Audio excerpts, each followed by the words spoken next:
Give me coffee in the morning, gotta have the caffeine. Wake me up, shake me up, dip me back on the seat. Must shit, juice, shit, set a feeling so alive. Coffee in the morning, it's the best way to survive.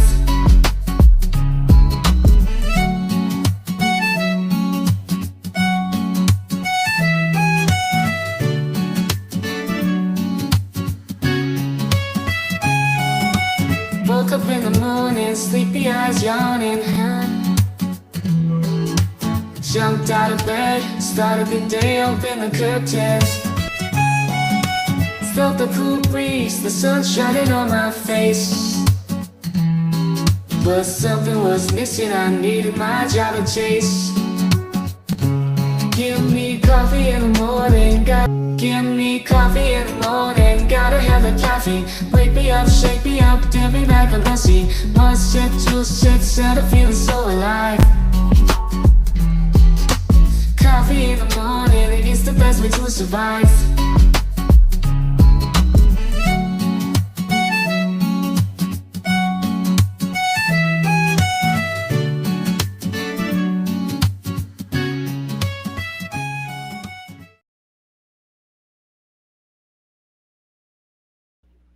Good morning, everyone. It would work if I hit unmute.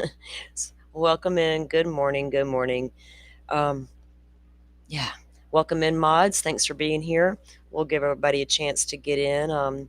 Maybe we'll have some more join us. Maybe not. We'll roll anyway. Sorry for being a few minutes late. I was trying to check on something. From what I'm understanding, Jake and Rebecca Haro, however you pronounce their name, they should be in court today for a status conference hearing, I believe. We're going to look at some information on that. With that said, though, mods, you guys keep an eye out. If you guys see a press conference popping off, let me know. I'll show you guys what I'm talking about, where I got the information from. But I know that, so this morning when I woke up, I saw a piece from Ashley Banfield, so I watched it, and then that's when I first heard it, like there was going to be a press conference today. So then I went to Twitter a few minutes ago and was checking one of my friends' accounts, and they posted some stuff as well. So I just don't know where they're going to hold it, so we're going to keep an eye on that. And I think they were doing court at 8:30 a.m. Pacific, which would be about 10:30 Central for me. So got a couple hours if that's the case. In the meantime, we'll look at a few more things while we see if that's going to happen today or not. The DA over there is certainly not happy with the judge who handled that, his prior child abuse case and how that played out. So I don't know what all is going to happen at the press conference. But I'll show you guys what I'm talking about when I pull up my friend's Twitter account. But welcome in. Good morning, everybody. If you're just listening, you're not much on chatting, that's great too. We're welcome in. Thanks for listening. If you don't mind, please give the stream a thumbs up. It helps get the show out there and drive some more people toward our community into the things that we talk about over here. I'm not good at that stuff. I'm trying to get better at it. Reminding, we always say, y'all hit the like button, but it really does help get the show out there and drive more attention to the channel and with what we're trying to accomplish here. And I appreciate you guys for coming in and hanging out with me and unpacking these cases as we move through them. Today we are going to go over some more stuff in the Letcher County case. I've been pouring through the documents in the Sabrina Atkins civil suit, and I found a bunch of more things in there I wanted to go through that pertain to Mickey Steins and the ankle monitor program and different things like that. So we're going to start kind of unpacking that and see if we can get a better understanding as to what's going on in that county, right? How far does it go? A lot of questions there still. And Taya, girl, you're killing it. If you're listening, Taya, good morning. We got to have you back on soon. We got to have another conversation. Also, guys, let's see. I'm going to show you a little bit about the judge was, what he said he was doing over there to help out with, the situation in Letcher County with the addicts who need help, and how how he helped them. We're going to take a look at that. I found what I was looking for. I was like, I knew it was out there and I couldn't remember where I had it. So I finally found it so I can share with you guys. Now, with all that said, I'm going to shift gears just a tiny bit. Welcome in, Teresia. Thanks for joining us this morning. You guys, if y'all want, chat it up. The YouTube likes for y'all to chat, and this is Coffee and Crime Conversations. So y'all are more than welcome to join the conversation. That's what it's all about. I'm going to shift gears just a little bit this morning and talk about something a little more personal. Just going to share something with you guys. It's an anniversary today of a major hurricane that devastated my area 21 years ago. And I just want to kind of touch on that a little bit and show, because after all that flooding in Texas, right, and what happened, what could be done, and all these things, it's watching how communities come together to take care of one another in a disaster.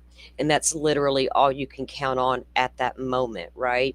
And how great it is to see people come together and just helping out each other and doing what they can for one another. I've had situations here where my sister and her best friend literally jumped up and grabbed tarps, and because they heard on the radio that a lady's house, like an 80-year-old lady, had a tree on the house, gaping hole in the roof, and somebody got the tree off for her, but they went over there and tarped her roof for her. Things like that.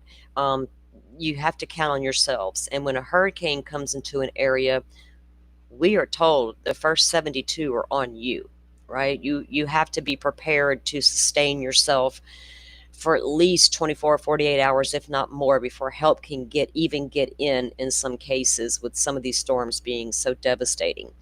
And September is the time of year we have to really watch it here on the Gulf Coast. These things roll off the coast of Africa, and they have plenty of time to cook across the Atlantic and grow into massive hurricanes, right? And they usually drop below and they come into the Caribbean. And once they're in the Caribbean, that Gulf of Mexico is the only place to go. Gulf of whatever it's called these days. I don't even know where I live. I'm calling it the Gulf still. But I wanted to share that with you guys for a minute, because you guys are great and you're always supportive of things like this. And it's just something I wanted to share with you guys because it is the anniversary. Let me pull that up for a minute, and then we're going to get into our true crime content.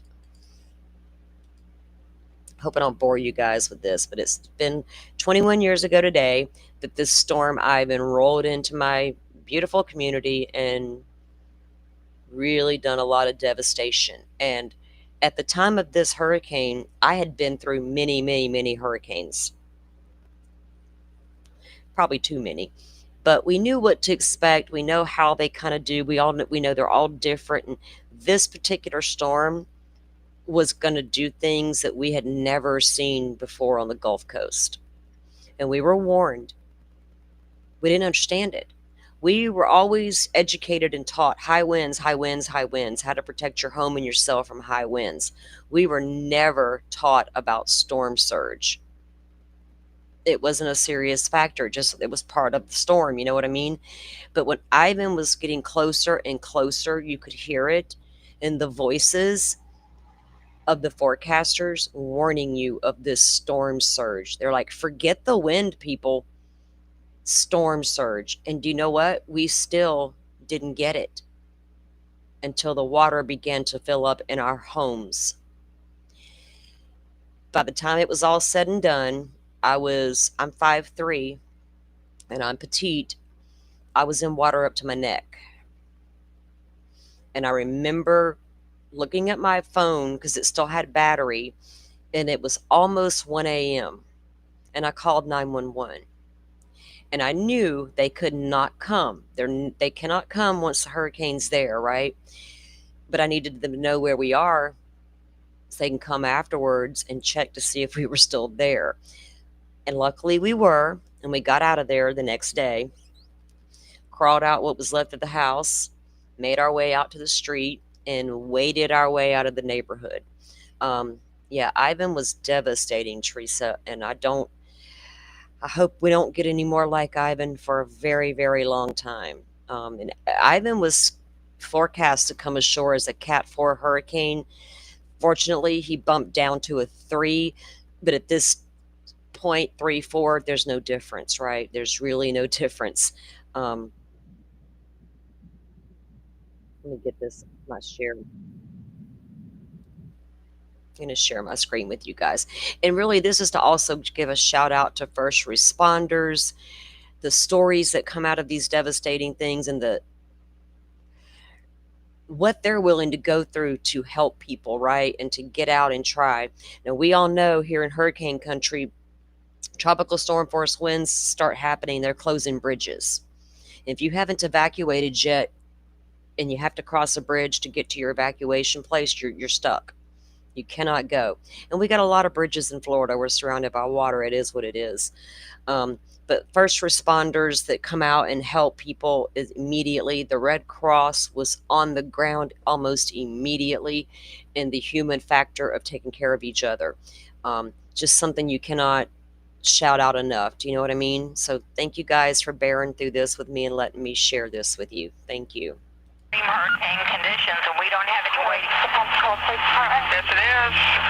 I just got a call from my sister, who is there in Pensacola. They did not get evacuated. She's in a trailer park. Their trailer has just been cut in half. She's screaming. She wants to leave.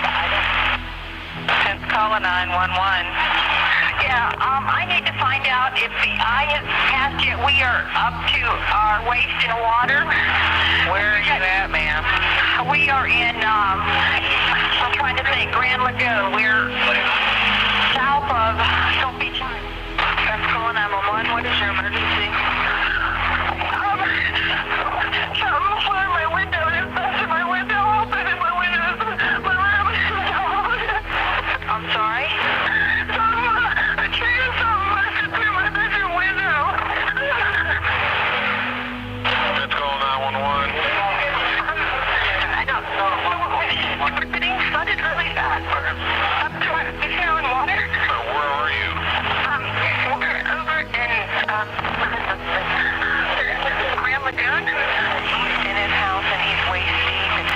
And they can't get out.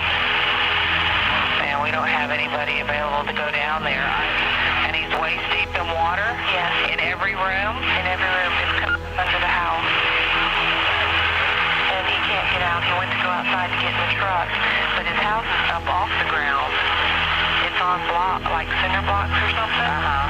And it's worse outside. Yeah, we don't have any officers on the street right now. Okay.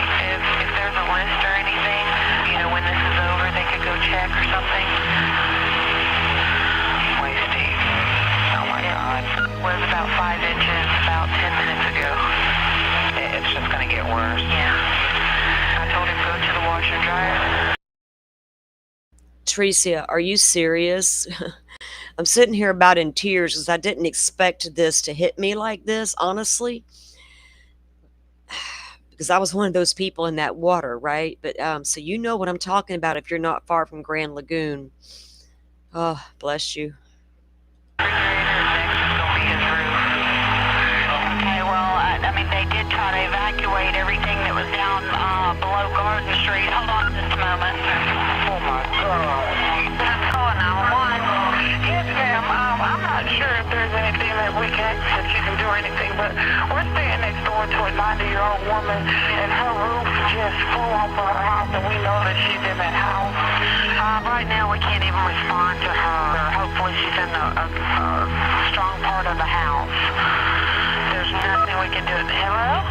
Pensacola 911. Yes, ma'am.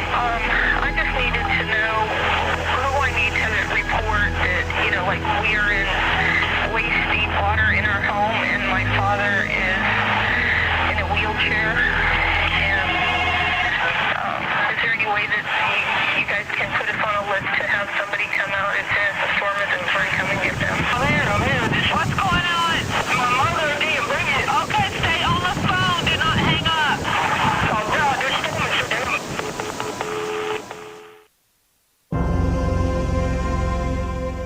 The people living in the panhandle of Florida knew it was coming. They had been through it many times before, or at least they thought they had. They all took cover, yet nothing could prepare them for what was about to occur, and for what would become the fourth worst natural disaster in U.S. history.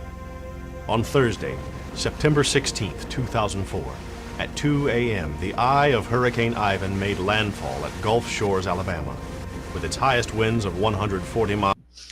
Tricia, that's amazing. I'm sitting here watching your comments. Girl, we are neighbors. We are like literally neighbors. I know Grand Lagoon and Rarity Point very well. Your sister owned a restaurant during that time and fed the community for weeks. I can't commend her enough for that. There was a lot of that happening around that time. And man, when this storm came ashore, guys, it made a direct hit right here at Alabama. But my community was on the northeast quadrant of the storm. And that's always the side that gets slammed the worst. For hours upon hours upon hours upon hours and hours. It never let up until damn near daylight. It was like a war zone, Tricia. Miles per hour occurring over northwest Florida, along with high winds and more than... And the worst part about Ivan, he was a nighttime falling hurricane. The thing those of us in hurricane country dread the most. Give me a daytime falling hurricane any day of the week. I can see what's happening. In the pitch black, you can't see until you put a flashlight to the window and realize the water is at your windows around your home.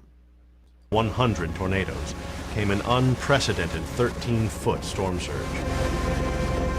A surge so powerful it lifted 220-ton sections of an interstate bridge off their foundation.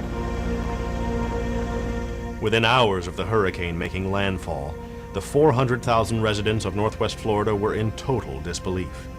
Approximately 9,000 of the 155,000 homes had been destroyed. 15,000 had received major damage. 140,000 had received some damage, and more than 50... That's not my street they're writing down, but I promise you my street looked just like that. 50,000 people were displaced from their homes. The main wastewater treatment plant was flooded, causing 12 million gallons of raw sewage to spill throughout the streets of downtown Pensacola. 90% of the area was left without power, and tens of thousands of people had no running water. With the Pensacola Regional Airport closed due to damage, and with all major bridges into Northwest Florida inoperable, there was virtually no way in or out of the area. People began standing in lines for hours for any assistance they could get. A federal disaster was immediately declared, with the severity of the situation being such that President Bush made a personal visit. The Federal Emergency Management Agency and the Florida National Guard began airlifting in water, ice, and food, including more than 70,000 MREs. The U.S. Army Corps of Engineers distributed more than 120,000 blue tarps to give people a temporary means of keeping their roofs from leaking. Of the 4 hurricanes to hit Florida in 2004, Hurricane Ivan was by far the worst. As stated by Alan Bentz, the Florida Speaker of the House, there is no close second. I've seen my share of hurricanes come through. All right, guys, take a look at that bridge. That is our local interstate bridge. It runs across, it's part of the interstate system. That bridge buckled, and unfortunately that truck you see there wasn't supposed to be on that bridge. We don't know why he thought he could get across that bridge, because that bridge was closed. He didn't make it. There's other pictures from the other side where the cab just fell completely into the water. When we all realized that happened, we're like, holy shit, what? They closed these bridges at tropical storm force winds, and we really literally had no way in, no way out. But nothing like this. It's unbelievable what Ivan did to you. Greg Posey of Mountain Home, Arkansas, and a member of the Church of Christ Disaster Relief Team summed it up best. People outside of this area are not aware how bad it is. I've traveled to third world countries. This looks like a nuclear bomb went off in a third world country. So much damage occurred to the infrastructure and business community that 2 months after the hurricane, unemployment claims were still 8 times higher than average. And even today, more than 10,000 families do not have the financial means, government assistance, or insurance to repair their homes. This is why Rebuild Northwest Florida was formed. And this is why we need your help.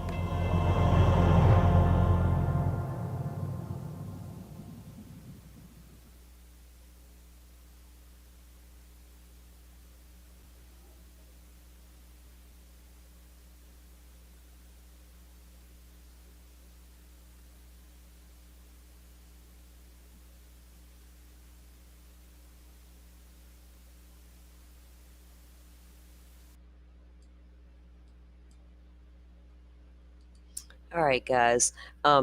Yeah, thanks for letting me share that with you guys. It's just, I feel like, there's never enough that you can say good about the people in the communities that when disasters happen, rallying around one another and helping.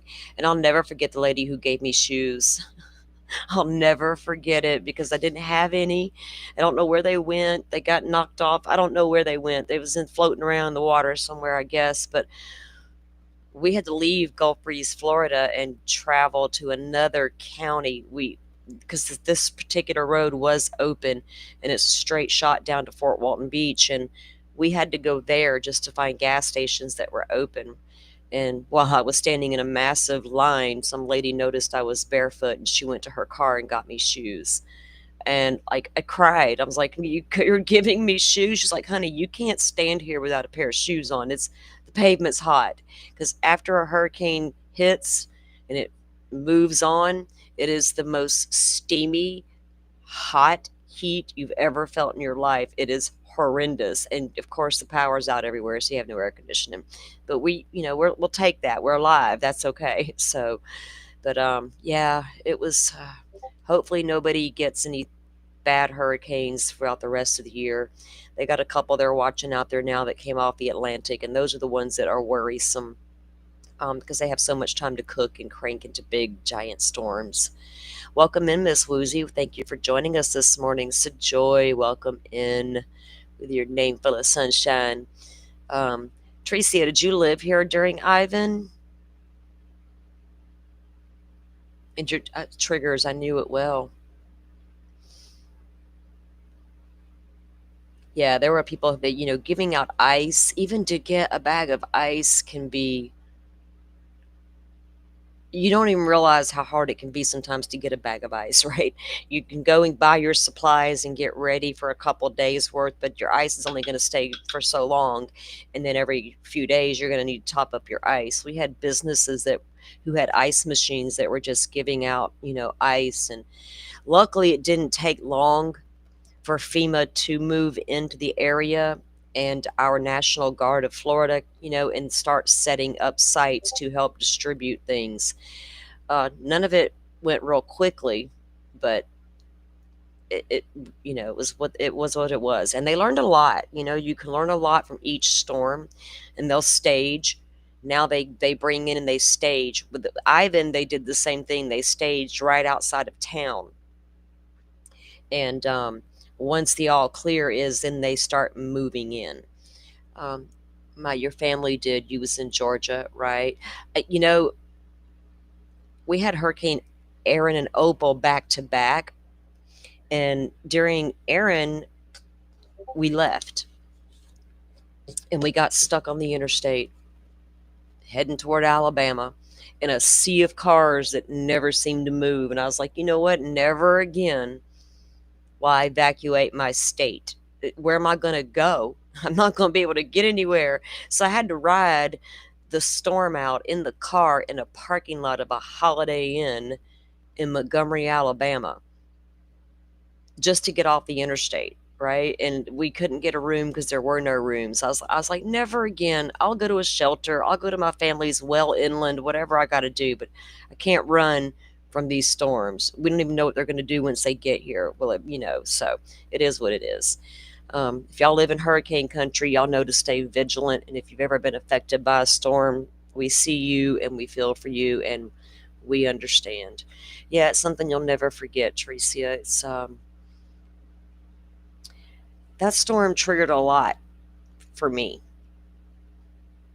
I just remember standing there looking at the house going, how did we survive it? You know, and then another tragedy happened to me 6 months later, and I didn't realize how much PTSD I had from that storm until I went to the doctor. And he's like, ma'am. I was like, oh, it's devastating to ride around for your town for 3 months later, and you're still seeing piles and piles of debris that don't seem to be going away. And all you can think about is how much everybody's suffering. It's really hard. But communities do help, and sharing it with people also helps as well. I appreciate you guys. And you see it a lot, and even in the areas that like massive tornadoes tear through, how the community, rallies around and tries to help everybody. Because, that's what it comes down to. And it's odd because nowadays communities aren't like they were, 60, 70 years ago, where everybody's on the front porch in the evenings and you have your little whatever. Some people they don't even know their neighbors half the time anymore. So when something bad happens, to see how communities still do that for one another is great, because you don't want it to be where everybody's just out. Some people are out for themselves, but not everybody. And that's what I need to remember and stuff like that. They like to show you the pictures of the looting and this and that, but show us the pictures of the human effort and connection as well, right? And make it kind of balance it out. Oh, guys, before I go any further, I'm going to have to tell you now. I know that, okay, today is Tuesday. My dad may get discharged from the hospital today or tomorrow. We're not sure yet which day it will be. But when he does go home, he wants me to go home with him for a few days. And I can't stream from my dad's because I don't have a computer there, and my dad doesn't have Wi-Fi, and he lives in the middle of nowhere, in the woods, literally. But when I have my phone there, when he had his back surgery and I was there, I had pretty decent reception on my phone and stuff like that, so I can still communicate with you guys through the community tab posts and things of that nature. I just don't know how long I'll be there with him, at least for a few days. But I'll let you guys know, and I know you understand. I also figured, if I do go today or tomorrow, it'll give me a little bit of downtime, and I can actually work on a couple of videos I've been saying I'm going to work on and haven't had the time yet. So, your sister's yard was flooded with cars, freezers, and refrigerators. Girl, was my car down there? We had a full-size Dodge Dakota pickup in the front yard. We had a full-size Chevy conversion van. We had a brand new, well, I didn't, the guy who owned the home, our roommate, he had a brand new Bayliner boat. And I remember telling, at the time, my boyfriend, we were together like 10 years, but I was like, I'm going to go outside and get in the boat. He's like, the boat is gone. I was like, what are you talking about? The boat's gone. Where'd it go? He's like, I don't know. And I was like, holy shit. So I went to the front window and I looked out. I was like, your van is literally floating. He said, yeah, and the truck is gone too. And I'm like, holy cow. I never thought I would see the vehicles lift up and float down the street, but they darn sure did.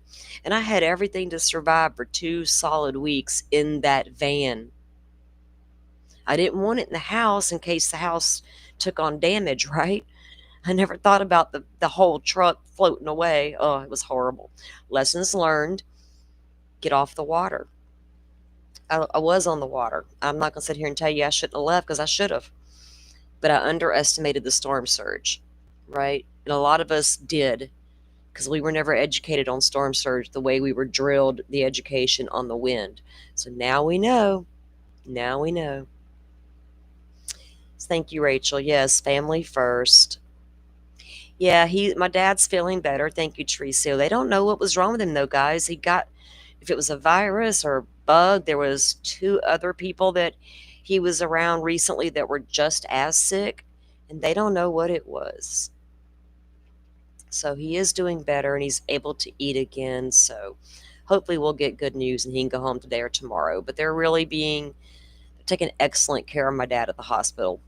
A little bit too good, probably. He's like ready to go home. So, all right.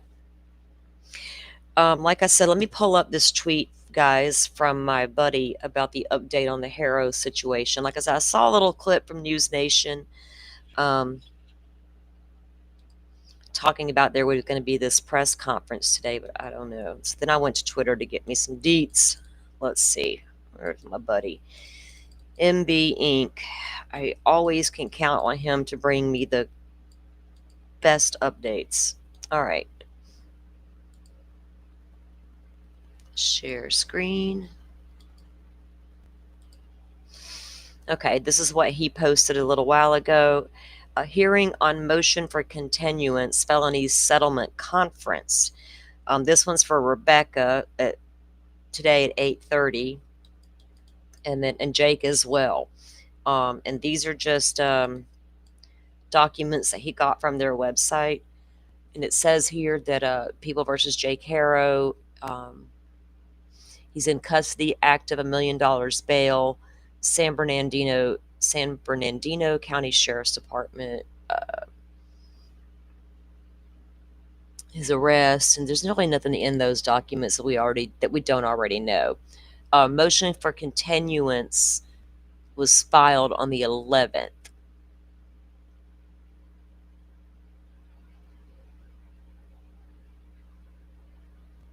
Sally, were you here for Sally? Oh, I wasn't on the water for Sally, but let me tell you, she rock and rolled all night long, and the carport was literally coming apart, and I just knew it was going to fly across the yard. It never did finally break loose all the way, but it almost did. And my cousin decided to go to bed. I was like, "How can you go to sleep? There's a hurricane raging." She come fly. I heard a noise, and my cousin came flying down the hallway. I was like, "Are you okay?"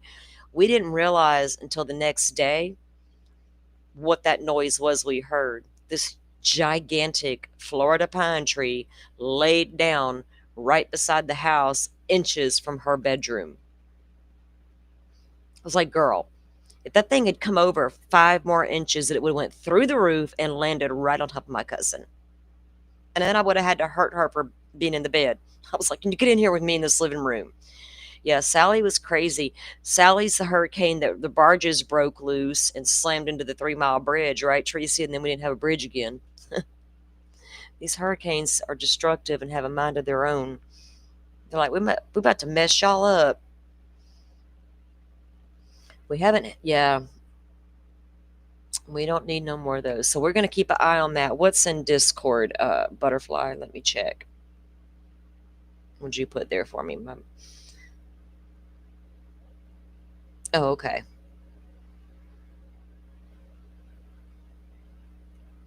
Is this the same one I got pulled up, Butterfly?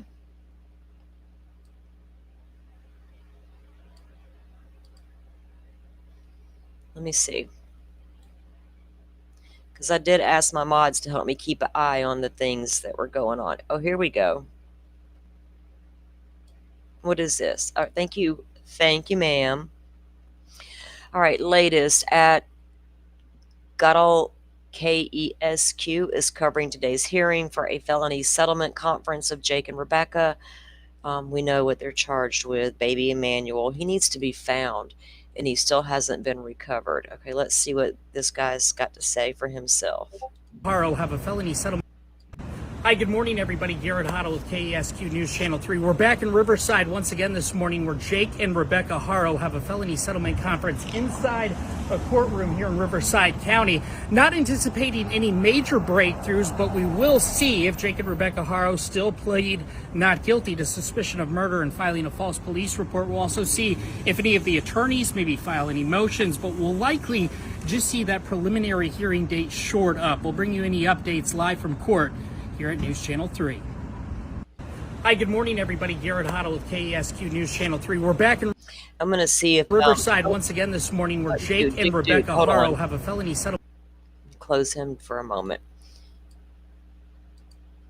Let's see if they got anything on their Twitter page as far as a time, or if they, where they'll air it. So we'll keep an eye on it, guys, and see if they hold a press conference, you know it's going to be televised. I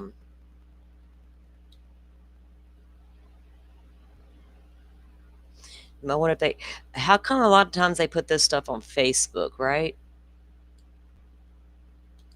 Let's see. That's him again. So let's, oh, I'm already following that guy. I'm like, let me follow him. Yeah, they probably will, Butterfly. I was just wondering if I should check their Facebook, because you know how a lot of times these things go onto Facebook, right? I don't know if they'll stream the hearing or not. Yeah, I didn't see anybody on YouTube planning to cover it this morning, like, you know, like Law and Crime, Court TV, or whatever. So we'll have to keep an eye on it and see what happens. My mods are on it, guys. So if I get busy, they will keep an eye on that for us. Yeah, I don't know their policy on streaming hearings out there in Cali. I think they do, though. We saw that Court TV streamed that little piece of Privileged Boys hearing that Alan Jackson's new client. So we'll see if they pull it up or not. We'll be able to watch it when it happens. Yes, thank you. I appreciate your updates. So, all right, okay, thank you, Butterfly. So she will keep an eye on things like that for us as well as we move through some of this stuff we're doing. Also, guys, I feel weird. I don't know how to do this without it. I am trying to build funds up to do FOIA requests and things of that nature. If you guys want to support the channel, you're welcome to do so. If you can't, that's fine too. I understand it. I do have a new way to support the channel pinned. We also have a Buy Me a Coffee link. You can also subscribe if you'd like. However you want to support is fine with us. Being here is enough, but always, always please hit the like button. It doesn't cost you a thing, and I appreciate that. Yeah, I didn't see that either, Butterfly, so I don't know if they're going to allow it or not. We'll have to, yeah, aren't we getting a little fed up with this non-transparency stuff, right? Let us see hearings. We have a case here locally that one of our local reporters has really done a great job of unpacking, the case of Dr. Ben Brown. It made national headlines for a little bit there. Court TV's talked about it, different things. Law and Crimes covered it. It's a malpractice suit. Well, it's way more than that. Let's just say that. His wife is no longer alive, and he may be the reason. But he has filed motions with the court wanting to have his hearings closed now because a local reporter may be there. Like, you darn right she's going to be there with cowbells on, buddy. That's her literal job. And who are you in Florida to try to come at us with a closed hearing? They better not grant that motion. Florida might say, well, what are you doing? We have the broadest sunshine law in the country. We're not about to close your little hearing up there. Uh-oh. I got to check this message from my brother, guys, on Daddy Update.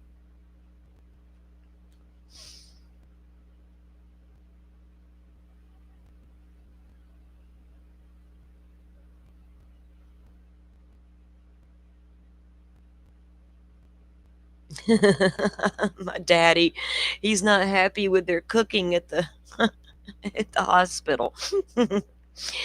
All right, so we're waiting on an infectious disease doc to come by and look over the reports and the cultures from the original test.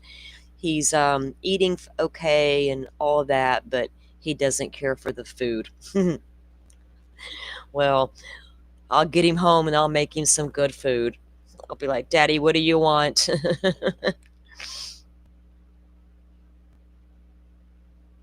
Oh, he's feeling better and getting back to sleep now. Okay, good. He needs to rest. You know what they say, rest makes you better.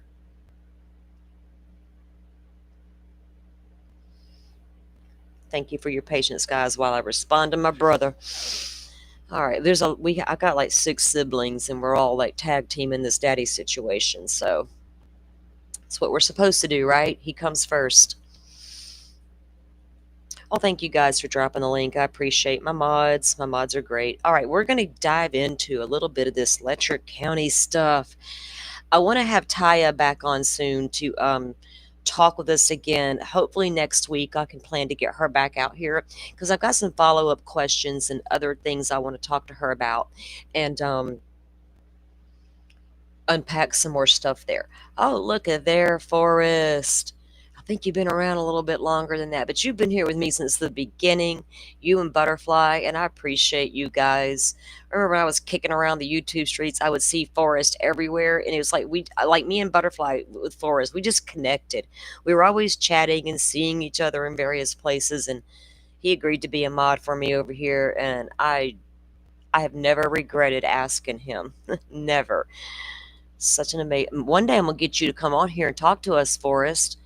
We need to hear the voice behind the person. You don't got to show your face. Y'all know I don't ever show my face. I don't feel like getting all dolled up for no camera. I'm sitting here in my pajamas. The joys of being at home, right? I can do that. Okay, so we're going to start unpacking a little bit. In the Sabrina Atkins case, like I said, it'll help us understand maybe a little more about what was happening with Mickey's mindset and what was going on over there. But before we do that, bring that up, let me bring up this piece that the judge about we know that there's been accusations made against the judge. We know that Mickey shot the judge. We can all see that on the video. We know people have come out and made statements and have accused the judge of wrongdoing. Of course, he's not here to defend himself. I don't think anybody's come out and directly said Judge Mullins has done this to me.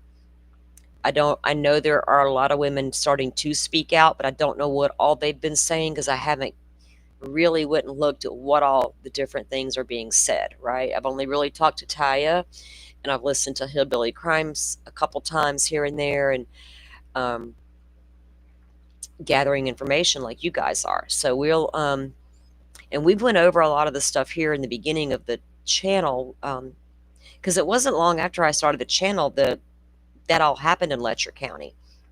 So we began, Joe was over here with me and we unpacked the deposition of Mickey Steins. So a little bit of backstory in case you guys don't know what are you talking about there, Salty? If y'all, most of you know about Mickey Steins shooting the judge over in Letcher County, Judge Mullins. And that happened 3 days after the sheriff gave a deposition in the civil suit against his sheriff's department and Ben Fields. And Ben Fields was accused of inappropriately having relationships with women in exchange for their ankle monitor fees. And he took a plea deal. So let's take a look at, and then, okay, so in the video of the judge's chambers, there's several people sitting in there. One of the ones in there is the preacher man. And he runs the ARC program, right? The drug rehab program. And we know there's problems with ARC. We've looked at that a little bit. So that's a little bit of backstory on who those people are. Let me pull this up, though, and show you what... Here she is right here. Okay, so, oops. My question... Because if you bring in... It appears that the women that this stuff was happening to were the women who were having issues with drugs and addiction, things of that nature, and they would get sent to, ankle monitor program, or they would get sent into rehab, and the judge implemented a lot of that. So I was like, you got the judge over here with his hands all up in, let's get everybody better in our programs. You got the preacher man over there heading the ARC program who had a 20-year rap sheet. Hey, you can come back from all that. I believe in all that, but you had a 20-year rap sheet, and now you're investigated for Medicaid fraud, right? Overbilling Medicaid and all these things with this drug rehab stuff. So then I'm like, well, dang, what's going on over there? Because we know from history and documentaries and such that a lot of opioids were funneled in through Kentucky. Long before any of this happened with the sheriff and the judge, I knew the Appalachians had a really, really huge problem on their hands with addiction. The information was out there. So then here comes the judge going to save the day with his program. So let's take a look at what the judge was doing over in Letcher County. Do we believe it? Do we not? I don't know. I can't accuse the judge of bad things if I don't have anything to back it up. But I can say there have been allegations made, and it makes you wonder. So, nearly a year ago, Allison Rose stood at the bench of Letcher County District Judge Kevin Mullins, addicted and pregnant. It ended up being one of the best days of her life. She completed treatment at Karen's Place Maternity Center and gave birth to a beautiful, healthy baby girl on November 20th of 2018. And this is her story.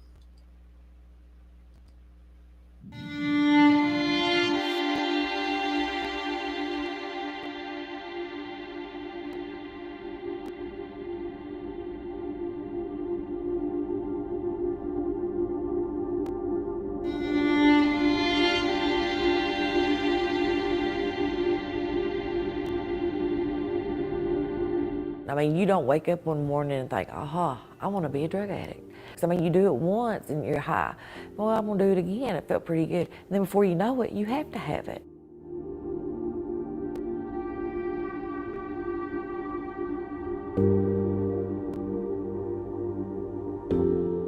I had a perfect childhood. My dad was a coal miner. My mom stayed at home with us. He worked hard for us. I didn't go without anything. It's completely across the board. I mean, it does not matter economic status. It doesn't matter, we have people just like Allison here today, her family, I've known her and her family her whole life. And they're just good people, but I guess bad things can happen to good people. It started out, partying on the weekends, and that's the only thing that I did. And then it led to something deeper. I started doing meth that turned my world upside down. I was no longer me. I couldn't function, couldn't do daily things. I wanted to stay home. I didn't want my mom to see me. I didn't want people in public to see me. One of the big problems that you see with people who are struggling or suffering from a drug addiction is a lot of times their whole goal in life is wondering where they're going to receive their next score, next pill, next unit, and they let all their health deteriorate. And I couldn't stop.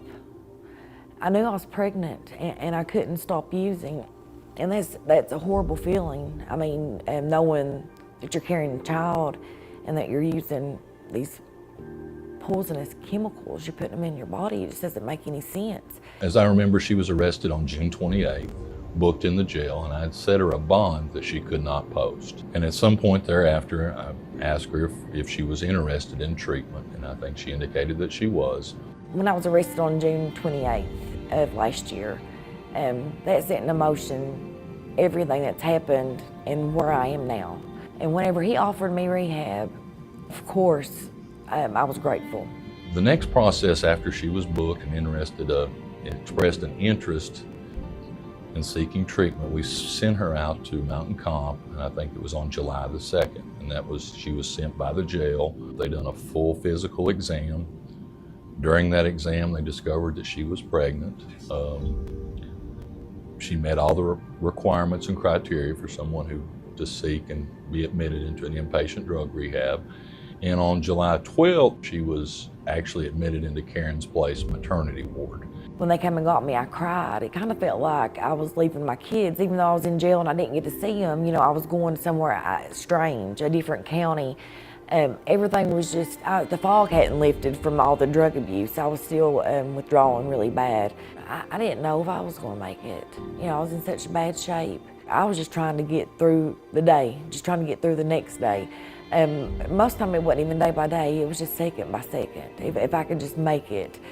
If you send someone to an inpatient maternity ward, obviously, if they're good, you don't want them to have a quick turnover rate. You want them to get someone in, keep them until the child is born. July 12th, I went into treatment.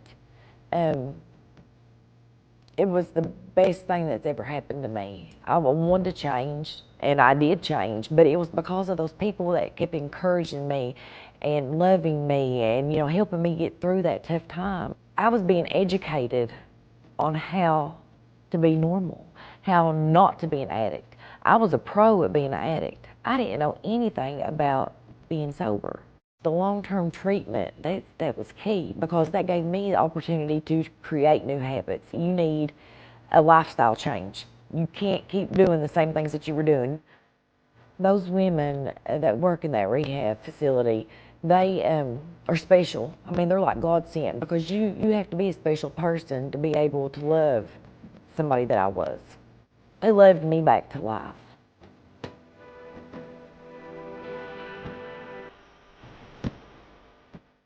I gave birth November 20th to Kaylee Danny Lynn Rose, and when I held her in my arms, it was the best feeling. It was amazing, because I knew that it was just a blessing straight from God. She was perfect. She didn't have any withdrawals. She didn't have any trouble, and everything was perfect. Her eyes, her ears, her fingers.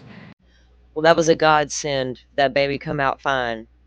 And this Karen's Place Maternity Center that she went to is also ran by the ARC Addiction Recovery Care, ran by the preacher man who's in trouble. I was just beyond blessed. Seeing my mom and my kids was the greatest moment. They didn't know I was coming home, and I can't explain how happy I was to have their arms around me. I had waited so long and missed them so much that was the best moment. Judge Mullins has done so much for this community. He's done so much for me. He's opened doors that I never even dreamed of. It was a great feeling, and to see him and let him hold the baby, to see something that he had started. This was a product of something that he had set into place. If he had just threw me in jail, I would have been chained to a bed, giving birth to my baby and giving my baby up. And he gave me the opportunity to better myself, to find recovery, and to get help to be the person that God has intended for me to be. If we keep doing the same old thing that we've done in the past, I don't know how that we can expect anything to change. And we have to start expecting miracles. You can change just one. If you can give one kid a mommy, one son a daddy to take them. Oh, sorry, I was on mute. That's the preacher man who's on being investigated for Medicaid fraud for his ARC program, the 20-year rap sheet guy. Fishing, isn't it all worth it?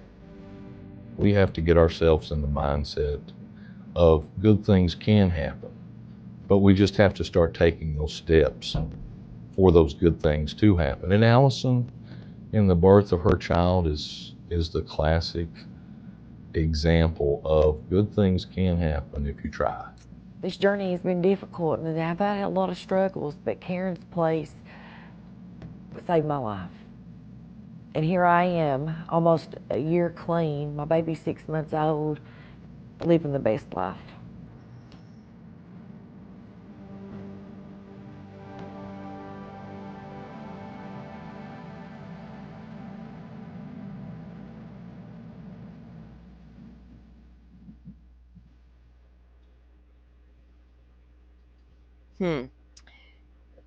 If you're trying to make you got to have some examples of success, right? You can't keep all the girls addicted forever. And they should probably be really concerned about how these illegal drugs are being funneled into their community. Who's funneling them in there, right? Who's bringing them all in there and getting people addicted and then setting up recovery houses for them? Oh, and if you can't afford it, come down here with your ankle bracelet situation. Lordy. Yeah. Yeah, I agree. I was looking at the Facebook page, guys, trying to see if they were going to do. I don't see anything yet about a press conference for the Harrow situation over there, but we will keep an eye on that. Yeah, it sounds like it, Rachel. It's trying to fit it all together, and how it fits together, right, is where I'm at with this situation, because I know that the ARC program has got its problems, and they were sending girls to the rehabs and Michael Clark's, all this stuff. And it's like, what were y'all really doing over there in this town, and how far does it go? And how many people were involved? Is it just Ben Fields being a dirty bastard situation? Is it, or did it stop with just Ben Fields, right? I don't think so. Um, would the sheriff have shot the judge over Ben Fields, right? I mean, it had to be something more. So I have been going through, like I said, the docket with Sabrina's case. Let me pull, and there was a whole list of exhibits in there, and that's what I started going through. Let me get this pulled up.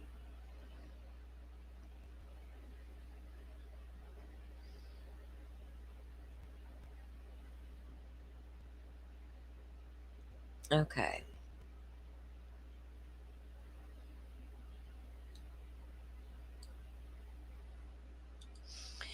So apparently, this person here, I'm going to show you guys. I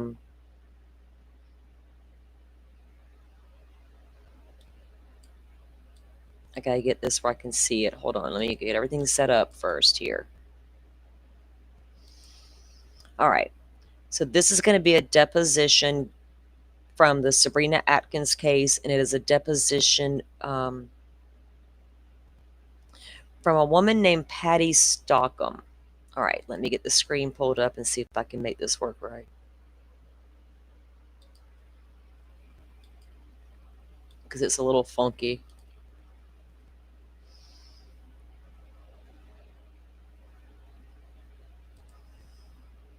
Try to make it where we can all see it better.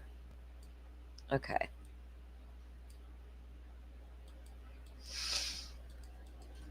And it was a deposition of Patty Stockham in the case.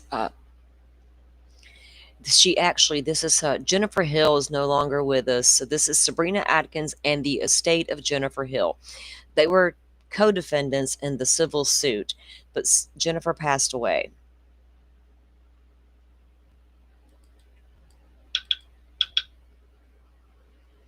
Oh gosh. Oh, a notification wants to send me down a rabbit hole. I get focus, girl, focus. Okay, stop. Let me turn that off. All right. I don't need to be sent down rabbit holes when I'm trying to get a show underway. All right, the deposition of Patty Stockham was taken on behalf of plaintiff July 11, 2024 at the law office of Don Jones, 327 Main Street. I don't care. Said deposition was taken pursuant to notice previously filed and is to be used for purposes of discovery and all other purposes permitted by the rules of civil procedure. On behalf of plaintiff, Honorable Bethany Baxter. Now, I don't know why, because I haven't really looked to see why, but I noticed in this case docket, the latest filing literally just came down like recently, and this Bethany Baxter is now withdrawn as the attorney. But Pillersdorf is still there as an attorney. So I don't know why this Ms. Baxter withdrew, but at this point she was still an attorney on the case. Okay. Why are we looking at this deposition? Because apparently Miss Patty Stockham here and her late husband founded the company known as Eastern Kentucky Correctional Services, and they supply ankle monitors. It says, so this is going to start out with Ms. Baxter questioning. She says, good morning. We met earlier today. My name is Bethany Baxter, and I represent the plaintiffs in this case, Sabrina Atkins and the estate of Jennifer Hill. I have with me today Janet Stumbo, who is a counsel with Mr. Pillerdorf's office. He's representing Sabrina. And I guess first question, have you ever given a deposition? And she replies, no. And the question is, okay, as your attorney may have told you, it is a fairly informal process. I had to make sure that wasn't known about my dad. Okay. I am going to ask you some questions today. You're under oath, so it's your job to answer the questions truthfully and to the best of your ability. If I ask you a question that does not make sense, or if I talk too fast, which I am prone to do, well, that's like literally me, just ask me to repeat it or rephrase it, and I'll be happy to do that. Okay, so here comes the first question. If you don't ask me to repeat, well, let's get on through the. If you don't understand something, repeat it. Okay. Other thing is that is often an issue here is that some folks respond with a head shake. Okay, Lordy, or are we in elementary school? Ask the person you're questioning to give a verbal answer and not a head shake. Okay, so let's start this off. Question. Well, let's start here.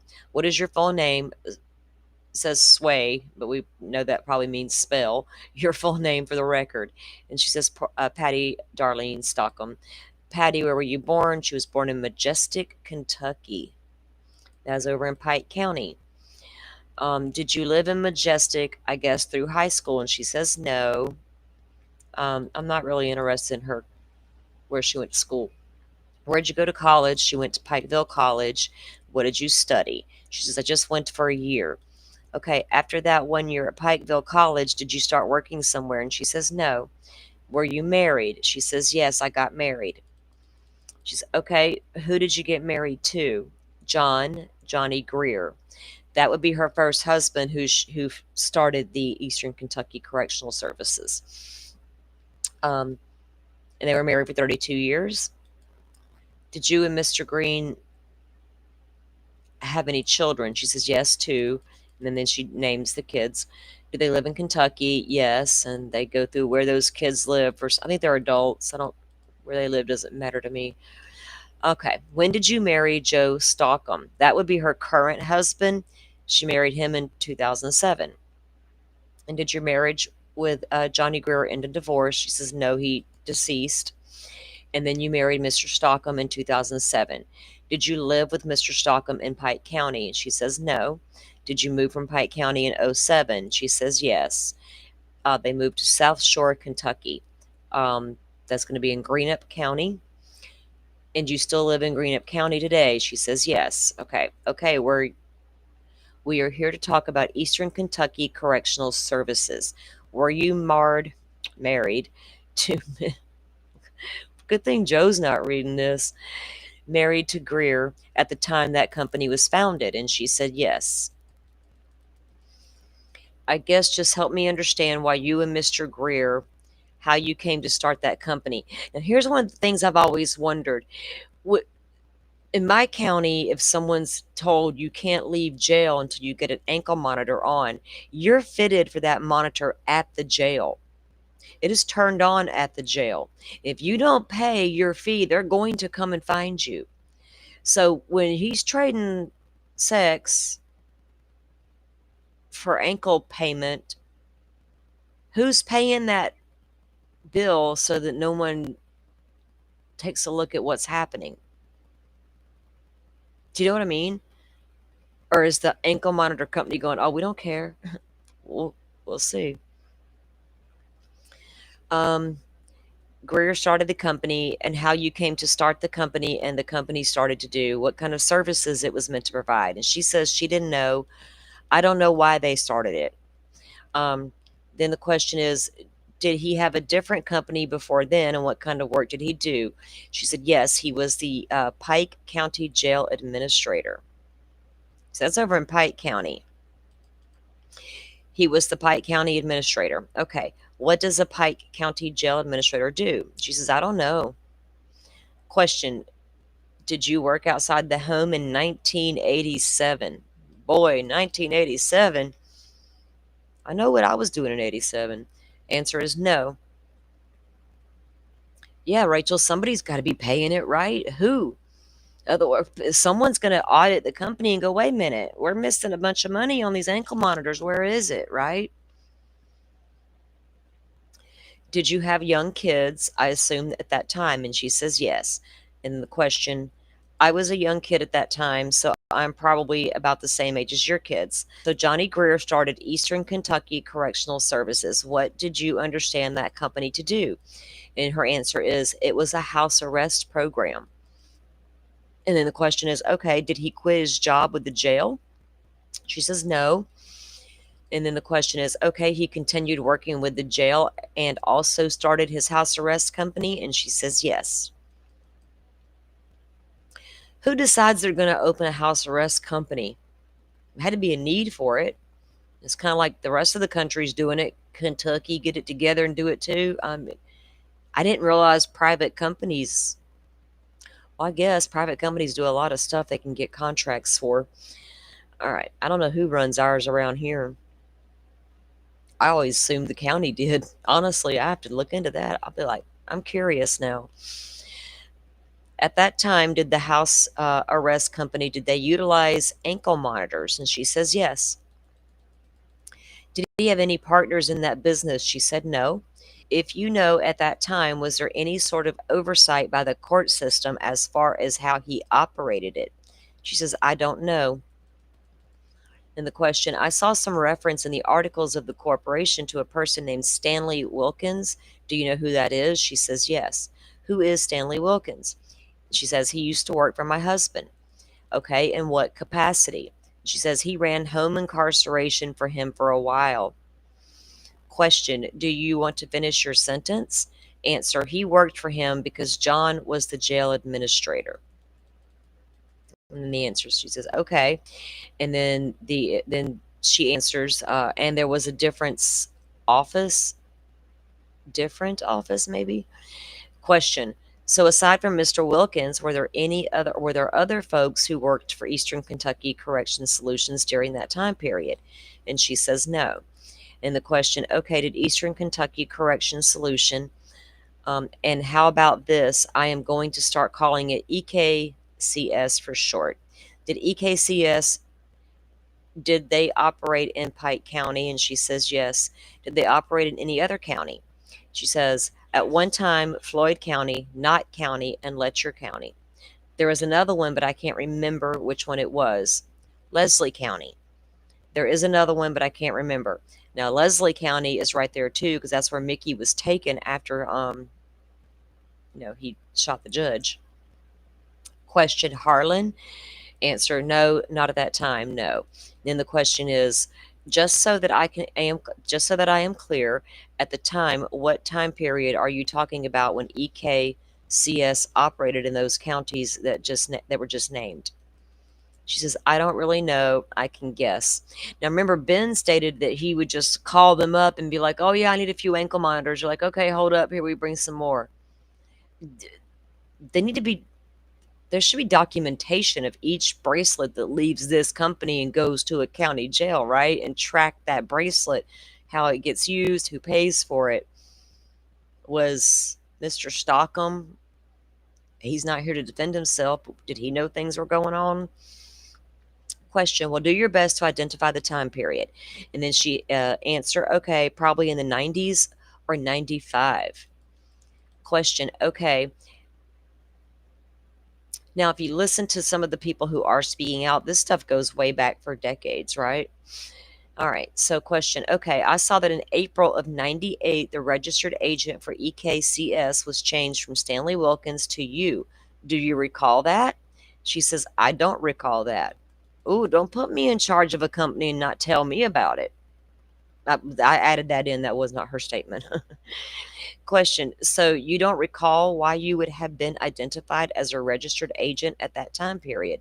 And her answer is no, not at that time, no. Question, did you start to take a more active role in the company in the 90s? She says, no, I covered some of the counties, I think, in the 90s. Okay, explain to me what you mean by that. And she answers, okay, I would go to Floyd County, Knott County, Letcher County, and I would hook them up on home incarceration if the judge had anyone go home on home incarceration. She says, okay, how would you have been notified that the judge had the folks to go home on incarceration? Home incarceration, sorry. She says, I would just go to the court that day. Question. So wait, you just go to the court that day? Hey, you got anybody else you want to throw on the program? What? That's a little odd. Were there other home incarceration companies operating in these counties during that time period? And her answer is no. We were the first ones to start it. Oh boy. And here is another thing I didn't say. Let me finish my question before you start answering. And you might know exactly what I'm about to say and so forth. So, purposes for the record, that is helpful. So, I think I heard you say that EKCS was the first home incarceration company in those counties, and at least through the 90s. There were no competitor home incarceration companies. Is that correct? And she said yes. So, no competition. They kind of had the monopoly on it, right?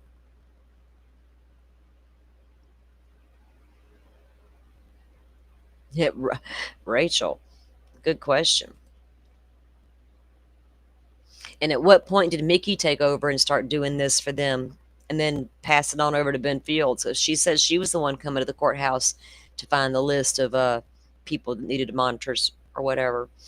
So you were also saying that you would go to the court in a number of counties and sit in, I guess, during the hearings and see if folks needed to be on home incarceration and sign them up. Is that how it worked? She said yes. So she would just go to,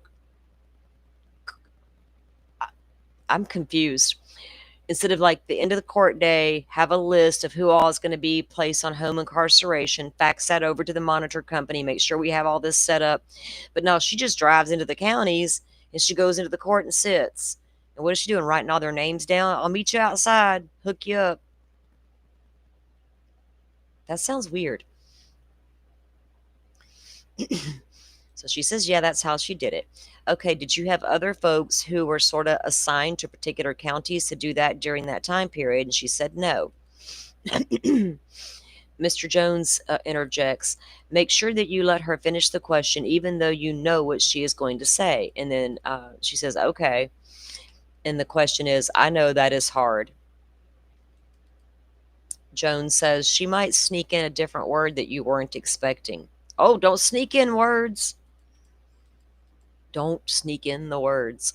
Question, what would happen if no one showed up on a certain and the judge, so I guess certain day, and the judge wanted to put someone on home incarceration? She says, I don't know what he did. And then the answer, question, okay, I think you said that one of the counties that you worked in was Letcher County during that time period. And she answers yes. Do you remember who the judge was at that point? And she says, Collins. Did you know Judge Collins personally? And she says, no.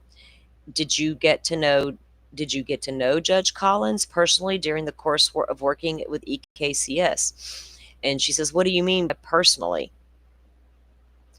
Question is, well, did you ever send him Christmas presents or happen to see him socially? Did you have his phone number? And she answers no. And then the question, at some point you became president of EKCS? And she says yes. Do you remember when that was? And she says no. I'd kind of remember when I became the president. Would it have been after your husband passed away or before? And she said it was before.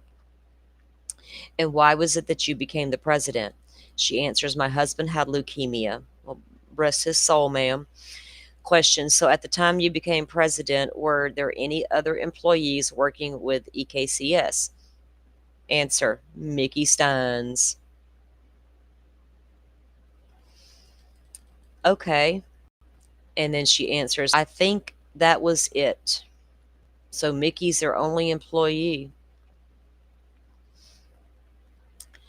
And then Stumbo chimes in, Ms. Stumbo, and says, I'm sorry, what was the last name? And the answer is Steins, Stines. Question, when you hired Mickey Steins, what was his job title and his duties? He was a representative for home incarceration for EKCS Inc. And she says, okay, what would he do as a representative? I gotta take a drink, guys. 1 second.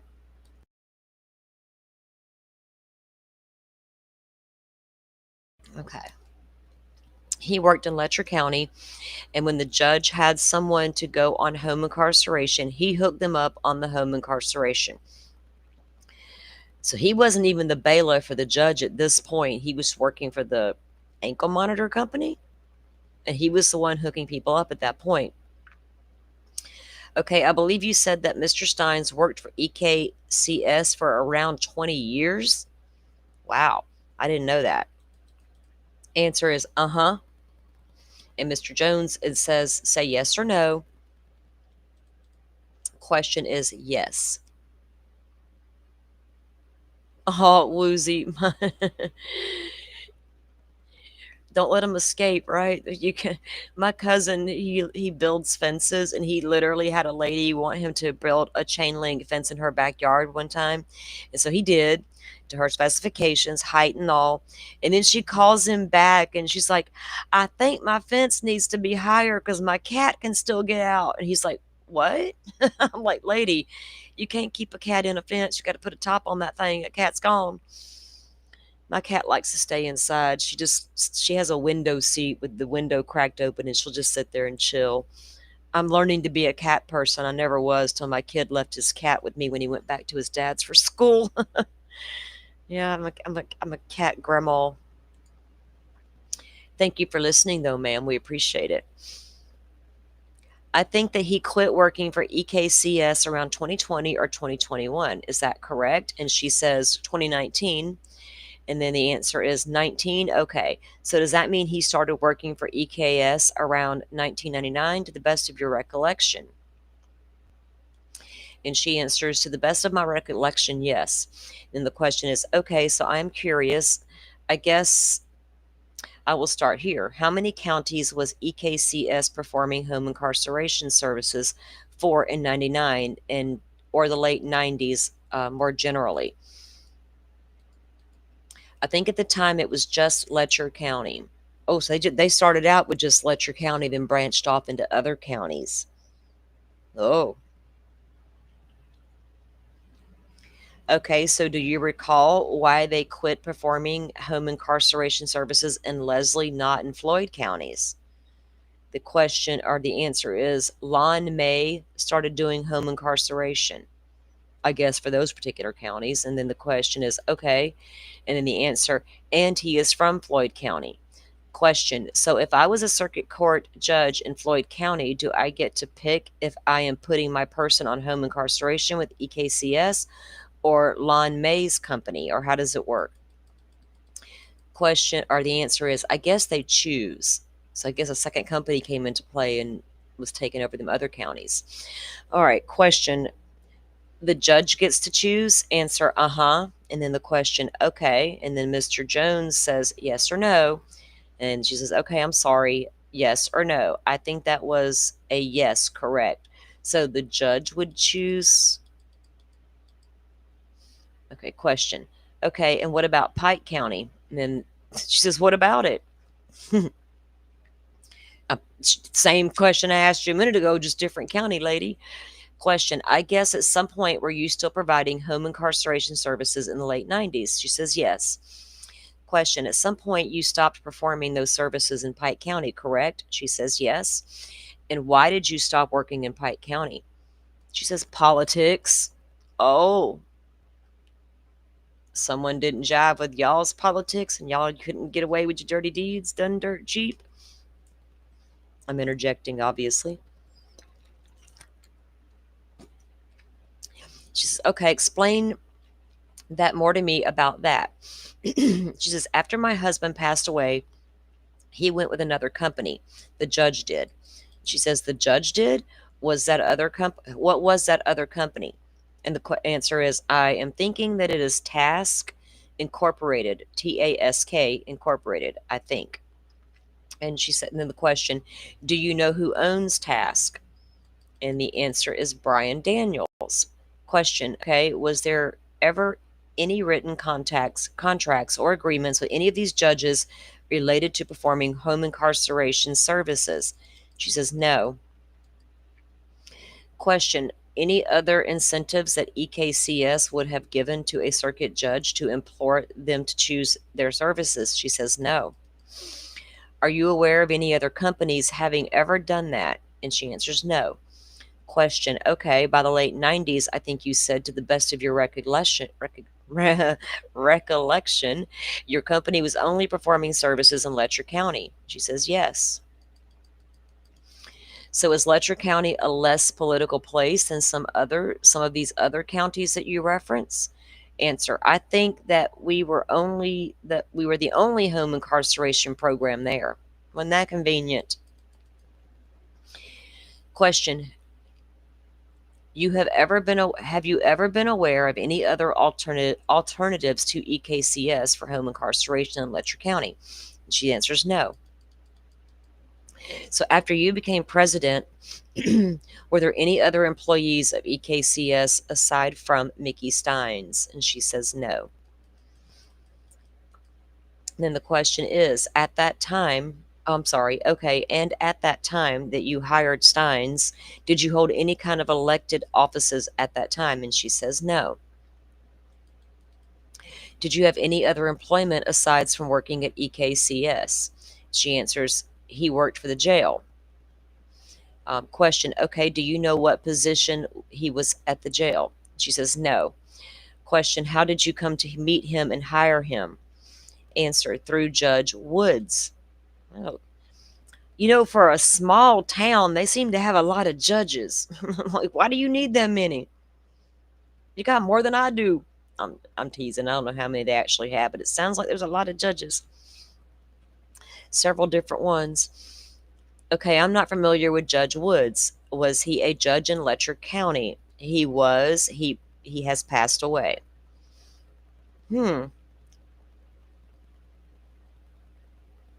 Interesting. I wonder when he passed away. Okay, do you recall how you met Judge Woods? She says, yes, I was doing the hookups in Letcher County at the time. And he recommended Steins to you? And she said, yes.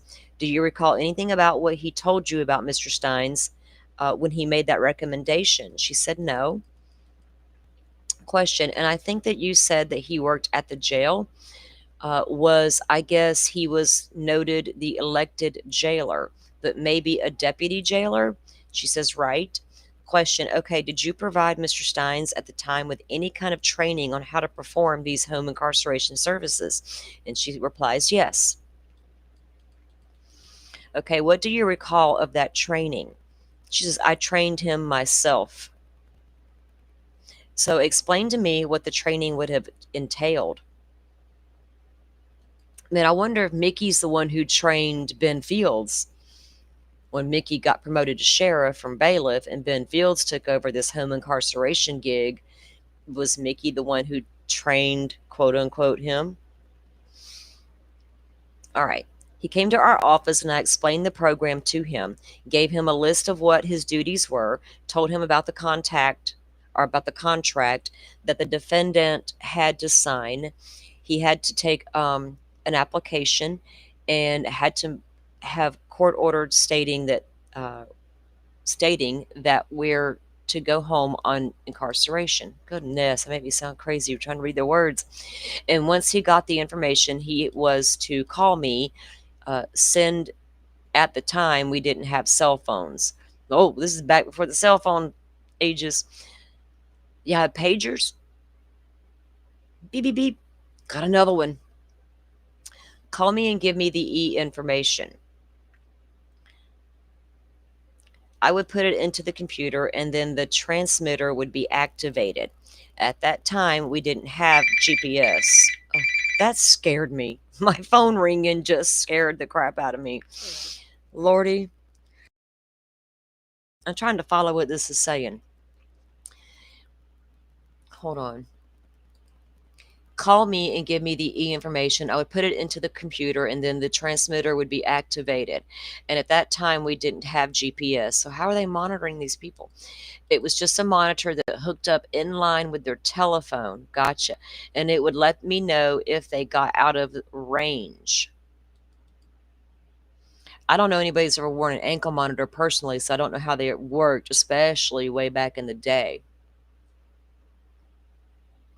Hook it up through your phone and your phone can tell when you left the house. I don't know. Anyway, So it would let them know when they got out of range. Something just happened to my ear and I can hardly hear. Hold on a second, guys.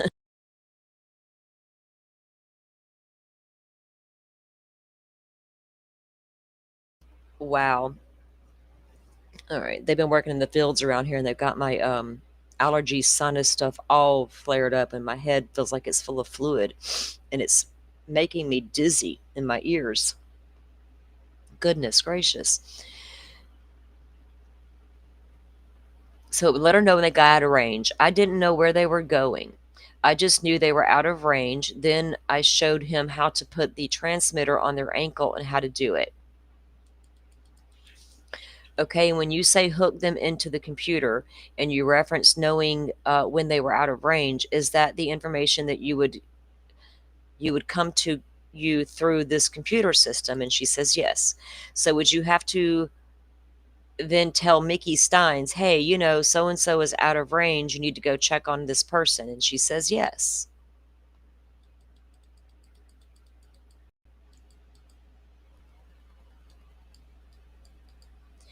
So Mickey Steins would only have that information if it came through you first, and she says yes. So Mickey wouldn't be aware if someone ventured outside their range of their home, but the computer would alert her through the phone system thingy. Okay, do you recall what the software or program was that you used at that time? And she says no. Odd. Question, that's fine. At what point did Mickey Stein stop being an employee of EKCS? December of 2018, she says. Okay, and why did he stop being employed with EKCS? Because he ran for sheriff. Question, I guess I want to clarify one thing. I thought I understood from your discovery responses that Mr. Steins was not an employee but an independent contractor. That's interesting. Yes.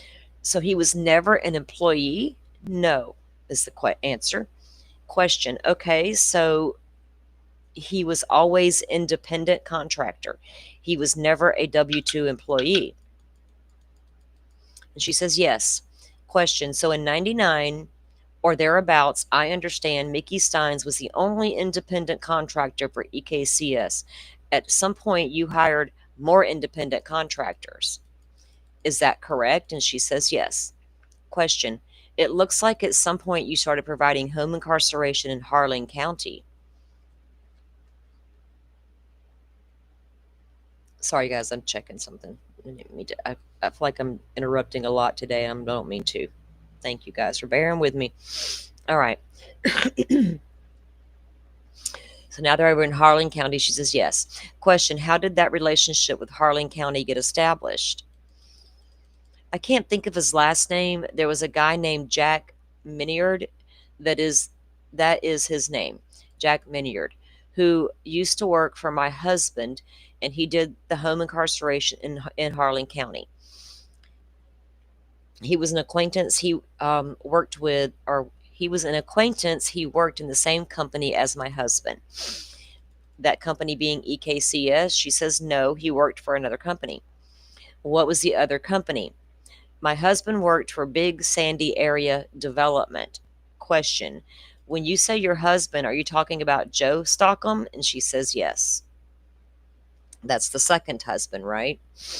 And that's not the one that started the home incarceration company. And then the question, okay, what did he do with Big Sandy Area Development? She says, I don't know. Ladies, do y'all know what your husband does for a living? Do y'all don't care what he does? I mean, that's odd. What is your... You may not know the exact description of everything he does all damn day long, but you kind of know his job title. You kind of know what he does at work. He comes home and he talks about it, right? I hope married couples are talking to each other. That's what you're supposed to damn well do. The minute you're not having conversations, it's time to pack the bags and hit the door. If I didn't know what my man did for all day long at work, I'm going to have some questions at supper tonight. Baby, what you do today? Do people still eat at the dinner table together and find out what they've been doing today? I do in my household. My grandson doesn't understand it sometimes, but I make him do it anyway. Like, tell me about your day, baby. That's when all the good stuff comes out, right? That's when you get the deets on the day at supper table. All right. Do you know his job title? She says employment specialist, maybe. And then the question is, okay, has Mr. Stockham ever had any kind of responsibilities or role in running EKCS? And she says yes. Question, so what is his role? Or when did he start having an active role in EKCS? And she replies, I don't know the exact year, but he would take equipment to someone if they needed it and helped in the office if needed, things printed and that type of thing. Question, so I thought you said earlier that you all got married in 07. She says yes. Did he start working with EKCS prior to 07? She says no. Jack Menard was after 99, as he was after that. He was in 2000s something. I'm sorry, she says. Question, that is okay. I'm just trying to clarify. So as I understood, you say your husband, Joe Stockham, knew Jack Menard through the Big Sandy Area Development District. And the answer is, but that was after 99, way after. And then she says, okay, right. And then the answer, at that time, we weren't in Harlan County. We were in Letcher County when we were in Letcher County, okay? And the question, that is what I'm trying to understand. You were in Letcher County around the year 2000, and then sometime thereafter, you started working in Harlan County. Harlan County was probably the last 2 or 3 years. And she says, okay. Hey, Joe, welcome in. Answer, sorry about that. Question, that is okay. How did you establish that relationship providing home incarceration services in Harlan County? Answer, I was just looking for someone, and my husband said, I know someone who lives in Harlan, and he worked with my husband. So Mr. Menard helped you establish that relationship, and the answer was yes. Question, okay, do you know anything more about how he went about? And she answers no before they can finish the question. Question, okay, I also see, based on your discovery responses, that you guys were also working or have worked in the last 10 years in Pike County. Answer, not in the last 10 years. Question, okay, I've got the names James Butler here. Answer, he was just hired recently this year. Last name Butler? That's interesting to me. That's the last name of the current Commonwealth attorney. Let me give a shout out to Elizabeth over at Hillbilly Crime. But Butler, that guy. Wonder if they're related. Answer, he's big mad that Elizabeth even talks. She's got a mouth sore, get over it. Women have strong, independent thoughts, and we got real powerful mouths, and sometimes we get a little filthy with them mouths. And men don't know how to handle a strong woman with a loud mouth. They're learning. We're learning them. He was just hired recently this year. So what does he do in Pike County, or does he do work for you in Pike County? And she says, yes, he does. Question, is that work home incarceration electronic monitoring? She says, yes. Is EKCS providing home incarceration services to the folks in Pike County? And she says, yes.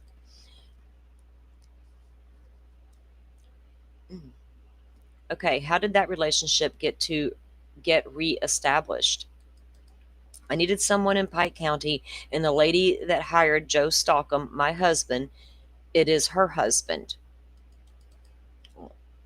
And the question, okay, so it sounds like maybe the politics have changed in Pike County, and Brian Daniels doesn't control all of Pike County anymore. Answer, he is still in Pike County. Remember, she said they got out of that one county because of the politics or whatever. They couldn't play the game. He is still in Pike County. Okay, so how did you guys reintegrate back into Pike County?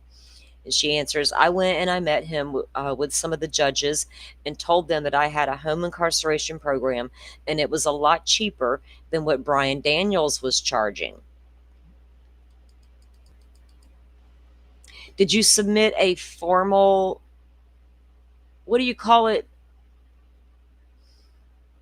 Bid, right? When you're bidding, counties are like, okay, we're taking bids now for this, or that. You go put your bid in. No, here we just go to the judge and be like, hey, we're cheaper than that guy. And plus, wink, wink, y'all can get away with a lot more if you can. Did you know what Brian Daniels was charging? She says, no, this is hearsay. Question, that is fine. Okay, so she's going to answer, but it's hearsay. Okay, then the questioner says, okay, that is fine. So the answer is $500 for a hookup and $500 a month. Is that what it was going to cost the individual? $1,000? $5 for the hookup and $5 a month? What kind of jobs were these girls able to get in tiny town America when we got a grocery store and maybe one motel and a diner? I don't know where they're supposed to work at. That's why I had to leave tiny town Alabama. My kid couldn't even get a job in that town. There was not even a fast food restaurant to get a job at. I had to go. I give this boy some opportunities. So $500 for hookup and $500 a month. And so which judges did you speak to? Judge Hall and also Judge May. Question, okay, did you have a conversation directly with Judge May? She answers no. Question, after having the conversation with Judge Hall, you started getting folks referred to EKCS for home incarceration? She says, a few. Question, do you know much about how that referral process works? Do they call you up and tell you, we have someone here that we want to, and then she interrupts and says, no, I would go to the court every Thursday. Remember, she said that earlier. I just go sit in court and take a note of who all they're going to stick onto the home incarceration program, and I'll meet you outside. It's a little weird how they do that there. Answer, no, I would go to court every Thursday. Okay, and Stumbo interrupts and says, when they did guilty pleas? Question, okay, so I guess on days they were doing guilty pleas, that's on Thursdays, I reckon. And if y'all gonna take a plea, come do it on Thursday. Okay, so does Joe Stockham, does he hold any kind of formal role or job title in the company? And she says no. Let me finish. I know it's hard. And the answer is sorry. Question, and all of the individuals that we just spoke to, they are all independent contractors? And she says yes. So if you got a bunch of independent contractors and one's taking something else in lieu of the money, is he paying the money himself? Ben Fields, Angie, you never got suspicious where all your husband's money was going? Or are you just beating up women in the jail? Does EKCS have any kind of general commercial liability insurance? She says no. Question, has EKCS ever had a TGL policy to your knowledge? And then she says, explain that. And the question is, or just any kind of insurance policy? And she answers no. Question, does EKCS own any real property? And she says no. Question, what is the office, or where is your office now? And it's located in South Shore, she replies. Okay, question, okay, do you run it out of your home? Answer, I have an office that is not attached to my home. Okay, but I guess, is it on the same parcel of property as your home? She says yes. Question, I saw in a more recent filing with the Secretary of State that you are listed as President, Secretary, Treasurer, and Vice President. Is that still true? And she says yes. I wonder if there's been any audits done to their company. Answer, yes. Okay, question. What was also true in 2022 and was that true in 2022 and 2023? And she replies, yes. And then Jones says, do you need to take a break and walk around? She says, no, I'm okay. Jones, if you do, just let us know. Y'all wouldn't even be treating 17-year-olds like that. You'd be all up in their face with the read technique. I know you did it. Tell me what. This lady gonna get. You need to get up and stretch, ma'am. You've been here 5 minutes. You good? What kind of qualifications did EKCS for people they hired independent contractors to perform these incarceration services? Yeah, explain, she says, because that was a little jumbled up question. Question. If you are hiring someone, do they have to have certain level of education? Do they have to pass a background check? Anything like that? Answer. No. Background checks, I usually go by what the judge recommends. So if they're hiring somebody, they don't do background checks on them. They don't do anything. They just, oh, the judge recommended them, so they're good because we can trust them judges. Even them with the blood stain on their hands. We got you. Oh, Butterfly gifted out a membership, and Let's Talk with Susan was the recipient. Let's Talk with Susan. Ooh, do you have a channel, Susan?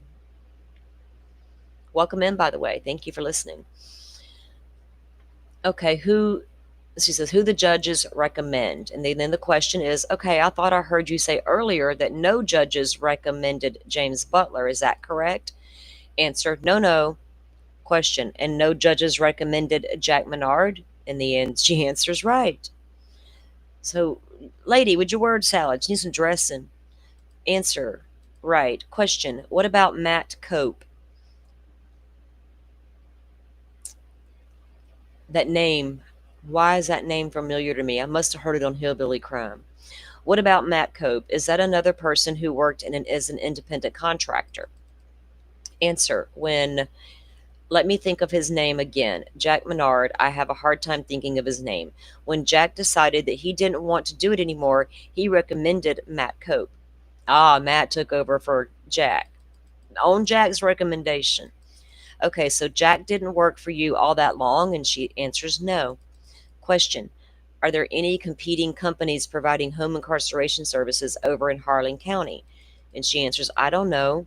Question, so I guess James Butler was referred to you through a mutual friend or acquaintance, correct?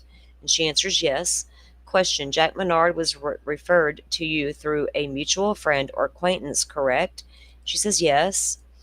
Matt Cope was referred to you by Jack Menard, and she again says yes. Well, Forrest is now gifted out memberships, guys. Thank you, mod team. Harlot, oh, thanks for listening. Hot Lips, Simi Sharp, my girl. Casey Marie, Lisa, Southern Gal. Another Southern Gal in here with us. Reese, Elle, and Sarah. And Brightwell. Welcome in, guys. Welcome in. Question, and then I have got some names of folks who worked for you in Letcher County. I think you said that Mickey Steins was recommended by Judge Woods. And she says yes.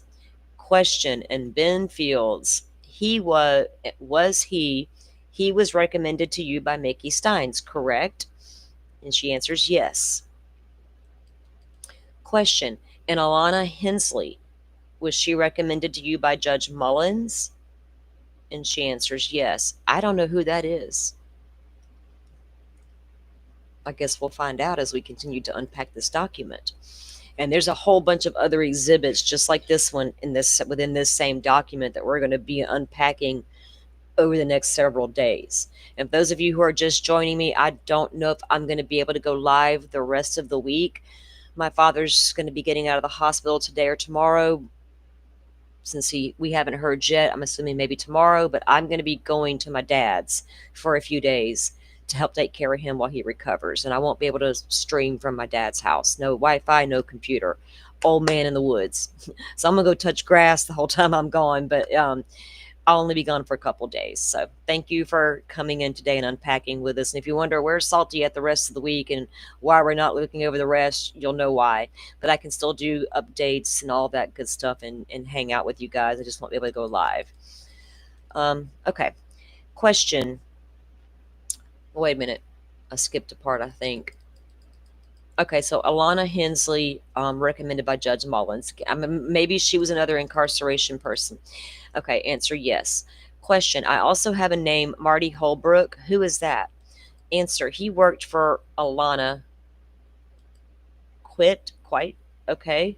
So Alana is no longer working for EKCS, and she says no. Question, how long did she work for you all? She's maybe 8 months. Okay, why did she quit? Answer, she did not want her checks made out to Alana Hensley LLC, and I said it has to be made out that way, and she said, well, I cannot work for you if you don't make it out to Alana Hensley. And I said, well, I don't guess you will be working for me. Holy hell. So you didn't want real employees under you to have to pay taxes on and provide insurance for. You wanted to fill them out as private contractors, and they had to do, whoa, scammy. Gotcha, ma'am. Gotcha. Answer, yes. Question, did you ask her to do that before she could work for you?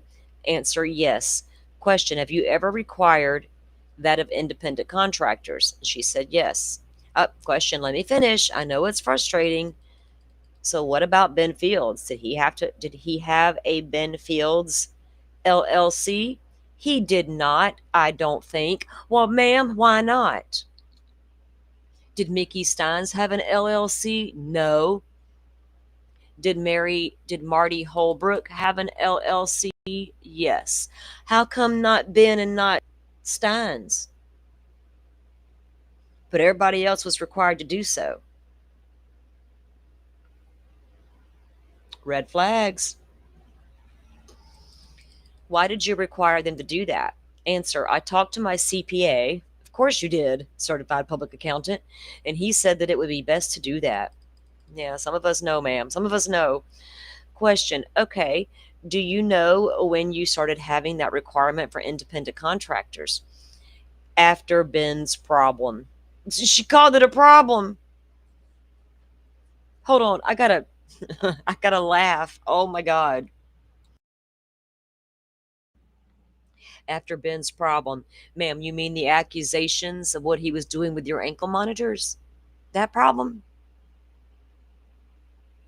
The problem he's sitting in prison for.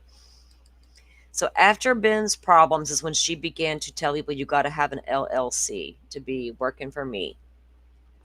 All right.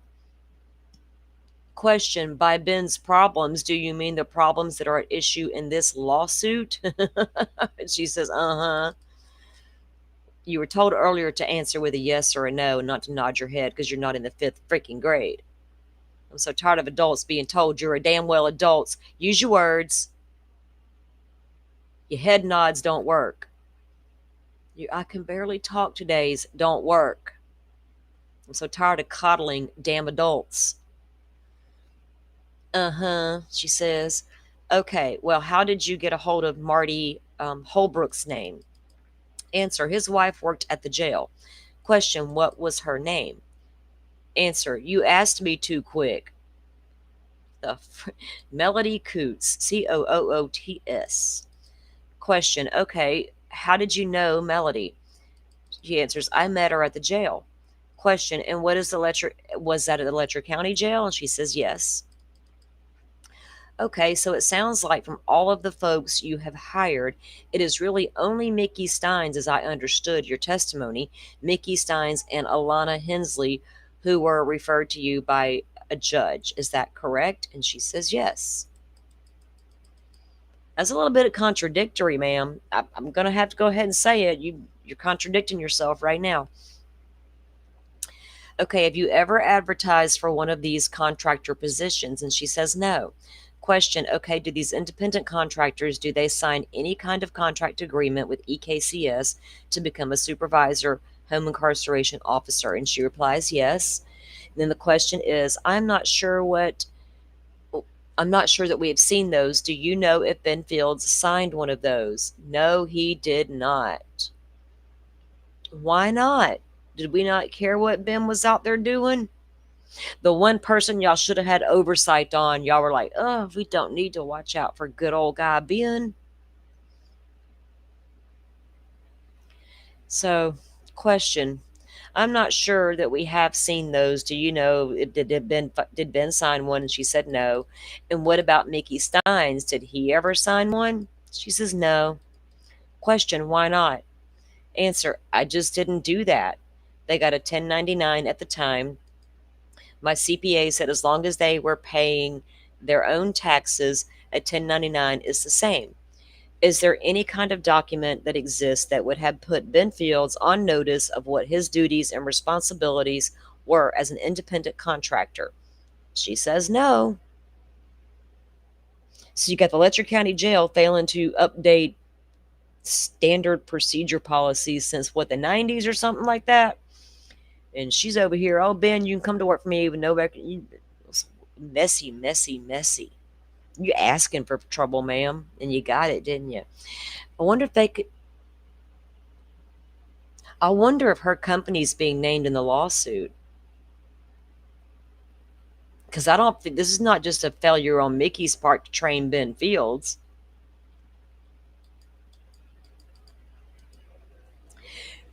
So how would he have come to understand what his duties were and what his responsibilities were at EKCS, independent contractor?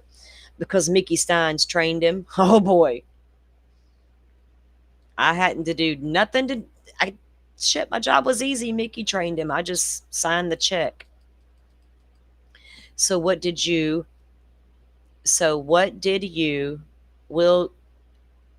we will get to some of that later. I guess I changed your mind. Okay.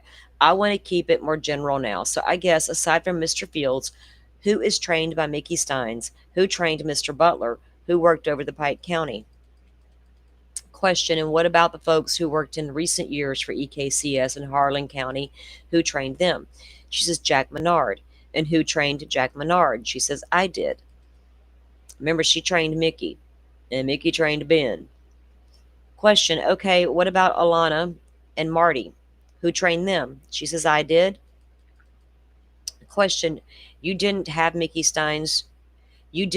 Steins trained Hensley or Holbrook? And she says no. Question, okay, but did you have Mickey Steins train Ben Fields, correct? And she says yes. Question, so at the time that Ben was, problem came up and he was gone, Steins was already the sheriff, so he wouldn't have been the one to come in and train new people at her little ankle monitor company, and she couldn't have Ben go train them because Ben got arrested for his little problem. So I guess that leads us to the training that you provided these independent contractors. What kind of training did they get as far as sort of record keeping and documenting their work with these persons on home incarceration? She says the only thing they did was do the application, explain the rules to them and what their duties were. And then the question is, and who dictates what those rules are? She says, I do. Question, not the court system? Answer, I have to go by what the court order says. If someone goes home on a home incarceration and they say they can only go to the doctor and to court or to see their attorney, whatever is in that court order is what I say they get to do. So she says, I go by whatever the court order says. Okay, is that court order kept as part of the file? And she says yes. And do you get a copy of the court order from, if it was Letcher County, was it the independent contractor? And she answers, usually they kept the court order. And then the question is, let me finish. Would you get a copy of that from independent contractor working in Letcher County? Answer, they kept it. Question, so where did the independent contractors working for EKCS, where did they keep their files? And she says, I don't know. I don't know, maybe at home in their office desk drawer or something, in the car, glove box. Who didn't, question, you didn't give them any sort of discretion or training on how or where to keep files on these home incarcerations? Answer, they kept files until they went off, And whenever they got a stack, I don't know what they did with them, get rid of them or whatever. Get rid of them how? Question, I saw there was a form of, for business records and purposes, she should have been keeping all those, any documentation her independent contractors were out there doing should all be turned into her regardless. Ma'am, I'm side-eyeing you at the moment. I don't know if I should be yet or not, but I am at the moment.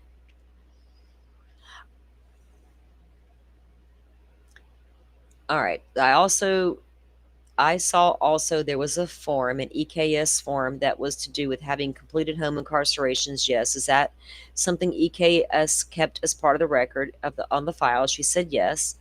Okay. Question. Okay. And where was that completion form kept? And she replies, at the representatives kept them. In the question, so they never gave them. And then she interrupts, oh no, I'm sorry, the completion forms, they filled them out, they took them to the clerk's office. Question, did you get a copy of that also? She says no. Question, did EKCS provide any training to those independent contractors on sexual harassment or sexual assault? And she says no. I always forget to do this. There we go. We use grown-up words here. I do anyway. So y'all know we're a true crime channel. Disturbing things get talked about, and it is what it is. I'm not going to apologize for it. If it's too much, then this may not be the genre.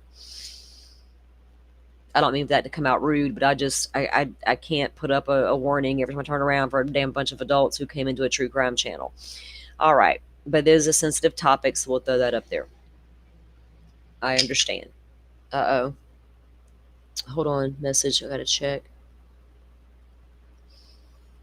Oh, there was a car accident just right down the street from me this morning. I was sitting outside my coffee early this morning, and I heard it. And like almost within less than a minute, I heard the sirens coming. And we're way up here in the middle of nowhere, but we got a thingy down the street. I don't think it was too severe, though. That's what that message was just about. Someone asked me if I saw it. Yeah, I did, because it was right down the street. All right. So were they trained on this harassment or assault? And she says no. Now, I was a manager for many, many, many, many, many years at a restaurant. We went to training all the time. We always had to go in for harassment and inappropriate conversations. What is assault? What isn't? What is going too far, joking with your employees? What isn't? You'd be surprised how many of my male counterparts failed those questions. Oh, that's a bad thing to say to your female coworker? Well, not to me, but her over there, yeah, it will be. She'll sue you.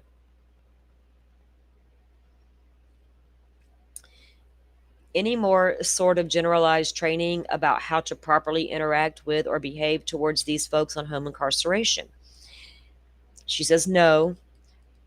So not only did the sheriff's office fail to train Ben Fields, but apparently his home incarceration company he worked for also failed to train him.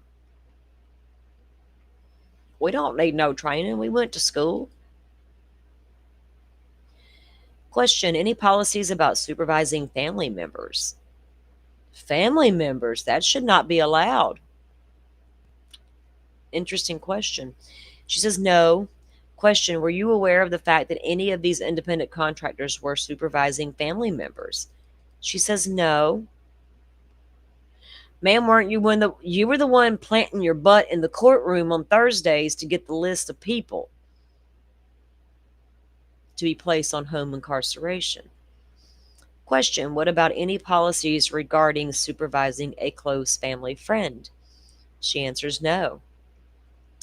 Question, what about any kind of policy regarding supervising someone with whom your independent contractor was having a romantic relationship with? She replies no. Butterfly, I probably should have dropped you the link today to come up here and do this with me. I didn't realize I didn't plan very well, guys, ahead. in a bunch of different streams. Actually, I was listening to a bunch of different stuff yesterday. I went down a rabbit hole with a case out of Rhode Island that I had never heard before, and I think this man might be out there somewhere today. That's a whole other subject. See, there I go again with my 10 tabs open at one time. Okay.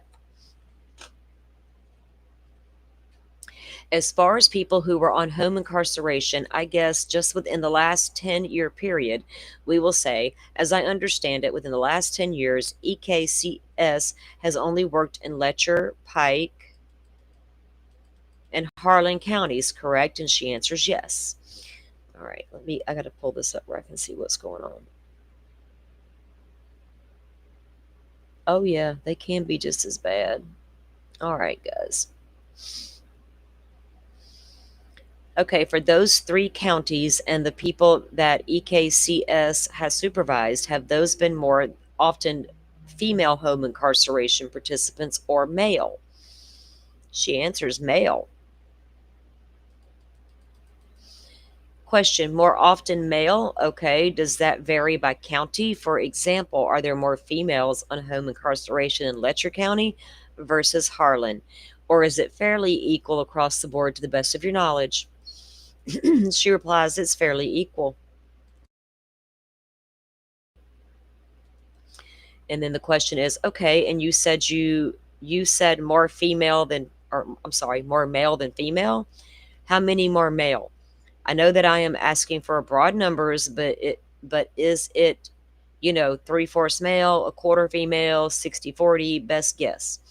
Answer, when we first started, it was about all males. I would say 85% is males.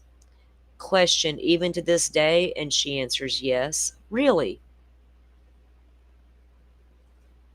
Really, ma'am? 85%. Mr. Shaw interjects and says, would this be a good time for a quick break? I could use a Coke. Baxter says, sure. Shaw says, 5 minutes, 10 minutes. Baxter says, sounds good to me. Short break was taken. We are back on the record. And Mr. Van Hoos told you were still under oath, okay? I got a question for you about uniforms. Was there any kind of EKCS uniform that these independent contractors would wear? And she states no. I hope they at least had some sort of badge to wear.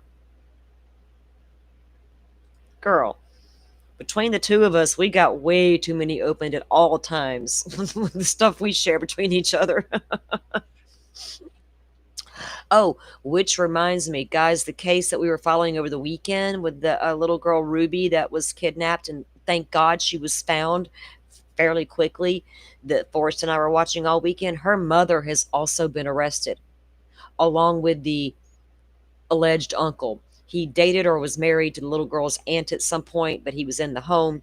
They have also now arrested her mother on obstruction charges. Because remember, once the police were called that Ruby was missing, the mother failed to tell them for several hours, oh, I think he took her.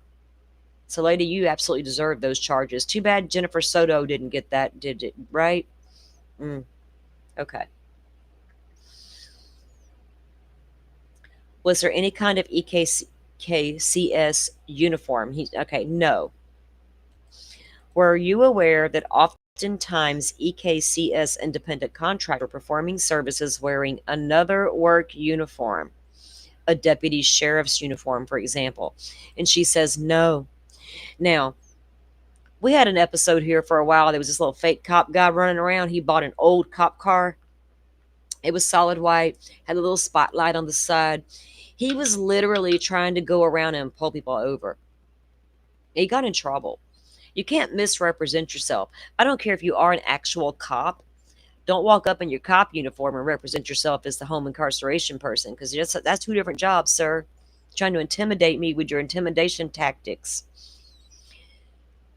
No update yet, Butterfly? Okay, I knew you were going to be watching for us, so thank you very much. All right, guys, let me go grab a Coke real quick. I'll be right back.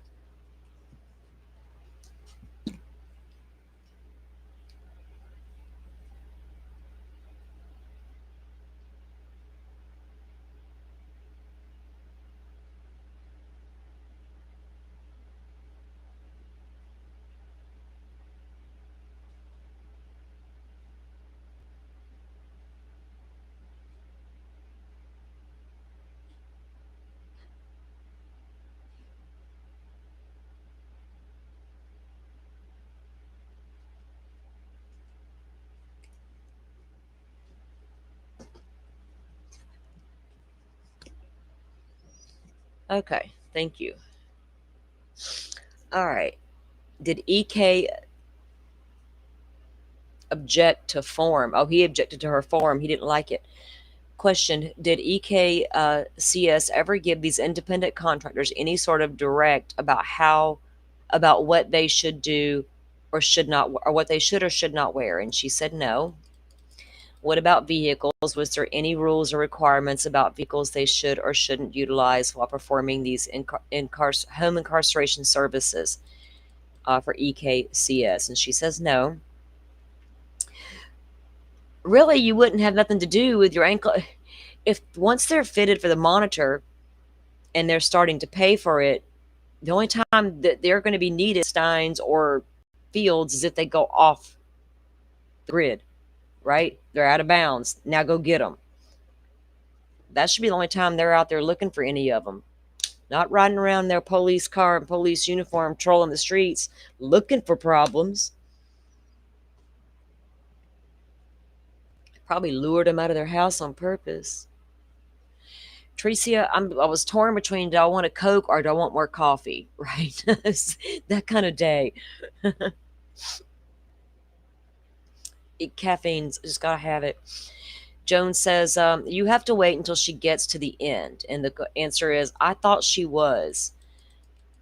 Question: were they given any millage, like compensation for mileage from EKCS? And she says no. They shouldn't have to be riding around all day looking to make sure everybody's home with their bracelets. They don't ride by with a binocular. Is she in there? Question: okay, were all of the folks at EKCS managed on home incarceration, were they always pretrial detainees? Answer: I don't know. Question: had EKCS performed home incarceration services in any states outside of Kentucky? She says yes. Okay, explain please. She says, years ago, my husband had someone on home incarceration somewhere in Ohio. A singular individual? Answer is yes. What? I'm over here in Kentucky with my ankle monitor company, but you can be over there in Ohio. I'm going to get one client. So you contract with a jail, they're going to give you one client? Huh, interesting. Okay, aside from that individual, though, everyone else has been in Kentucky, and she says yes. That is odd, guys, for them to have one person over in Ohio. I wonder who that one person was in Ohio. Butterfly, we know somebody who lives in Ohio. Oh, I could get super shady right now, but I'll be good. I'll be good. Aside from that individual, anyone else in Kentucky? Okay, yes. Is EKC a member of any kind of trade association? And she says no. Question: are you aware? Uh-oh. Oh, I can't with that news. I don't care about all that.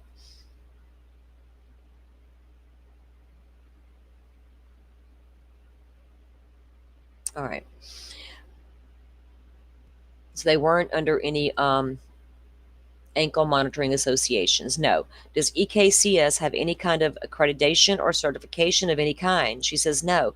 You would think these companies that contract with jails to handle these kind of things would absolutely have accreditations. Why not? Where's the oversight? Huh, no oversight. Question: are you aware of any accreditations? She says no. Question: have you or any of the independent contractors we have talked about today ever attended any conference or seminars about home incarceration and ankle monitoring? She says no. Well, hell, you didn't want to represent your company real well and go get, network and train and what's everybody doing out there? Huh. I'm just going to sit back and draw a big fat paycheck off them poor old girls. Wait a minute. They weren't paying for the ankle monitor. Ben was. Lordy. Question: through the course of your work with EKCS, have you ever had any contact with AOC, that being the Kentucky Administrative Office of the Courts? And she says, I have not.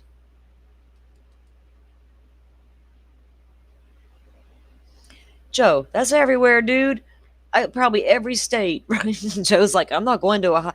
Joe, is that the one place we can expect you won't go boots on the ground is Ohio? Yeah, I know some. Yeah. Yep. We know we can't send Joe to Ohio, guys. He's going to refuse, flat out refuse. I don't blame him. I don't know what is in Ohio. Like the Rock and Roll Hall of Fame or something? Am I wrong about that? Wasn't there a song about it or something? I don't know about no Ohio. All right. So she has never heard of the Kentucky Administrative Office of the Courts. Okay. Do you know if your husband ever did? She says, I don't know. Questions specifically in Letcher County, aside from the district and circuit court judges, were there any other court employees of the courthouse that you said that you had any contact with about the home incarceration and ankle monitoring? And she replies, no. Get my thing over. Okay. I think most recently, I think you have been using a program called Attenti. Does that ring a bell? And she answers, it is Allied now. Okay. And then the answer is Allied bought Attenti. Okay, so clarification, guys. Allied bought Attenti. Okay, when did that happen to your knowledge? And she says within the last year or so. Question, okay, so in 2021 and 2022, the program that you were using was called Attenti, and she says, I'm not sure. This lady in her amnesia is bothering me. How many of you own a little small business or I don't care if it's a cleaning company, if you clean people's houses, you know your business. Oh, crap. Yeah, guys, hold on one second. I got to let this dog out. Sorry.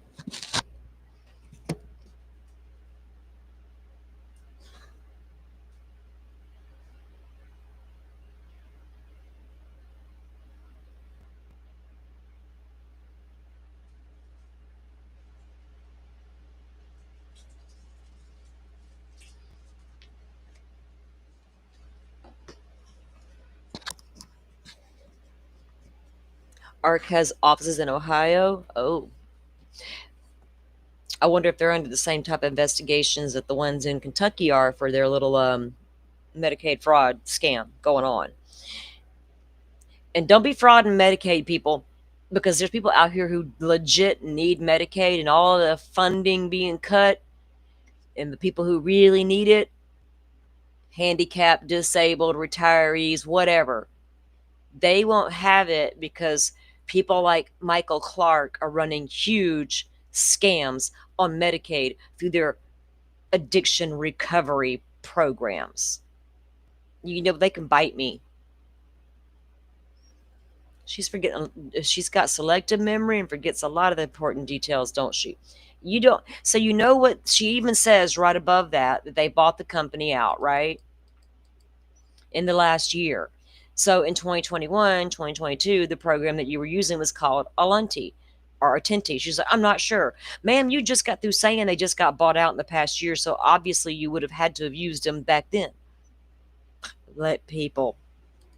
When people are sketchy with their answers, it makes us side-eye them, don't it? And they wonder why. Don't be sketchy and we wouldn't have to. Okay, the next question is, let me see if you can answer this question. I like a smart ass. Let me see if you can answer this question. So the computer software that you use, do you purchase and the ankle monitoring as one sort of complete package? In other words, do the ankle monitors work with a specific program? And she replies, yes.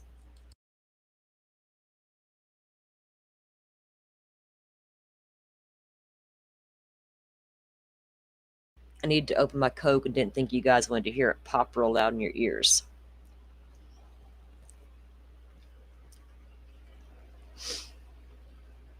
Okay, so they work with a specific program, and she answered yes. So the time period that I am interested in, 2020 to 2022, during that period, I guess to the best of your recollection, what software and ankle monitoring equipment were you using? And she says GPS. Question. And so for that software and equipment, do you pay like a monthly fee, or is it one time upfront fee? Oh goodness, y'all, it's such a busy day. I'm so sorry. I got a sister who's in surgery. I didn't even tell y'all that part. And my dad's in another hospital. They're in 2 separate counties, and I'm in a whole other county. Okay. I got multi-county stuff going on this morning. All right, hold on.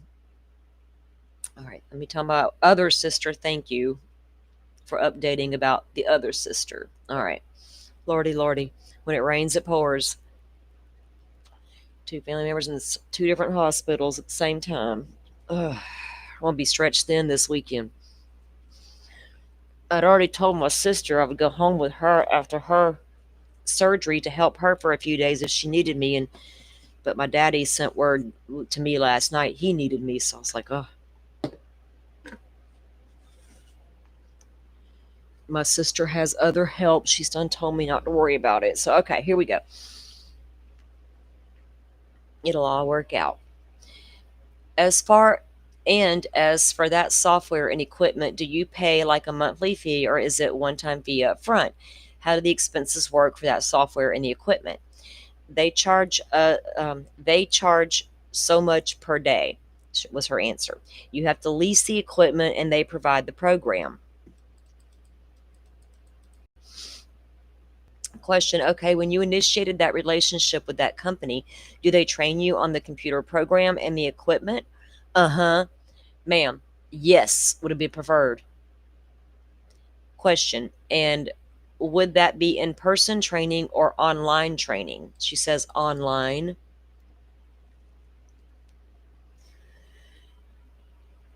You can only get so much out of some online training. Did you require your independent contractors to also watch that online training? And she says no. But so she watches it, but then she doesn't even train her own people. So here y'all go. Question. So you would have been the only person to ever watch the training from the software and equipment company, correct? And she says yes. Probably because she's the one in charge of the software. Question. I guess as you go, if you need more ankle monitors because there is more folks being put on home incarceration, do you just order additional ankle monitors from that company? And she says yes. And that Ben Fields' audio interview, that's what he said. They just let them know they need, I need 5 more, I need 10 more, and they would get them. Thank you, Butterfly. She should do well. Hopefully she won't have to be in no more than 24 hours. That's the hope anyway. Okay. And then if you have to get more than you need, or maybe if one is broken, is it your practice to mail those back to the company? She says yes. So they would return anything that was broken or whatever, it wasn't working properly. Question. How do you keep track on how many ankle monitors were in Letcher County, for example? She replies, are you talking about extra ones? Question. Well, I just wondering, how did you know? How do you keep track of how many ankle monitors are being used in the Letcher County? For example, 2022. What he means, ma'am, is you got 50 monitors in your possession. How many do you have out on people right now? And how many you got left waiting on people? I think my 9-year-old grandson could have figured that out.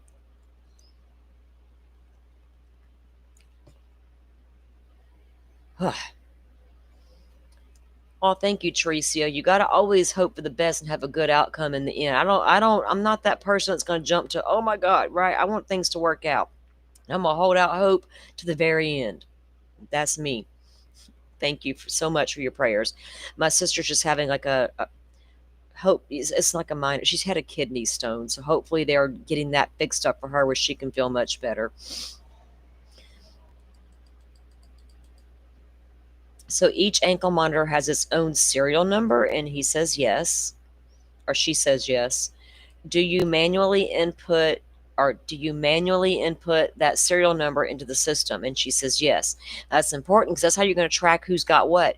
Each monitor should have a serial number, and once that monitor is assigned to a home incarceration person, that monitor's there, is with them, that to track where they're all at. And somebody should be tracking the monthly payments that are coming in on those things. Who actually paid for them? Were they paid for cash? So nobody signed a check? Who's paying the cash? No receipt written out for the cash payment? Because if Ben was trading stuff for the monitor instead of money wasn't going anywhere for these monitors. Lordy, lordy. Can those serial numbers be changed at all? Could someone who had that physical ankle monitor do something to tinker with the serial number, or is that static and permanent? She's like, I really don't know that. Well, maybe if you went and got a little more training on the monitors you supplied, you might know it. Question. Okay, so what do you do with an ankle monitor that is not working? If it is broken somehow, what would you do? Answer, I would send it back for repair. Question is, do any of the independent contractors who work for EKCS have access to that software? And she says no. Oops. So you rely on those independent contractors to provide you with the information that you need to plug into the software. Is that correct? And she says yes. Okay, identify for me what all information you need to be able to get somebody up in the home incarceration software.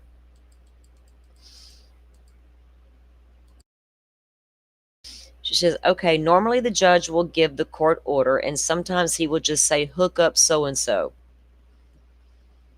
When you're sitting there in court on Thursdays, he's looking past the people and saying, hey, you, hook up so-and-so. Fill out an application, and on this application, the first thing that is on there is the serial number of the computer, how many days they are on, name, address, phone number, next of kin, their charges, their case number, and any known medical issues. She says, okay, answer, and that is basically it. Question, so the information that you need to set someone up in the system comes from the application? And she says yes. Which I can see that. They're going to fill out all their pertinent information. You're going to enter it into the computer, like most places.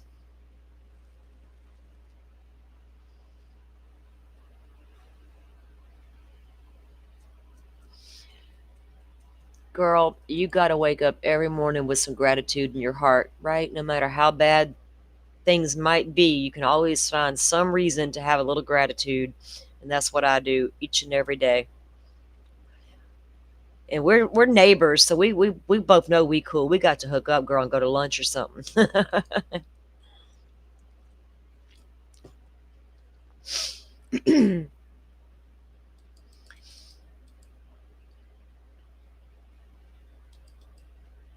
Okay, so how do independent contractors get paid?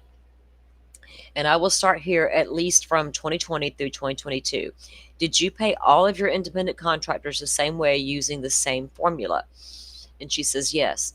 What formula? They weren't like paid by the hour, paid like a salary, what they get paid for. What was the formula breakdown, or how did they get paid? She says, okay, $25 for each hookup. I got a problem with that right there. So the more people I stick on home incarceration, the more I'm going to get paid. That's weird. That kind of like, I'm trying to think how that would fly in my county. Okay, that's weird. They should be like a little salary employee. You get paid $500 a week for, I don't give a fuck, you got 50 or 100. It's your job. All right, so every time they hook somebody up, initially, they got a $25 fee. Okay, and then $3 per day for every day they were on. They got paid once a month. So they got paid $25 at the initial hookup, and then $3 a day to monitor these people. Well, they weren't monitoring, she was. And she'd tell them, hey, so-and-so's out of range, go get them. And then they got paid once a month. I wonder, so the judge would determine how long they would be on the ankle monitor. Right, Forrest? Just scream it from the mountains, man. It does. Something fishy. Something's amiss in Letcher County, guys. I honestly don't know how this home incarceration stuff works, but I feel like I need to look into it in other places. Is this normal? $3 a day. Okay. You couldn't have that. That could not be your only job. You would starve to death. Question. Okay, do these independent contractors submit invoices to you for payment? And she says no. Well, shit. How they getting paid? Question. Okay, how did the money go from these individuals on home incarceration to EKCS? She replies, the representative would collect the money and meet them once a week to pay for their week in advance. He would make the deposit weekly into a bank account. Well, did the county benefit from having these people on home incarceration too? Just get them out of the jail to make more room in the jail, get them on. Did the county get any kind of monies, I wonder, as well? I guess, then the next question, I guess also give you some sort of accounting of who gave what account of money. Her answer is he had send the receipts to me weekly. Question, when you say he, are you referring to Benfield specifically? And she replies, yes. Well, Ben wasn't charging everybody, ma'am. Did you not notice? Did you not notice? Question, what do those receipts look like? And she says, just a regular receipt. Question, were they like computer generated or were they handwritten? She replies, receipt book. No, not the 1970s receipt book, ma'am. Are we serious right now? What would happen if someone, I'm telling you, if I was on home incarceration in Letcher County, I'd be like, what is this handwritten thing? What would happen if someone who was on home incarceration hadn't paid? Answer, we usually work with them if they have a problem and they can make it up the next week. We will let them wait until the next week, but normally we never had that problem. So I guess if they had somebody, they would like, okay, we'll let you slide a week, but next week you better pay for both weeks or we're going to violate you. Question, was that normal procedure? Right? The judge don't care once he hands them over to you. Question, people always paid? And she says, they always paid. Apparently they did. Question, were independent contractors, were they given EKC credit cards to use? She replies, no. She's like, hell no. Question, do these independent contractors have the authority to deposit money into EKC's account? She replied, yes. Then the question, okay, did you maintain a separate bank account for EKCS from your personal finances? And she said yes. Okay, what bank did EKCS bank with? And her answer is, are you talking about in Letcher County? Well, I think we have been.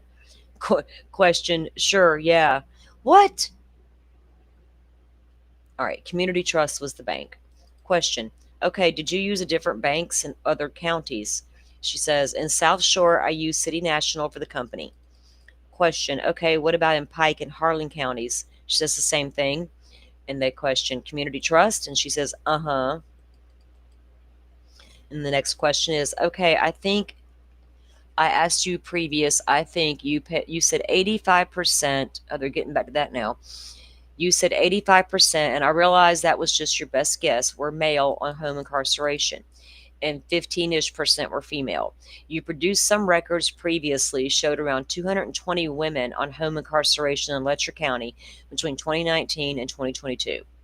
So I was just wondering, and she interrupts and says, I didn't know it was, and then the question is, did it say there was another 18 men on home incarceration during that time period? Question, I don't understand your question. First off, you were saying there were 200 on? Question, yeah. You responded to a subpoena. We subpoenaed some records from you a couple of years ago, and you produced a lot, and I will show you some of them. Attenti records. She says, I am surprised that they were that many. Well, ma'am, you wouldn't know. Well, you should have known, but you didn't. What in the world? Question, it's okay. And Mr. Jones says, I don't think that I have seen any of that. And Baxter replies, we subpoenaed that way before she became a party to this action. I produced those too. And then she says, were you the one that I talked to when you called? Someone from your office called me. Question, I think you called maybe about that subpoena. Jones says, do you have them? Shaw says, I don't know if I have gotten them. And then Jones replies, I know that I don't have them. Shaw says, this is off the record. An off-the-record discussion was held. Oh, goodness. And now we're back on the record. Jones says, I'm having a kind of a problem about her being questioned about documents that I have. That's her attorney. Jones is the attorney for Miss, what's her name here? I forgot, Patty Stockham. So I'm having a kind of a problem about her being questioned about documents that I have never been provided to me and that she doesn't remember. And then Baxter says, if you want to go back off the record, I can email them to you guys. And Jones says, that would be good. Baxter says, okay. So off the record discussion was held. Now they're back on.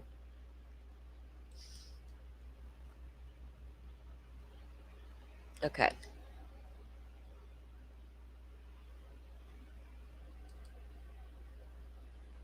Okay, I think you answered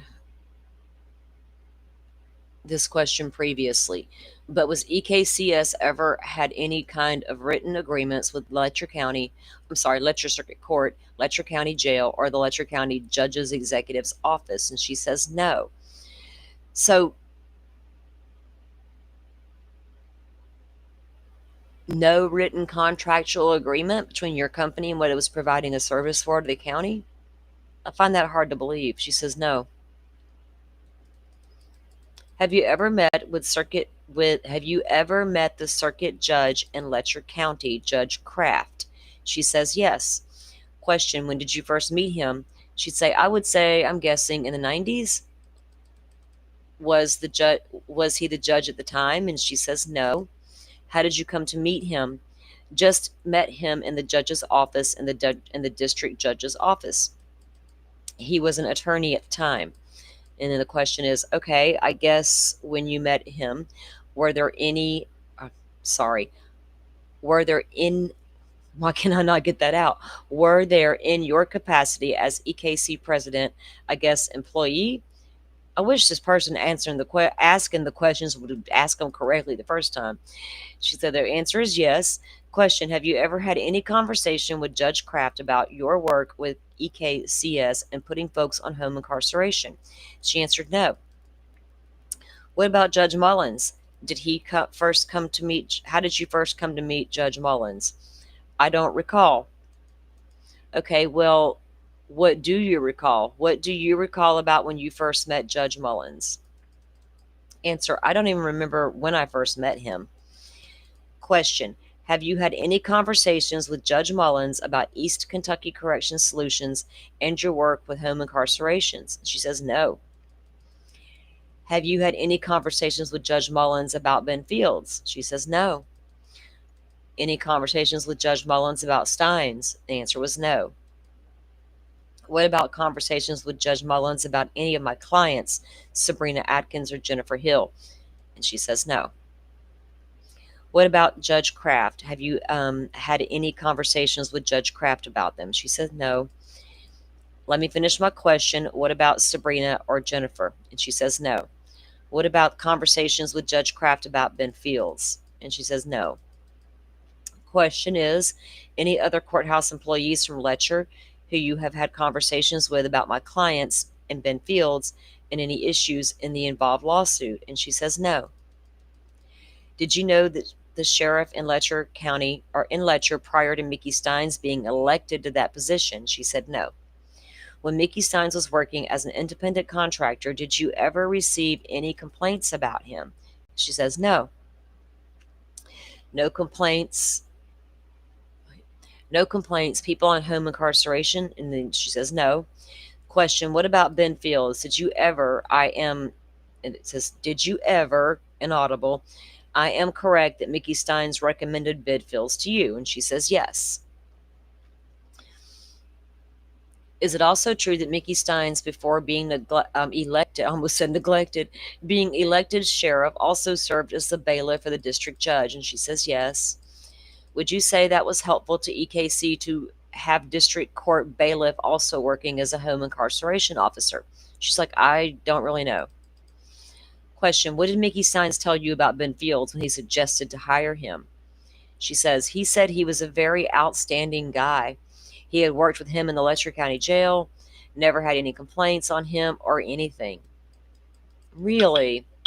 I beg to differ. Question, did you talk to the jailer, Letcher County jailer, about whether there had been any complaints on Ben Fields? And she says no. She just took Mickey's word. She didn't do anything else. Did you ever receive any complaints about Ben Fields working for EKCS? She says never. Question, no persons on home incarceration ever complained to you about Ben Fields? And she says no. Question, all right, I want to go through sort of the process of enrolling, how someone gets enrolled in home incarceration and sort of what the process looks like from the start to finish. They were absolutely trying to figure out how her company's being paid for these monitors if Ben Fields is not charging the women for the monitors. Who's paying the damn monitors?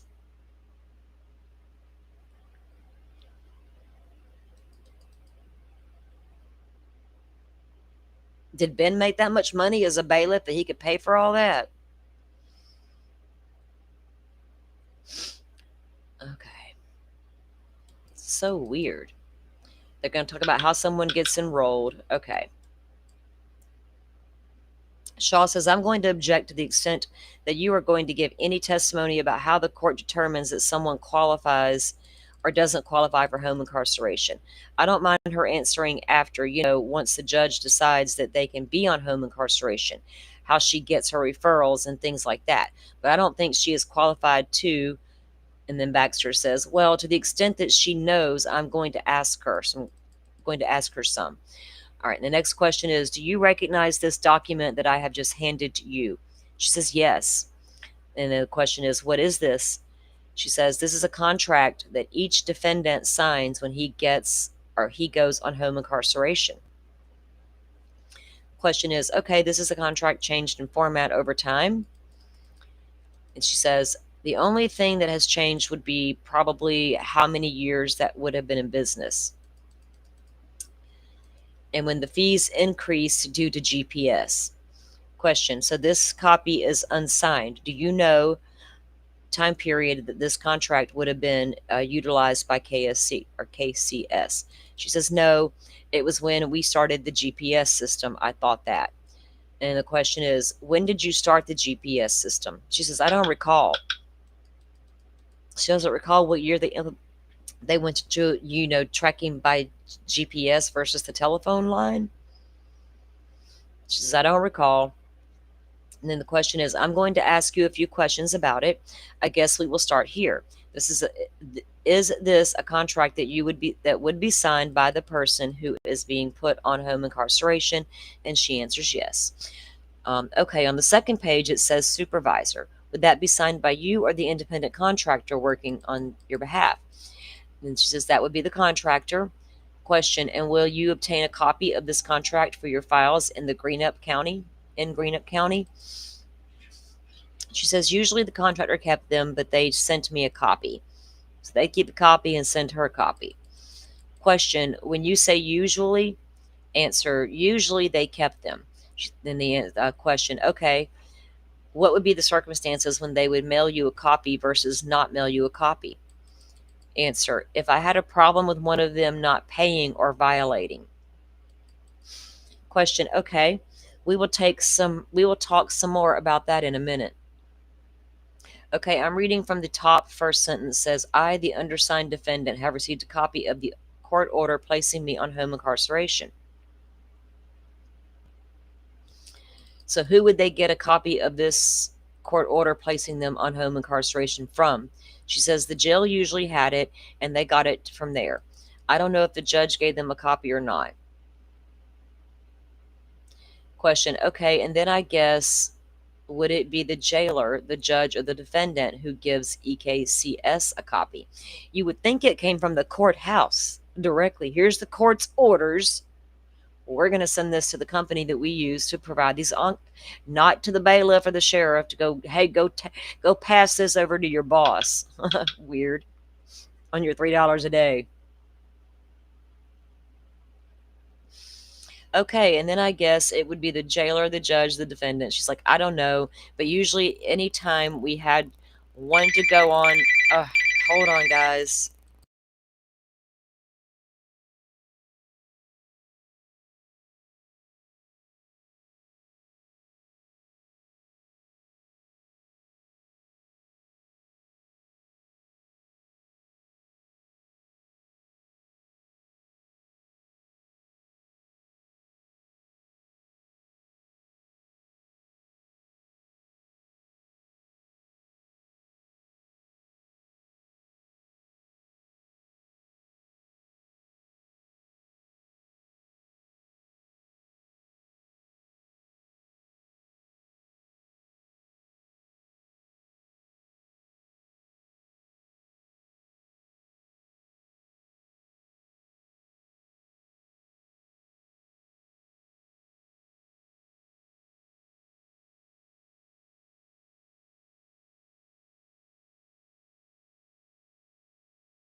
Thank you guys for being understanding.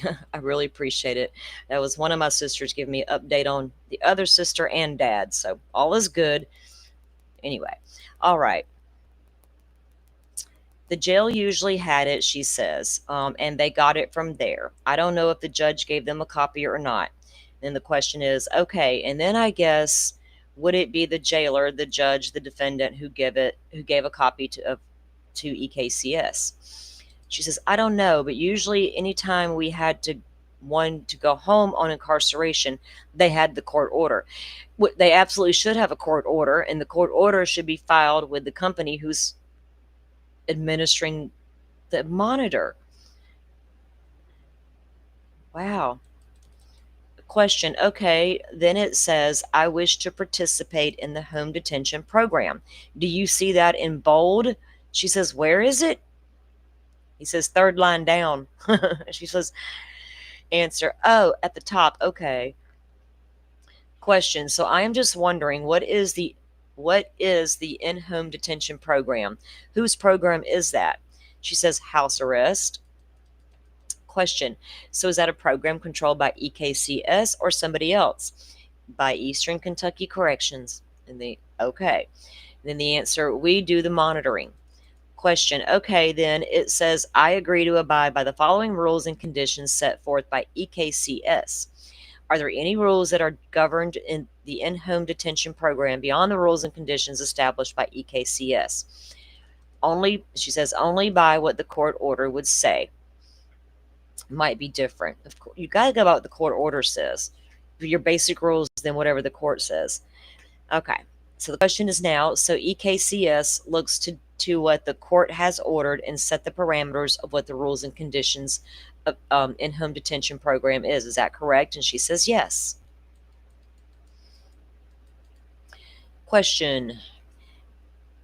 Then it goes on to say, I am looking under number one, and talks about curfew restrictions. So what are curfew restrictions? And she answers, some of the offenders are allowed to work.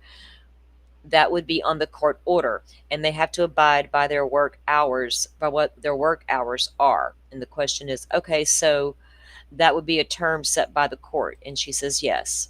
And the question is, then would you take that information and plug it into your home incarceration software? And she says yes.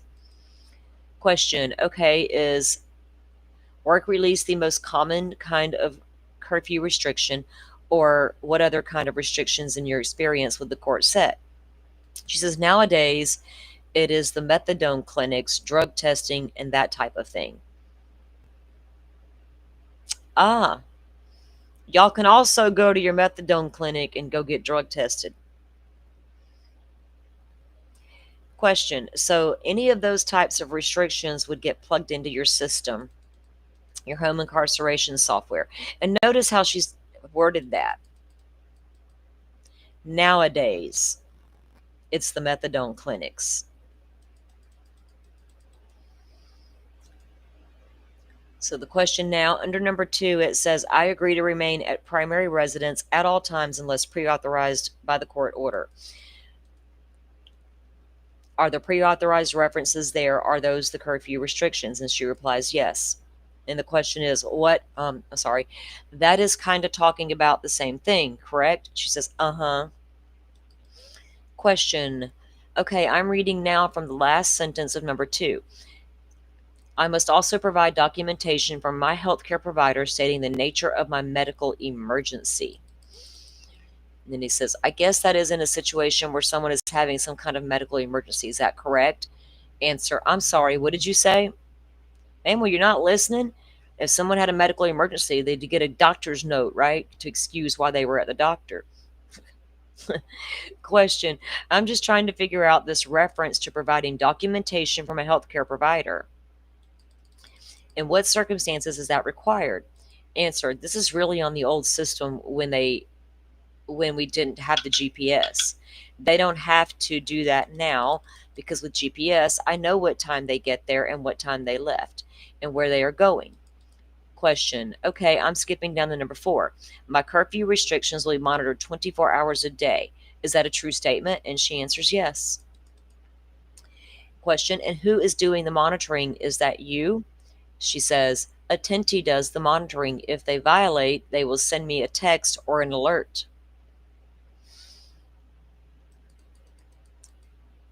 Question, okay, how often did you get a text or alert in the course of the day generally? She replies, in a course of a day, it's according to how many people were on home incarceration. Like, man, did you have one a day? One jumper per day? 2, 3? Was it common? Question, well, in 2002, say, is that a once a day occurrence or 10 times a day occurrence? She says, a lot of times they would just get out. I put a certain range in there, and sometimes they just get out of range, which is not really a violation, and it might show up as a violation. When it comes to a violation, I can check and see. So if she got a notification, they're out of their parameters, and she looks at a GPS map, oh no, they're close enough.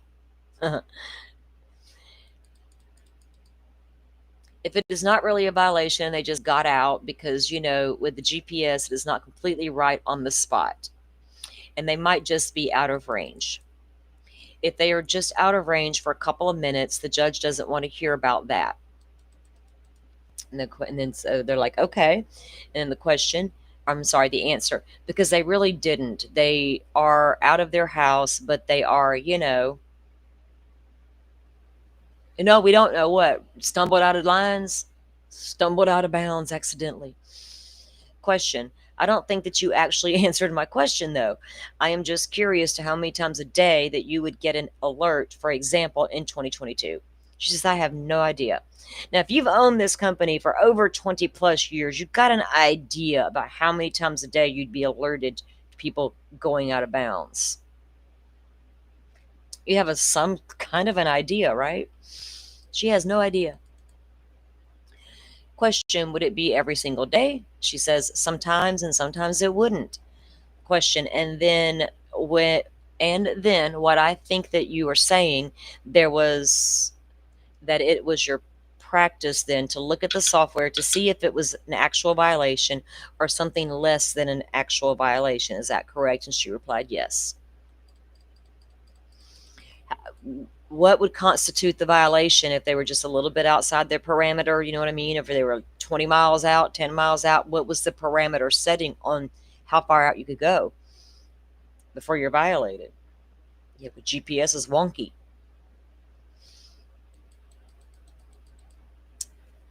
I would first try to get a hold of them. If I couldn't, I would call Mickey, my representative, and they have to get a warrant for them.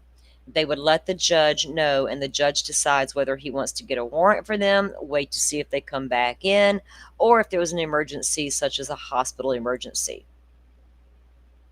The judge would decide, no, let's get a warrant on that one. What's her name? Oh, let's just wait and see if she shows up. What's her name? Yeah, do that. Is that how you determined it? By name? Question, so in that scenario, I think you were referencing to Mickey Steins. In the scenario where Mickey Steins was the Letcher County EKCS representative, after initially trying to get a hold of the person on home incarceration, you would get a hold of Mickey Steins. Is that correct? And she answers yes, or uh-huh. Question, and then Mr. Steins, I guess he would also be trying to get a hold of the person on home incarceration. Or what would he do? She says, sometimes he would call the hospital to see if they were in the emergency room. If they weren't in the emergency room and didn't call or leave a message or tell me that they were going somewhere, he would get a warrant. So that's the first thing Mickey would do. They'll call the hospital, not the person. Call them first, everybody else second. So then he would get a warrant. First, he would call the judge, and then he would go get a warrant for them for escape. Okay, how often would a warrant for escape be sought? And she says, it is not very often. Question, okay, so in Letcher County in a year, did it happen once or twice a year? Once, twice a month? She says, maybe twice a year, maybe.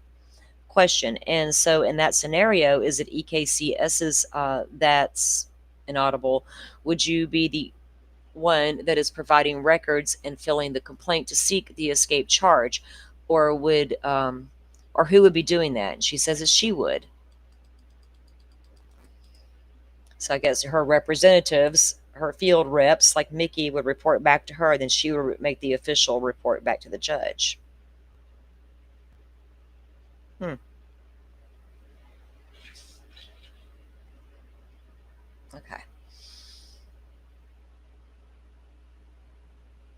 Welcome in, everybody who's just joining us. Welcome in.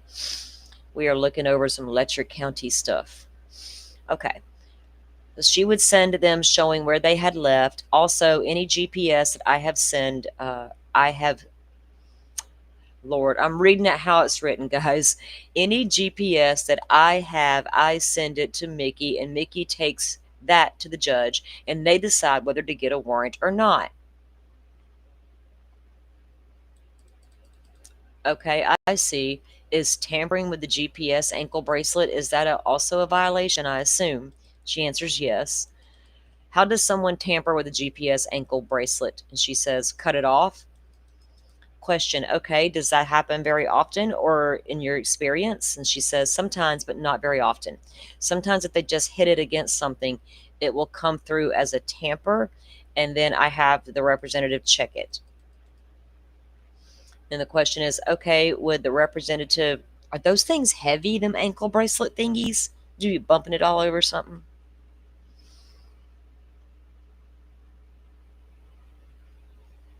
As there's an update, grab the link and throw it in Discord, Butterfly, if you can. Y'all, I got cold. It's cold in Florida today. This Florida girl ain't gonna be, I'm not gonna be happy come winter. Hold on. I gotta grab my little blanket. And my son's got the Antarctic air conditioners going in this house. Okay. That's what I call it. I feel like I live in Antarctica sometimes. I'm supposed to be in Florida, damn it. Okay. Would the rep, would they call the individual on the phone? Would they physically go check their home to check on them? Is there any policies or procedures about how they go about checking on the person? She says they are supposed to come to the jail and have them check, have it checked, because they both worked at the jail at the time. So you wouldn't come to their, like, I almost called it KFC, to wherever her little office was at her property. They just meet me at the jail.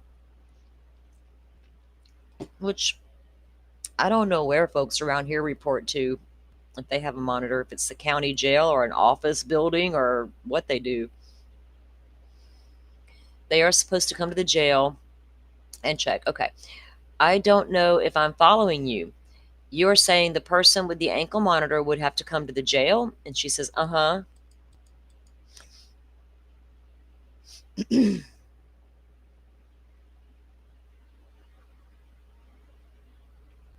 Woozy, I've been battling the allergies today. What's in the air? And I used to never have allergy issues. My mom began to have many as she got older, and now I'm starting to get that same thing. I'm like, damn, what happened? I never had an issue before last couple years. And I honestly thought it was because I moved up here in the middle of a growing season and peanuts and stuff, but all right. And when you say because they both worked at the jail at the time, who are they? She says, oh, I've been asking that question for 10 years. Who are they? In this case, it's Ben and Mickey. She says, okay, but when you first hired Ben as an employee, he wasn't working at the jail anymore, was he? And she says, yes, he was. Question, okay, and then he became a deputy sheriff's later? Or she says, later, yes.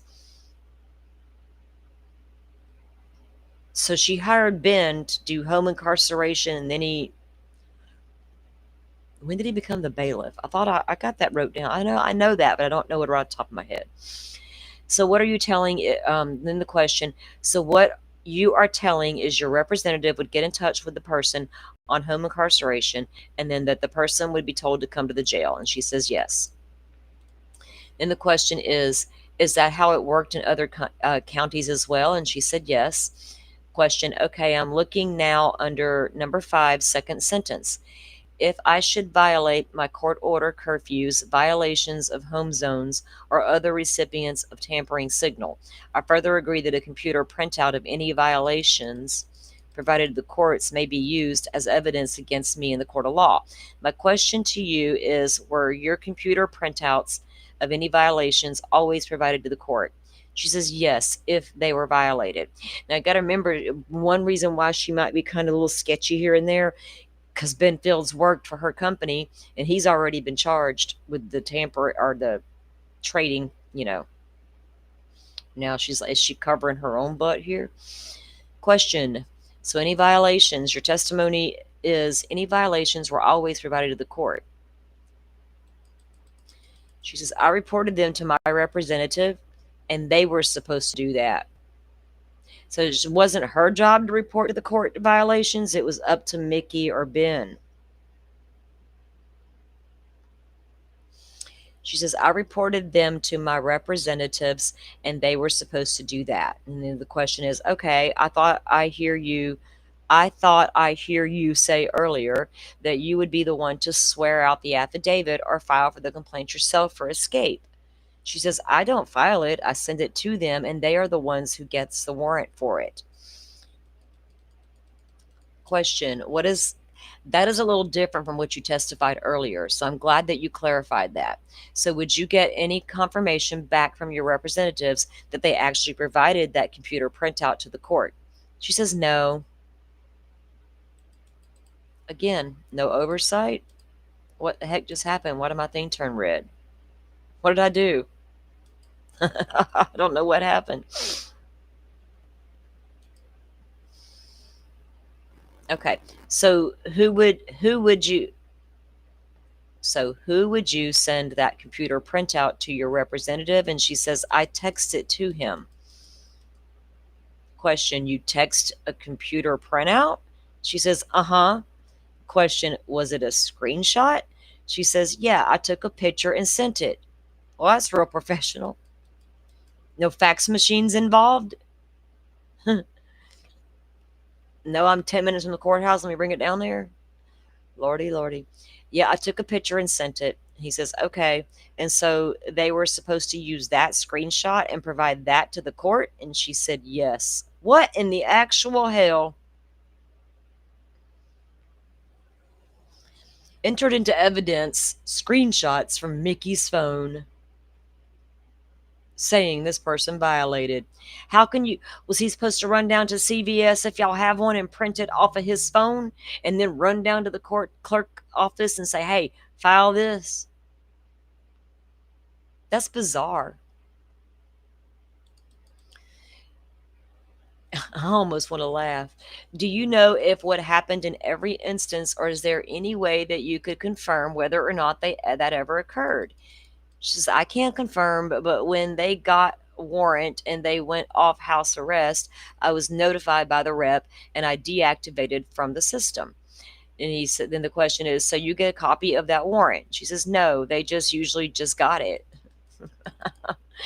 Question, and the representative would just let you know this person was to be deactivated? And she said yes. So she didn't require no legal documentation from the court. You were in court on Thursdays making your list of potential people you're going to make money off of, getting the court orders and putting all their parameters and whatever in, but you needed no confirmation they were off house arrest. That's weird. Rinky dinky. I like that. Rinky dink way of doing business, Forrest says. Goodness. Alrighty. Well, it says here that all equipment must be returned to Eastern Kentucky Correctional Services. Was that equipment actually returned to you in Greenup or just returned to the rep? She says, to the rep. Question, in Letcher County, okay. I am looking at number 12 on the second page. It references about charging units. With failure to charge a unit, in what circumstances would that result in a violation? Or would it result in a violation or not? Her answer is, it would if they did not charge and they let the battery go dead. Question, in a situation where a person on home incarceration lets the battery go dead, that would result in a violation, a felony escape charge? And she says yes. Well, yeah, it's like charge your phone, charge your car, charge whatever. Charge up your ankle monitor. That's pretty important. That bitch be plugged in all night long. I am looking at number 14. I understand that I must at all times have access to a phone or some type to promptly answer when a rep of Eastern Kentucky, I did it again, services calls. So I guess they would have to make sure they have a phone. No. Were there any issues with folks on home incarceration having access to phones? And she says no. So there shouldn't have been any reason why nobody would violate for weirdness, like not being able to call in. Baxter says, mark that as Exhibit 1. Question, I want to look at the first page. Is this the application form? And she says yes. Okay, so this is a thing that a person who wants to be on home incarceration would fill out on the initial step in the initial step. And she says yes. Then the question is, okay, I'm just wondering, I see a GPS number there at the top. Do you see that? And she says yes. Is that a serial number from the ankle monitor? She says yes. Okay, then I see regular and then TX number, cellular number, TX number, hookup is regular. What does all that mean? She says, okay, when I got the GPS, I was still doing the other one too until we got them all in. What do you mean by the other one too? She says, okay, when they first had house arrest, there was a monitor about this big that plugged in line with your telephone. That is the one that is regular, that is no GPS. It shows if you go out of range or come back in range. So if you left your house or not. And then the question, so I guess in this case, Sabrina Atkins was hooked up to the newer model GPS ankle monitor, correct? And the answer was, she was on twice, I think. Yes. Twice. Question, okay. It says sentence, POB. What does that mean? She says part of bond. Question, okay, does that address... So the address that gets listed on this application form is her home address and where she's supposed to stay unless she has to get some sort of authority to go elsewhere from the judge. And she says yes. Question, and this is form that persons on home incarceration with EKCS would fill out with independent contractor in the county, correct? She says yes. And this would be sent back to you in your home office. Is that correct? And again, she says yes. And kept as part of the files, correct? And she says yes. And then the next 2 pages of this document are there another copy of that contact. There is a couple of new sections on here though. I think it is paragraph 5 and 9 were added. I believe those have to do with sort of your more updated system. Is that correct? And she says yes. And then they go on to say, okay, and it looks like this one was signed by Sabrina Atkins and Ben Fields on June 18, 2021. She says yes. So Sabrina filed her contract there with them on June 18th with Ben Fields, because as the rep to oversee her. Question, okay, do you want to take a break? She says, no, I just need to refer to him for a second. I'm assuming she means her attorney. Mr. Shaw, I have a clean copy of it if you want to use that. Baxter says, you mean not gray? Shaw says, not gray, clear. You can look at it. I don't know what they're talking about. Baxter, I have got them stapled together. I'm going to keep them as I have got them. I appreciate that. Shaw says, go ahead and pass it to the court reporter. I want to introduce it as Defendants 1 because you are not going to be able to see it by the time he copies it. So I would rather have a clean copy of it in there too. Go ahead and mark the Defendants 1 if you don't mind.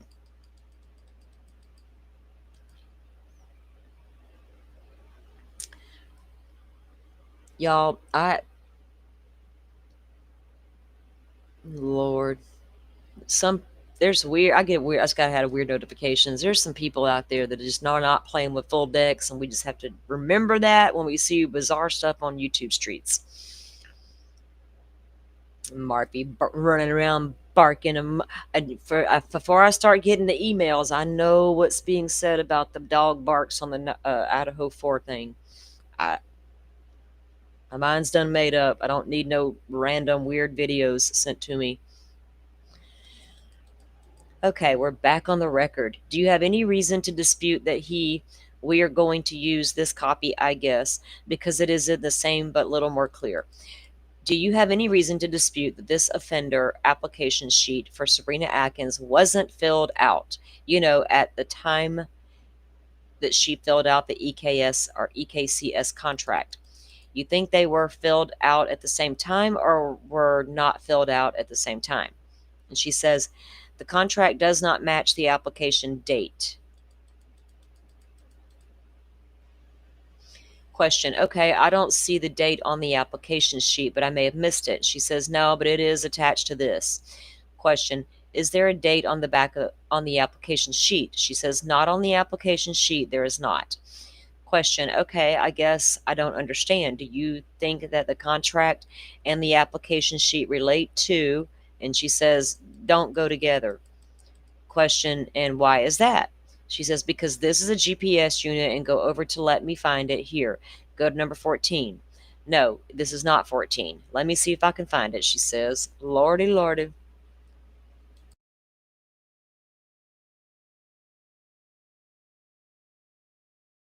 Usually when you're going to implement a new program like the GPS, you phase out all the rest are gone. That old stuff's gone. Get out with the old and get in with the new. Makes our job a whole lot easier to monitor these people, right? This fancy little GPS stuff. Jones interjects and says, this is what you're looking for. I hit mute instead of moving my screen. She says, I am on the wrong one. Okay. And then Jones says it should be. Okay. Number 5, I understand this is my responsibility to connect the home monitoring equipment as soon as I arrive. GPS, you do not have to hook it up to the phone line. Okay.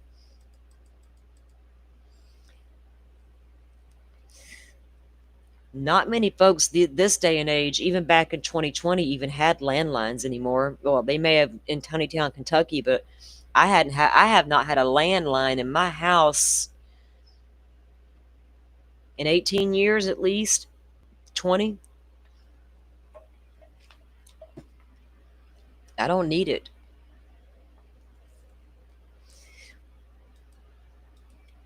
It is your belief that Sabrina Atkins was on home incarceration with EKCS on more than one occasion? She says yes. Why do you believe that to be true? Well, I know it to be true, she says. How do you know is the question. She says because she was on the regular system that we had where you had to take the... Now, here's the thing in my county. You don't get a multiple choice... You don't get to get arrested multiple times and get out on home incarceration each time. Florida has a point system. You rack up enough points in court, your butt's going to prison. We don't care about your hardship story. You're going to prison because you got too many points stacked up against you now. The stars are stacked against you, girl. Get back in bed. But I feel lucky.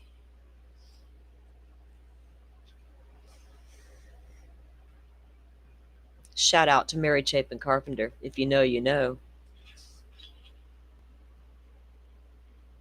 The alien technology. My 18-year-old, when he was 4, I tried to teach him how to use the phone because we lived with my grandpa and I was his caregiver. And I was like, if anything ever happens, you need to learn how to call 911. My kid was lost. He's like, I don't know. He knew how to do it from my cell phone, though.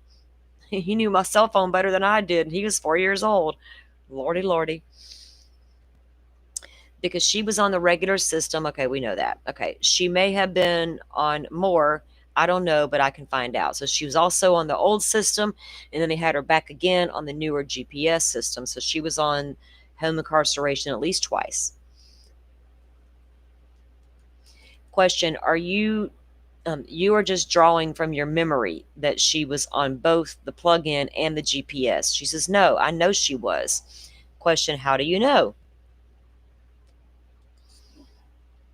She says, because on the printout from Attenti, it says monitor untrusted. When it says monitor untrusted, that means this monitor was either moved or somebody walked heavily on the floor and shook it. You can't get excited and dance or shake your leg. You're going to activate your GPS monitor. What? Is it that sensitive? If you walked heavily on the floor, man, when I was growing up, my dad never spanked us. If we needed a spanking, it was going to be mama. But daddy was not like that. But the one thing my dad did not let us do was stomp across the house. If you stomped off because you were mad, guess what? You had to come walk all the way back to daddy and walk away gently. That was like this one thing he always made us do, and it was so aggravating. You just want to stomp and be mad. You know what I mean? You can't walk away like that. You couldn't even get mad in your own house and stomp your foot. He says, okay, well, we will look at the attendee soon, and I would love for you to point that out for me. So I wonder if they've done digging and saw that she wasn't on there multiple times. That's crazy. Shaw says, what I gave you, that is the same, isn't it? And then Baxter says, I believe so. Okay, here's some dates. She says she went on 6/18/19, and then she went on again 8/28/19. And this is now 2021 when this is all taking place. Question, are you talking about 2019? She says, uh-huh. So in 2019, they had her on there twice, once in June, and then she came back in August. Are you looking at some other records that are, and it says, I have got it right here. By right here, so you mean this exhibit. Mr. Jones says, no, she means that I have it. Y'all make up your minds. And then she says, he has it. Question, we'll get to that, I believe. Don't let me forget to get to that. Wow. Okay. Question, so going back to more generalized person, there is these two documents, an application sheet and a contract that they would fill out at the beginning when I think her attorneys are trying to figure out if they got a lawsuit against this company or not. They're not doing their part, right? And did they fail to train Mickey and old Ben? There was these two documents, an application sheet at the beginning when they first being put on home incarceration. She says yes. Question, then what steps happens next? And she says, after they do, the representative sends me the information. I put it in the computer. Then the rep attaches to the transmitter to the ankle, explains the rules to them, and they go outside. You push a button, go outside, and wait until I get an activation. When I see an activation, I call him back and say they can go home now. When you say go outside, where are they? Are they at their house or at the courthouse? She says, no, they are at the jail usually when they hook them up. Usually you have to stay at the jail till your monitor's ready, here anyway, and then they fit you with it before you can ever leave the court. You can't even leave the jail without it.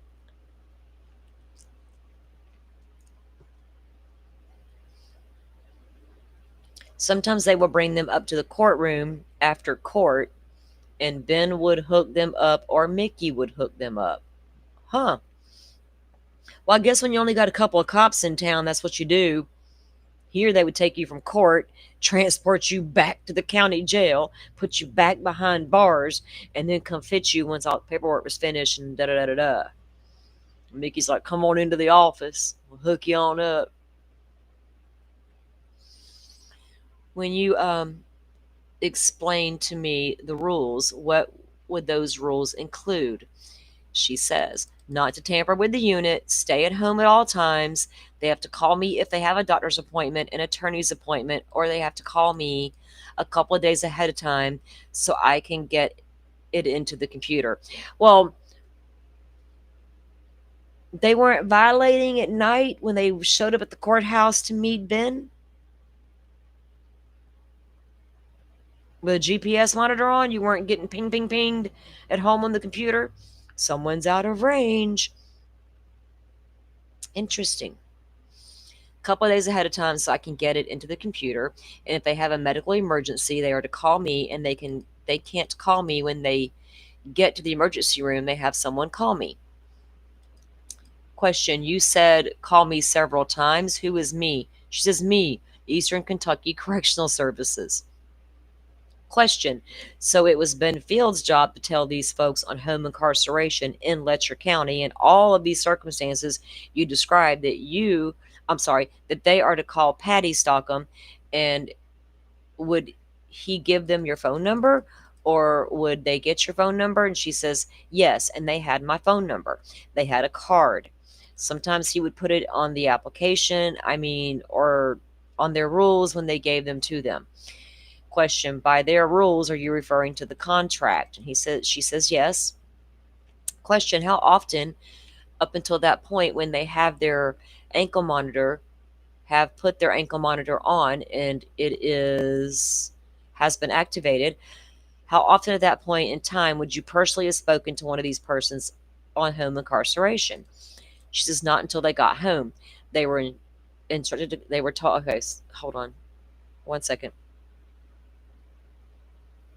Okay, so they were instructed to call me once they got home, and then I went over everything else that Mickey or Ben went over. Was Mickey and Ben both doing this at the same time? Or was she meaning, well, when Mickey was in charge and then when Ben was in charge?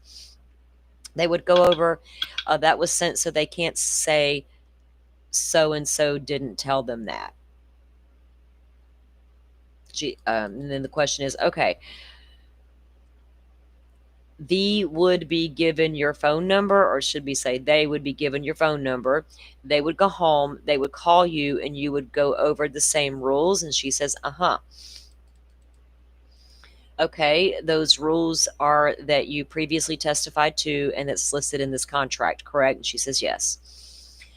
Then they say, okay, from there, what was home incarceration told as far as reporting issues or problems if they arise? What are they supposed to do if they had some sort of issue that required them to leave the home? She says they were to call me. Question. To call Patty, okay? And then Patty says, or Eastern Kentucky Corrections. And the question, what about if they had a complaint, Ben Fields or whoever the local contractor was? Did you have any information about what to do in that scenario? She says no, but they could tell me. She's question. Well, how would they have known that? She says, I would assume if they had a problem, they would let me know when I talked to them. Question. Do you know the name Robbie Kinzer, who works in the Letcher County Courthouse? She says, I have heard of him. Me too. Question. Okay, so you testified previous about you testified previous about them inaudible. I want to talk about how you would monitor curfew restrictions and so forth. And I understand that if you did put that through the Attenti program, correct? And she says, yes. So see, if they were, and Sabrina has owned it, she was meeting Ben in the chambers in exchange. So every time she left her house and went toward the courthouse, this lady wasn't getting a ping on her computer that this woman went out of bounds. How are they getting around that?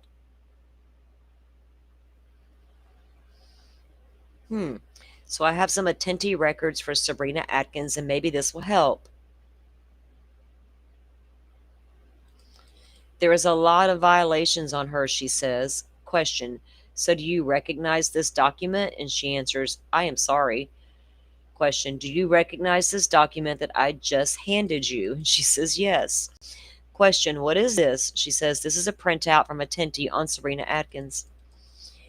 Okay, towards the top it says offender violation summary, and she replies,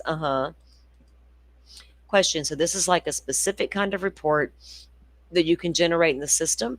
And she replies, yes, I get a printout every day and I print it off.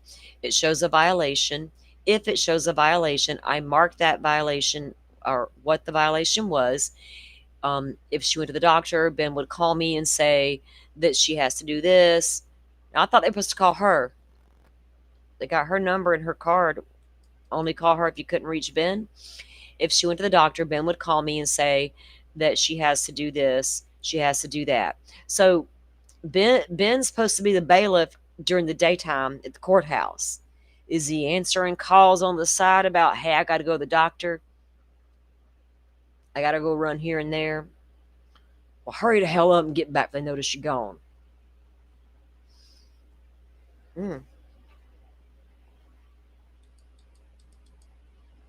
Okay, so they put it in there. I would have had all of those records, but I don't keep them. Question, but was she supposed to call you herself and tell you about those things, correct? That's what she said earlier. She answers, well, yes, but Ben would call sometimes too and say that she had an appointment or the judge gave her permission to do this or the judge gave her permission to do that. Oh, Ben would call and say that she's got an appointment.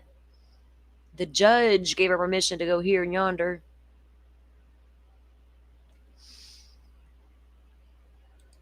Question, okay, do you have any records where he texted that to you? Did he put that in an email? She said he would call me and tell me. Question, but you and Ben texted a fair bit too, correct? She says we did. Question, do you still have your text messages? She says no. Question, why not? Well, the best answer ever. I got a new phone and just didn't keep them. Question, when did you get your new phone? I don't remember. I know when I got my last new phone. Don't remember the exact date, but I can tell you the general month and year. I wouldn't have kept them anyway because I always delete them after so long. But most of our conversations, he would call me. I don't delete shit off my phone. My phone will auto delete stuff after a while, but I don't got no reason to go deleting my messages and different things. And I'm smart enough to know some things you don't put in a message. I don't trust people like that. Hell, there's somebody out there right now trying to sell every damn text communication between her and Steve Gonzalez. They didn't know they got snookered. I wouldn't pay to read them messages. I ain't going to say I wouldn't read them, but I'm not going to pay you to read them. If you're listening, you know who you are. Trying to sell some damn text messages. In a PDF on top of that. When did you get your new phone? I don't remember. I wouldn't have kept them anyway, blah, blah, blah. But most of our conversations, he would call me. The only time that he really texted me when he went in the applications and stuff. Question, and he would text you a copy of those, and she says yes. And would you save copies of those texts on the computer? She says no. That was just for me to put them in the computer. Question, when you got your new phone, did you switch cell phone providers? She says no. Question, did you delete your text messages with Ben Fields after the allegations against him came forward? Good question. She says no. Question, all right, let's look at this document. So I guess I was looking, y'all want to bet she deleted them things after her words, his problem? Like, I better run delete all them messages between me and Ben. He's having a problem. Say you had a big problem, ma'am. Turned out to be a real big problem for your whole damn town, didn't it? Okay, so I was looking back. It looks like referenced back to the document marked as Defendants 1. Oh, I done went way too fast on that one.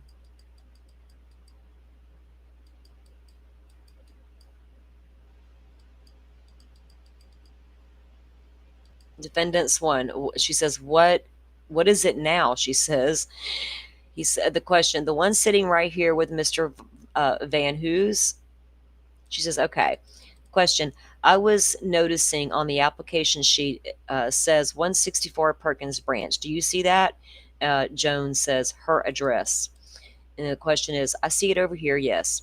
Question, and then I'm looking at the attendee form, and it says 413 KY7. Do you see that? She says, I don't know why that is on there. A lot of times on GPS, when you put that in the computer, it will come up this way.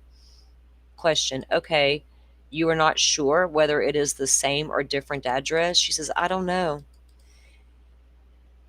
She don't even know how her own company works. Question, okay, so I know you said something like every day you would get computer printout of violations. Is that what you stated earlier? And she says yes. Question, but this is to me, at least to me, looks to be a summary of all of the violations of Sabrina Atkins during the time period that she was on home incarceration. Is that correct? And she says yes. And it looks by my read that she was first logged into your system on June 18th, 2021. Is that correct? And she says yes. And by read of this document, to me, it looks like she was only on home incarceration between June 18th through August 2nd. Is that correct? She says, I don't think so. Oh, wait a minute. What did you say that date was? And the question is, the first date I see on this document is June 18th, and the last date I see is August 2nd. And then she replies, she was on twice.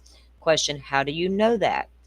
Answer, hold on a second, I will tell you. She went on again on 8/28. And Jones says that is previous. And then she says that is the first time. And then the question, the dates on this document are 2021. She says, I can't see the application. Jones says, this one? The answer is, this is 6/18/21, but I have her activated on 8/28. So she must have gone on again at 8/28. Jones says, that is a prior time. She says, the 6/18 was prior. Jones says, I think your dates are wrong. She answers, you think my dates are wrong? That's not Sabrina. Jones says, sorry. Question, you have got a document there with some handwriting on it, and I don't think that I've seen. So I would like to make that an exhibit. I would like to see what is up with the handwriting. She says, hold on a second. Question, you have some dates on here activated 8/28, deactivated 8/2/21. That is something's fishy with that. May I ask what you were looking at there? She says, I'm trying to figure out when she went on a second time. And they say, okay. And then the answer is, you don't get signal in here. Stumbo says, there is some Wi-Fi over there if you want to hook up to the Wi-Fi. She says, I don't know how to do that. You can step outside here if that will help. And then Baxter says, let's go off record with a short break. And they come back on record. We are back on the record now, and we have a copy of a document that you were looking at, Mrs. Stockham, with some handwriting on it at the top. Do you have that copy? And she says, I do. Is that your handwriting? She says, it is. Do you recall that you made that notation at the top right corner, offender application for Sabrina Atkins? She says, I put the deactivation date on there. Oh, let me get my thing back. I don't know when I did. Then Ben had called and told me that she went off on 8/2, and I don't know where I got the activation on 6/28/20 without she wasn't on twice. And then they answer, okay, aside from this notation on this document, it says activated 8/28/20. Do you have any other records evidencing that Sabrina was on home incarceration with EKS prior to June 18th of 2021? She's prior to that, no, I don't. I don't know where I got that from. Baxter says, we will mark this as Plaintiff's Exhibit 2. Then the question is, let's go back to these attentee records. I believe you agreed with me previously that at least according to these attentee records, Sabrina Atkins was on home incarceration with EKCS from June 18th to August 2nd.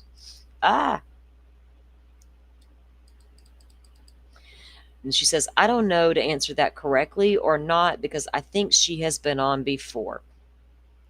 So, lady, if you don't have your records straight, that's why you're supposed to keep really good records for your business, especially if you're putting ankle monitors on people. So you don't even know what dates she was on, when she wasn't on, was she paying, was she wasn't paying. Lordy. Lordy, lordy. She says, I don't know how to answer this correct because I think she was on before. Okay, that is correct. And then the question is, at least according to this document, she says, we'll go with yes. Question, we'll go with yes. Question, that should be correct. She says yes. And the next question is, and if you look at the very last page, it shows 62 total offender violations. Do you see that? She says, 62? Good Lord. She says, I do. Then the question is, okay, I want to sort of walk through this. I don't want to belabor it, but I just want to sort of understand what these violations were and what you did in response to them. That's a lot of violations to have nothing happen, right? I mean, what were they doing per violation? So I'm noticing, well, to me, this are the violations that things in bold. For example, on the first page, I see unable to connect, motion, no GPS. She says yes. And then question, battery strap, are those violations? She says yes. Question, okay, would you have been made aware of these violations? And she says yes. On a daily basis? She says yes. Question, okay, so what would you have done, or what did you do, if you can recall, to respond to these violations? Question, okay, anything that says GPS, unable to connect, that just means it might be anywhere in her house that she doesn't get signal. Can you call her up and say, hey, honey, are you home? Because you're showing right now you're not. Right? I mean, something. Then she says, motion, no GPS means she's on the move, but we don't have GPS. Battery, she is letting the battery go down, but is not all the way off, but it's not all of the way. A strap means she has either hit it or cut it, and Ben would have checked on that. I wonder how many violations you're allowed to have before they are like, we're fed up with you. Okay, let me start here. And how many of those were phony violations, right? So when it says unable to connect, it could mean that she is somewhere in her home and lost connection, but it could also mean that she is across town where she is not supposed to be. Answer, if they go out of town or out from their house, usually they will get a GPS before she gets somewhere. He says, okay. So was she saying, if they're in their house and they got crappy signal, I may not pick it up, but the minute she leaves and goes to the store, that signal's going to come back and I'm going to know. Is GPS monitoring faulty in sketchy little tiny towns with bad reception? I'd be like, I didn't violate. I just couldn't pick up the signal from the satellite. Jeez, man. Cut me a break. Okay. So as she is leaving her house, it would send a GPS signal letting you know she is way over 5 miles down the road. She answers yes. Question, okay, what does motion no GPS mean? She says she is in movement, but there is no GPS. So I guess it could tell the monitor was moving, but it just wasn't picking up GPS signal or connecting, which means it would have been tampered with in some way. Okay, which is different than not being able to connect. She says, or she could be anywhere where there is not a GPS signal, but because you don't get GPS signal all the time. Okay, how often do you get GPS signals? She says, how often do you get it? And he says, yes. She says, yes. Question, well, I guess every time when you're traveling. Question, I have never had an ankle monitor myself, so I'm inexperienced. And she says, okay, GPS system. If you are not near a tower or something, you don't get signal. He says, okay. What if you lived in a real rural area there in Kentucky and you didn't live close enough to even get a signal? Would you be denied your home monitor, or would you would get the telephone hookup one? Maybe that's why they still had some of the telephone hookup ones for people who couldn't connect to GPS. I'd be like, excuse me, could I have that landline one? Because I have crappy reception at home and I don't want to get violated by nobody.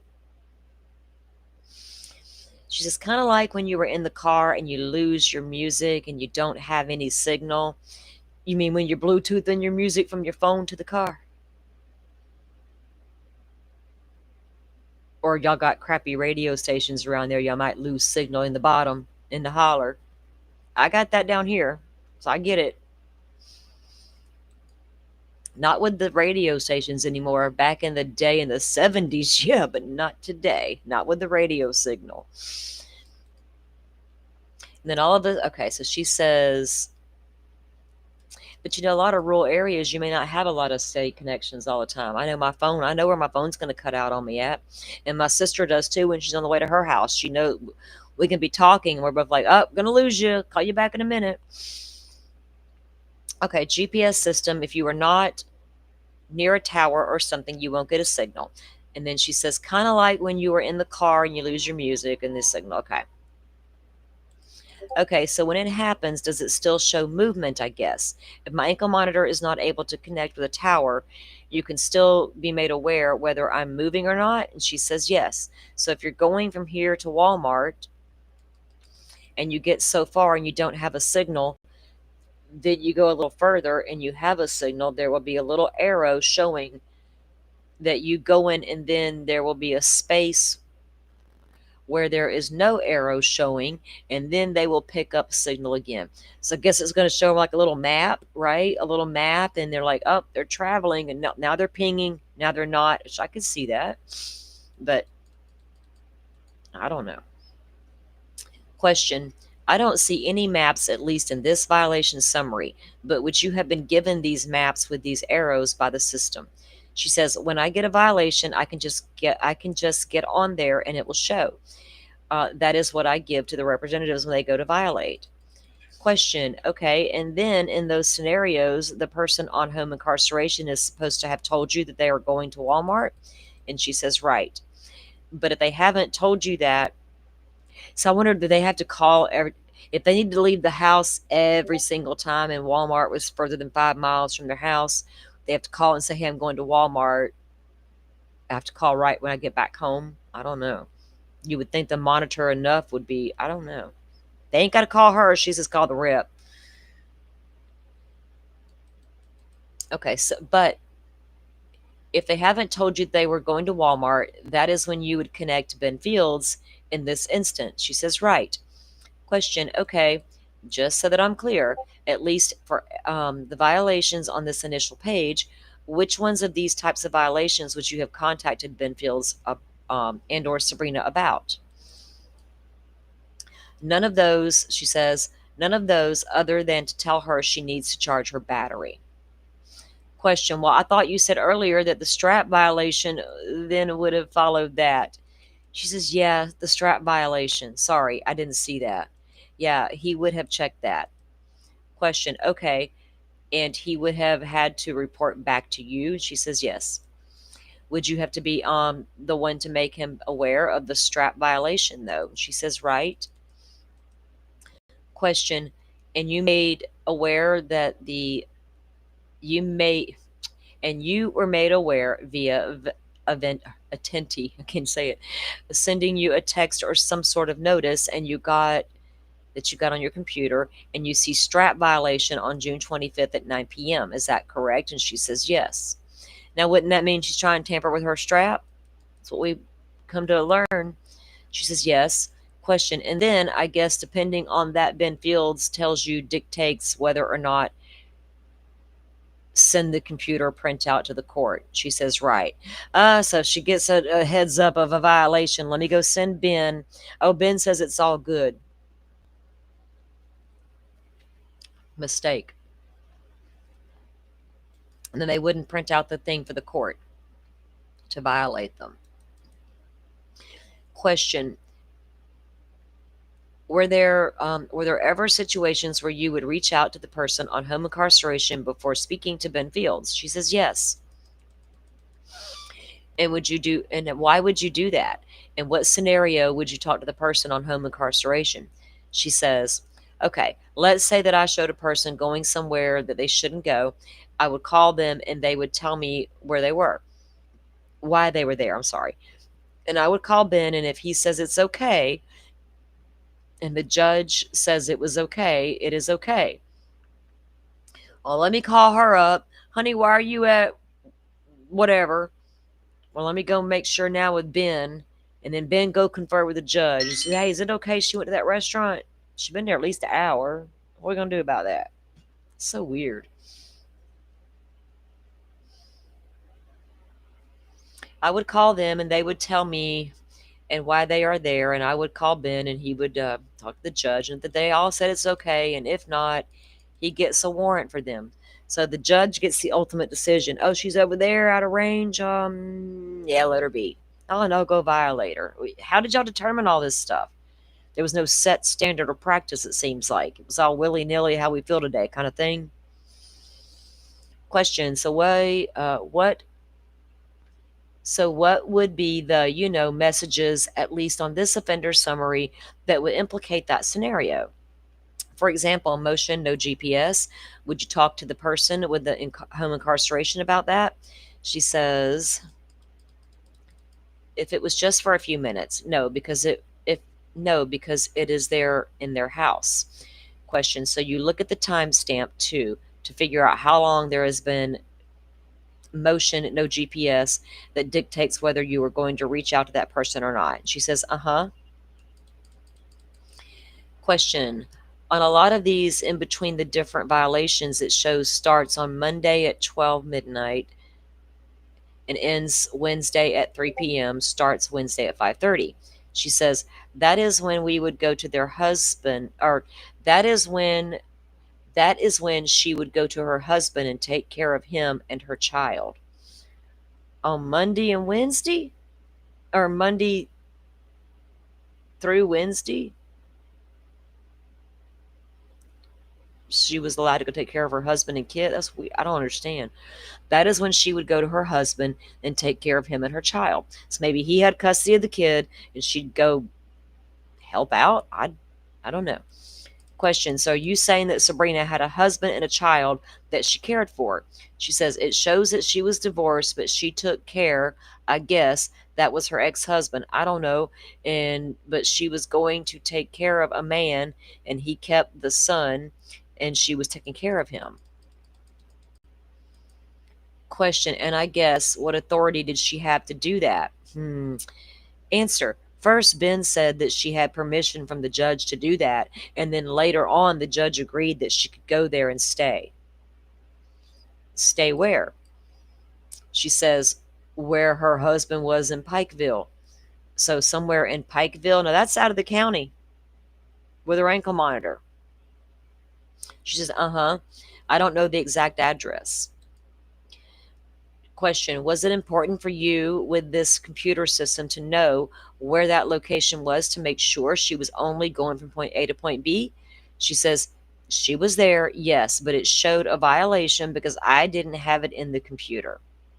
Oh, because you didn't have it in the computer. And the judge is like, yes, she can go there.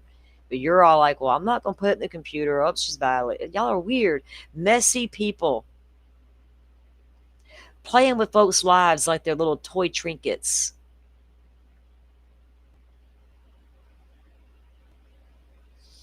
Why didn't you put it in the computer, they ask. She says, because I didn't know until that she had already got there.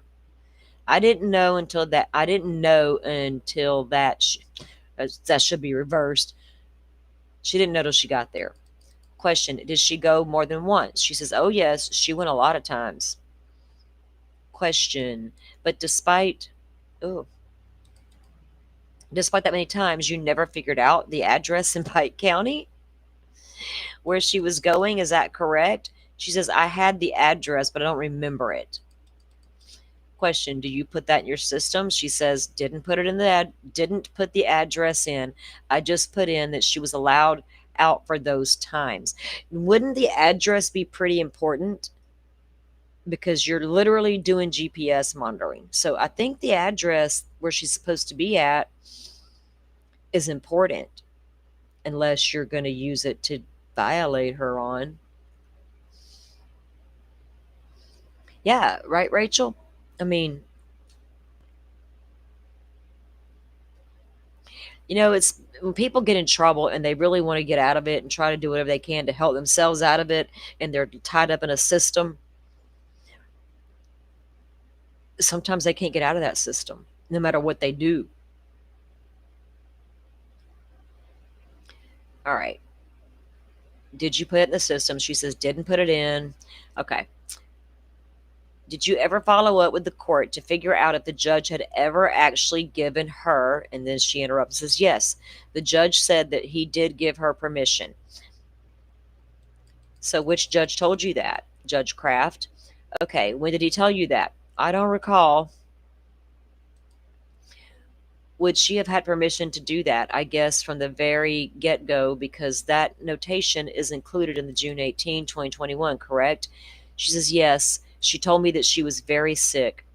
Her ex husband? Yes. Or he was very sick, I'm sorry. Her ex husband? And the answer was yes. Question: do you have any documentation of that conversation with Miss Atkins or a conversation with Judge Kraft? She says no. No formal written permission from the judge to go into the file, to go into the computer system, to set this parameter address is where she's allowed to go. That's what should have happened right there. Let's let Ben call the judge and then let the judge text Ben back, yeah, I guess she can. And that's where it sits.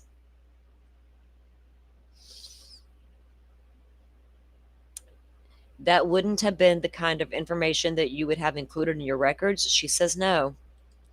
Okay, just looking and flipping through to see if I see any other different kinds of violations. So I think I heard you say something earlier about Sabrina Atkins having a lot of violations or more violations than the average. Is that correct? She says, it's because she went to her husband's and I didn't know until Mickey would call me and tell me. She says, not Mickey, Ben would call me. Well, lady, make up your mind. Ben would call and tell me after she had already left, and once you put it in the computer after she has left, it is still going to show a violation for a while.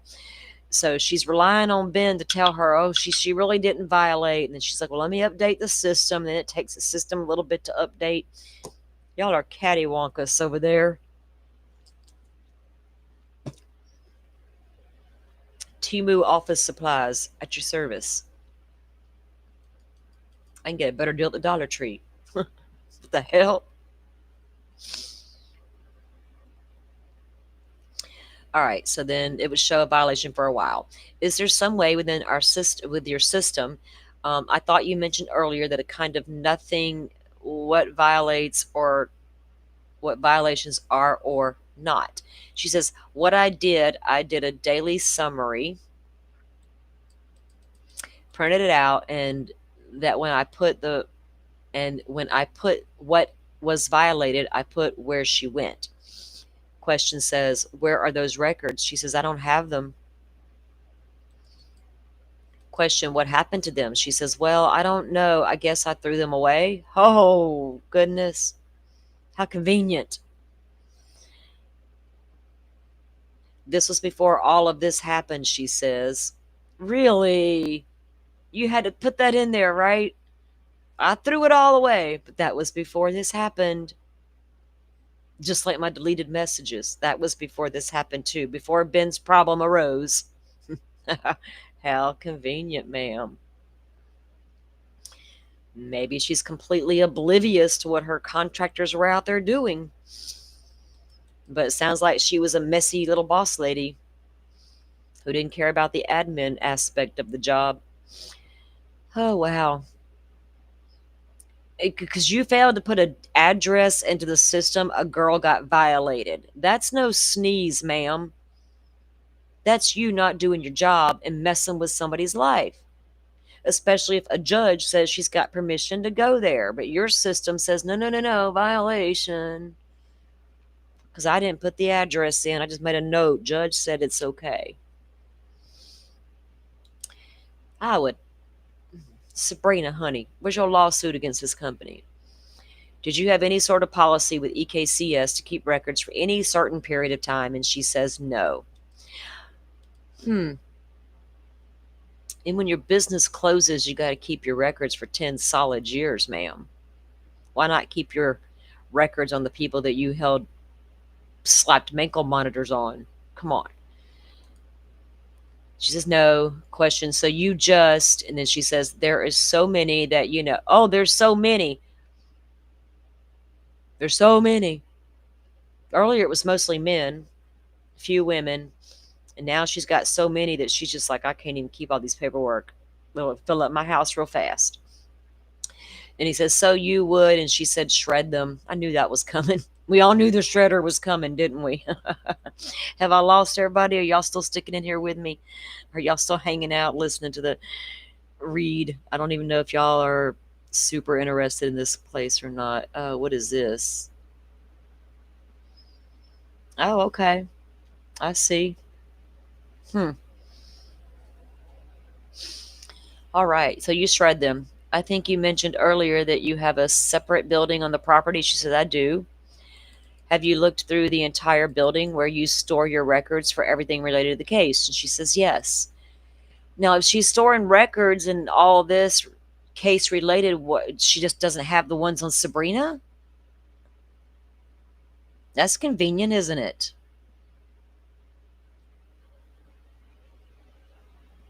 That's crazy.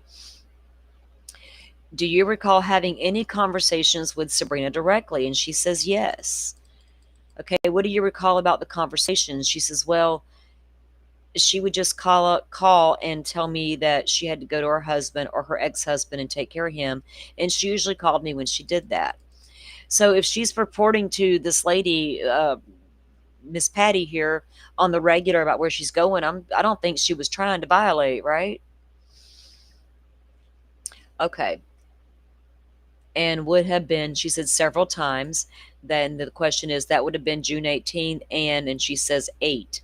And then they're like, do you have records of those conversations? And she says no. Wow, you're not keeping the conversational records of where she's going that y'all are giving her permission to go to. And if y'all don't keep the record, then it's her word against yours that I had permission to go. Oh, Lordy.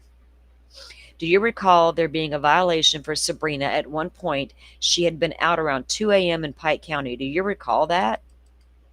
She says no. Question, you don't recall having a conversation with her about that violation? She says no. You don't recall ever telling Sabrina that she wasn't going to be speaking to Ben Fields anymore? You couldn't talk to him anymore? She said no. Aside from the conversation that you do, why would she tell Sabrina that? Question, aside from the conversation that you do recall having with Sabrina about her going to take care of her ex-husband, anything else that you all discussed aside from that topic? None that I can recall. Question, what about conversations that you recall having with Ben Fields about Sabrina? She says that would be only when she had to go somewhere like to her husband's house. Question, you only recall or having to go to her ex-husband's house? She says, I'm sorry? Question, do you only recall her having to go to her ex-husband's house? And she says, right. Question, do you ever get a copy of conditions of a release and judicial decision related to Sabrina Atkins being put on home incarceration? And she says no. So she never received a copy of her conditions and her release. You didn't feel it was important for you to review that documentation, that document yourself? She says, no, I trusted Ben. Oh. Mistake number one. I trusted Ben, and I'm sure that he wouldn't have put her name on home incarceration if he didn't have a court order. Wouldn't the court order be needed to go into the company's business files of who you're monitoring with the company equipment?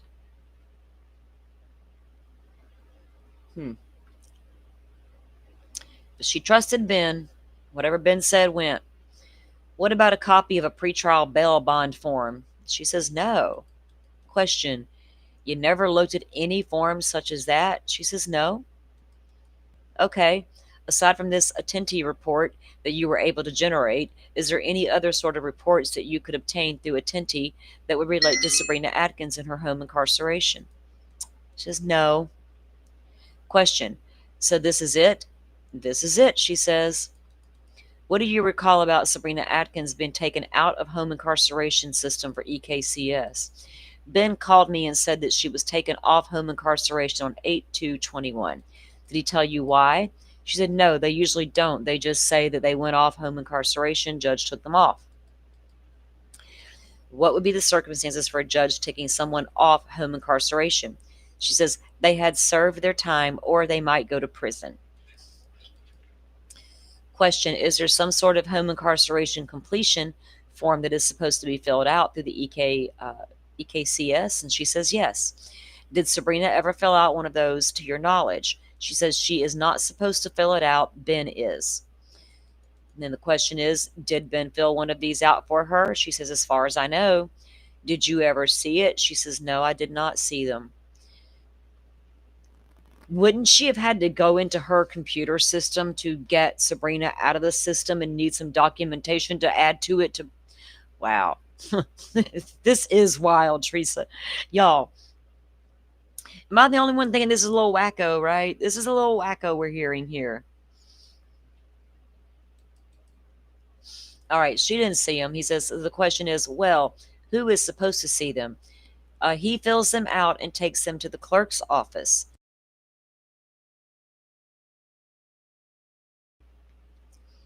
The clerk of court. Okay, so those are forms that get turned into the court. And she says, yes.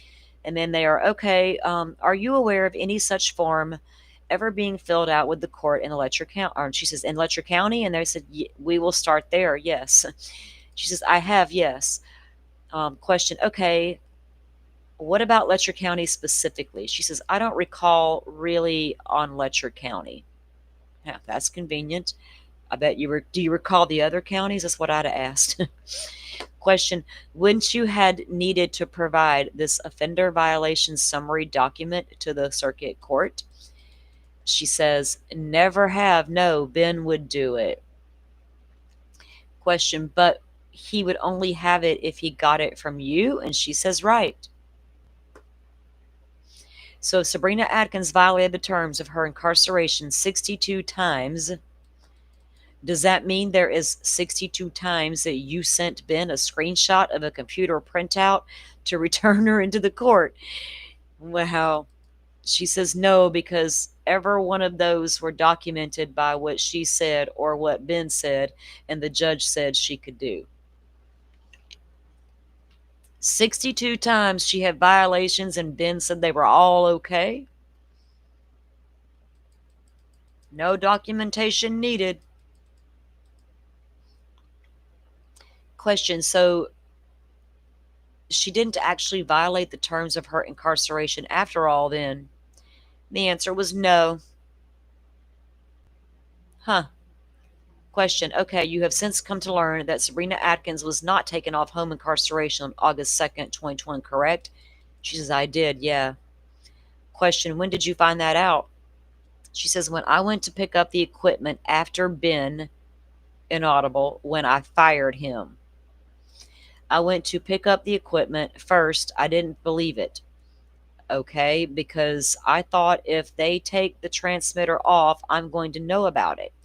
But when I went to get the equipment, there was a transmitter missing. 1773 was the last 4 digits, I think. And when I talked to the investigator, he said, I know where your transmitter is. I have it. Question, is that because Sabrina Atkins had it? He says, uh-huh. So what in the world? They hooked Sabrina up to a fake transmitter?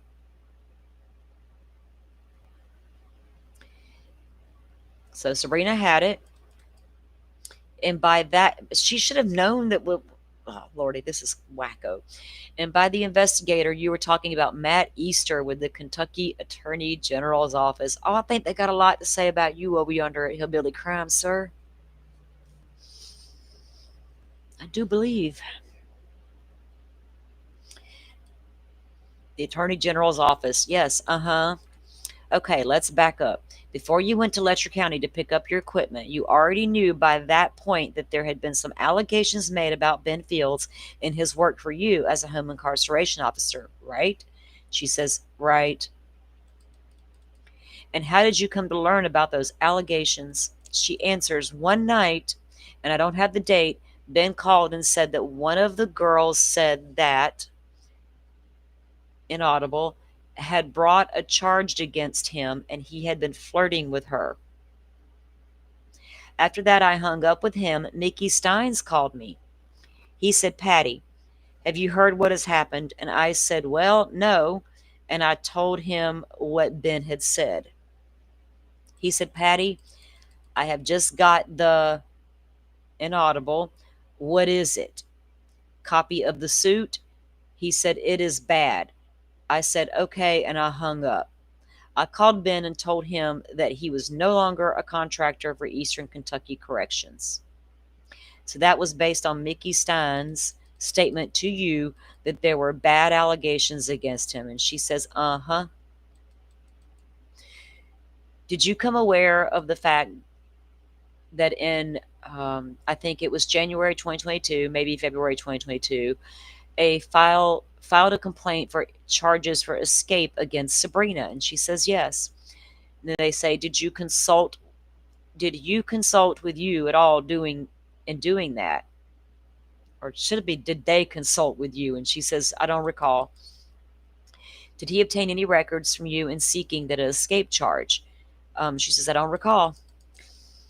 Question, do you have any records that would help you? She says, the only thing that I have is right here. And the question now is, according to those records, does this offender violation summary contain evidence to support an escape charge against Sabrina?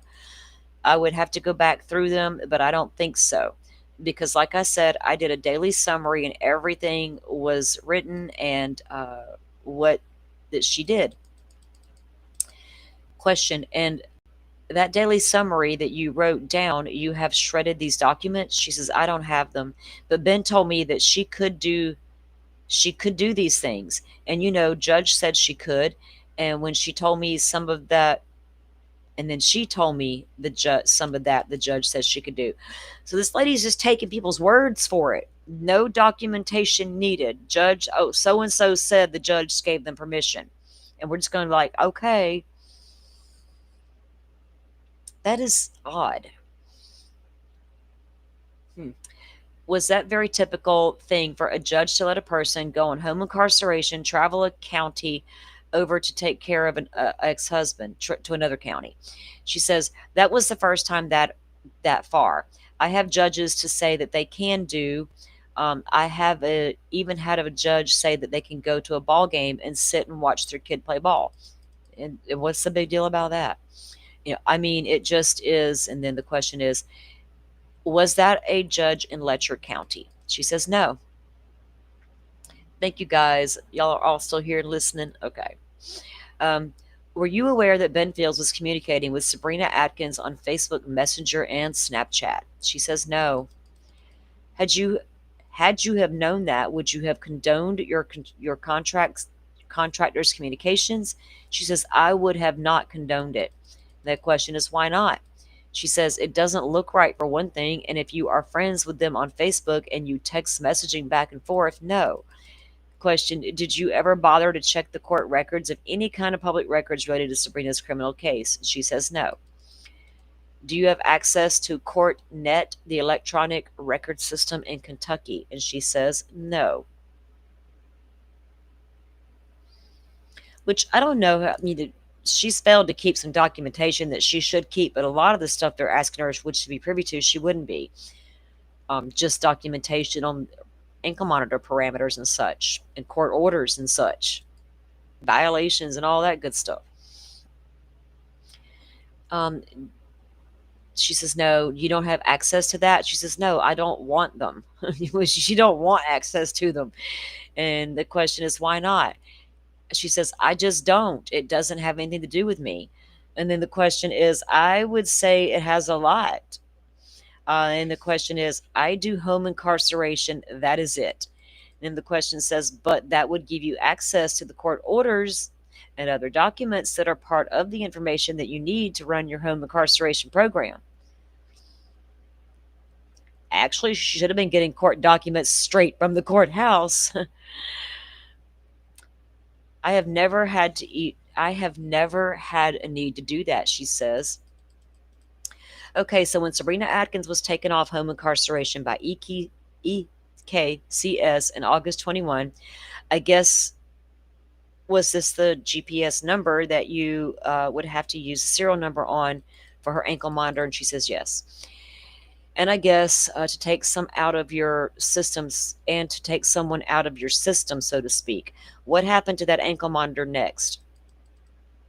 Do you know who ended up with it after Sabrina? And she says no. Why not?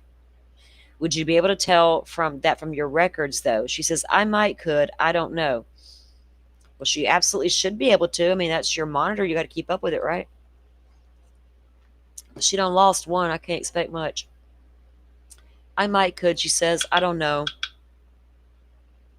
And then the question is, and you referenced earlier an ankle monitor with the last four digits, 1773. She says, Did they try to look up and figure out who had that ankle monitor previously or where it had been?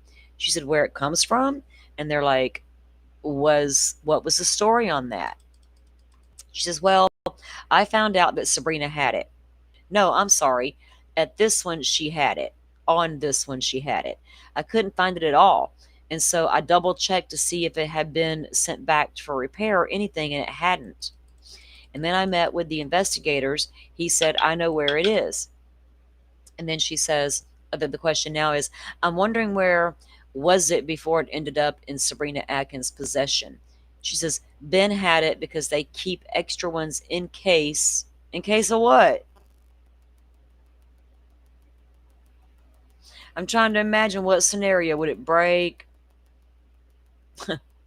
Got an extra one. All right. They have to keep some in case they have more people coming on home incarceration.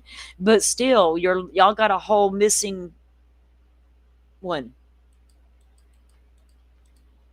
Of course, you should have extras in the courthouse or wherever Ben's little office is at, or hell, your office, ma'am. Keep them at your office. You're going to go to court on Thursday and see how many need ankle monitors. You should know. You're a very contradictory lady here.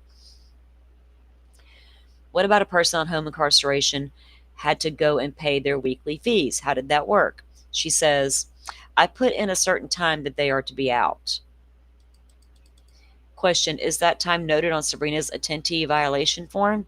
She says, I don't recall. It wouldn't be a violation. And they say, okay, so you would have noted that the condition to the home incarceration such that she went and left the house to go down to the courthouse to pay those fees. And it wouldn't ding a violation in the system. And she says, right. So they have to call and say, hey, I'm heading to the courthouse. Make sure you put that in the system. But you didn't do a similar thing with Sabrina being allowed to go to Pike County to check on her ex-husband. She says, because it was different times, different days. She didn't go and just stay. She would go and stay for a few days and then go back to, she was going back and forth. And then the question, but you are saying there were terms dictated by the court that allowed her to do that, was your understanding correct? She says, after a while, at first Ben just said that she could go or could do that. And then the judge said, give her permission that she could do it. And that's what he just told me. Wow. That was all according to Ben Fields, they ask. And she says, right. And then the question says, let's turn to Jennifer Hill. Rest in peace, ma'am. The other plaintiff in this case, now it's the estate of Jennifer Hill, I should say now. I have a similar document for her. Ms. Baxter says, I would like to mark that as as plaintiff's exhibit 3. Question, okay, this one looks a little different. Once you had a chance to look it over, I just want to say, sorry, I got distracted. If that looks familiar, and she says, okay. Does that look familiar to you? And she says, yes. Okay. And would this be a record that was generated by attendee for Jennifer Hill? And she says, yes. Is that your handwriting on the document? She says, it is. That is when she first got hooked up, and I didn't have it in there. I failed to put it in that she was getting hooked up on her way home. I didn't have it in there. You kind of failed to put in standard information. Is this the kind of document I think you were referencing earlier, that you would make notes on whether it was or not, if it was a violation? And she says, it is the same. It would be a daily summary, but it would be close to this. Okay. And the question, what is this? What would you call this document? She says, I don't know. Event history. Oh, Lord.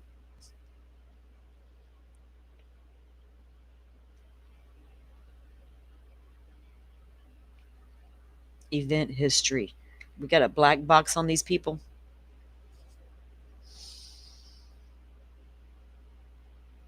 I guess that is what it says. Okay. Now the question is, okay, and I see some of them, there are 2 columns on the far right, no GPS and a charge and charging. And there are check marks in some of those boxes. Would a row with no check marks next to it be a violation, or does that mean document evidence violations of her home incarceration by Jennifer Hill or not? She says yes. Like 4:07 a.m. to 4:59, that could have been just getting out of charge, or could have been with no GPS. So what happens if it did go all the way dead? Would they give them like an hour to get it charged back up, see if it comes back online, or would they call them up immediately? Hey, honey, is your thing dead? Go plug it in. I don't know. If you're ordered to stay at home all the time, how does your ankle monitor even go dead? I'm sure it's got a little beep, beep, beep warning. Going low, you're about to be violated. Get me on a charger. She says yes, like 4:07 to 4:59. That could have been just getting out of charge, or could have been with no GPS. I don't know really on that one. I would have had it written down. I know, but I hate to even say this. One night she called and said she had to go to the store for some personal items, okay? And the question, are personal items allowed? She said no, but in that case, I did let her. I mean, I'm a woman. Wait a minute. Are personal items allowed? You can't go shopping for personal items, I don't care what they are? I let her go because I'm a woman. We all know what she needed to go to the store for at this point, right? Okay, so you remember having some conversations with Jennifer Hill, and she says no. Well, you remembered that. Thank you, questioner. Right? I'm sitting there thinking, well, you just said you did. Well, you remembered that conversation. She says, I do remember that one. And her GPS shut down. That is where her battery was getting low. And I am pretty sure that I called and told her that she had to charge. She wouldn't keep her charge, was the problem with her, I think. She just wouldn't keep it charged. Okay. On the 3rd page, you see a map of sorts. She says, Question, I realize this was in color originally, but I don't have the color printer, sadly, and for that reason, it might be a little hard to tell. But just generally speaking, this is the image depicted. I guess I got a map of her movements. Well, do you see just the red dot? That is where she is. That is probably where her home is. I'm not sure. And then she answers. She's answering. I'm not sure because I haven't looked at this forever. I don't even remember. I don't recall. And then the question, okay, this is a map that would be generated by Attenti that would help you determine whether or not someone was violating home incarceration, correct? And she says yes.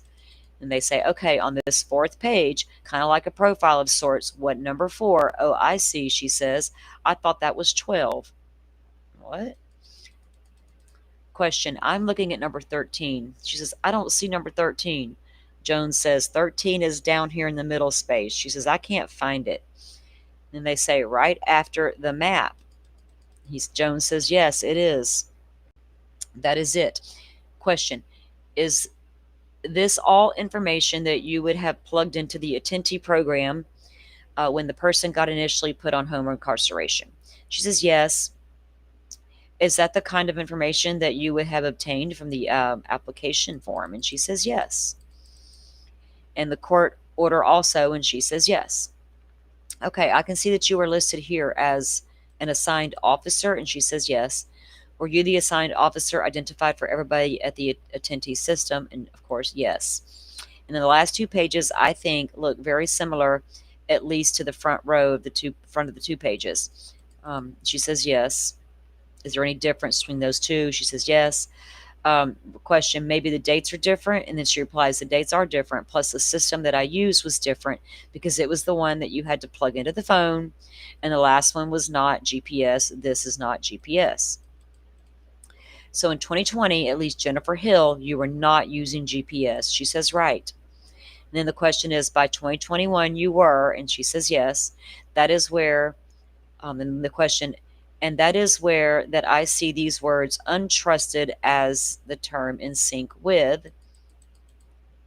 Well, they keep putting untrusted on these GPS ones. She's answer with the monitor being moved or vibration. So if it moves or vibrates, that could be a violation. That is odd. Sneaking off to the courthouse in the middle of the night to get it on with Ben Fields wasn't a violation. We didn't even know about it had happened.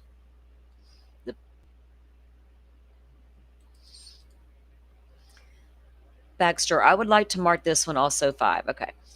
Question. Here is another set of documents. Oh boy. Those are some more documents that we got from you from the subpoena response. So these records all relate to Jennifer Hill. Is that correct? And she says yes.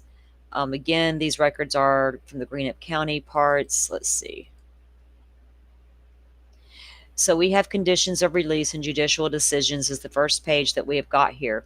And it looks like one of the listed conditions that Judge Kraft was HICEM. Does that stand for home incarceration electronic monitoring? And she says yes. Okay, under other details, it says defendant cannot abide by terms of HICEM, then she is to report to Letcher County Jail. Do you see that? She says, no, I am sure it is on there. Question, is that right under other details? And Jones interrupts and says, on the previous page. And then answer, the previous page. Okay. So question, I am just wondering who sets the terms of HIC. And she says, I do. And you make the person who is on home incarceration aware of those as you testified to previously via of what contract and via, verbal information shared when they are hooked up to the monitoring program. And she says yes. Okay. Was there ever any conversation between Eastern Kentucky Correctional Solutions and the court about what kind of terms you should or should not apply to how that should work or the parameters at all? And she says no. So you just had a full discretion to decide whatever terms of home incarceration electronic monitoring should or shouldn't. Wow. She says correct. So you just had full discretion to decide whatever terms of home incarceration and electronic monitoring should or should not be. And she says yes. So long as they are consistent with whatever the court, that was the question. And then she says yes.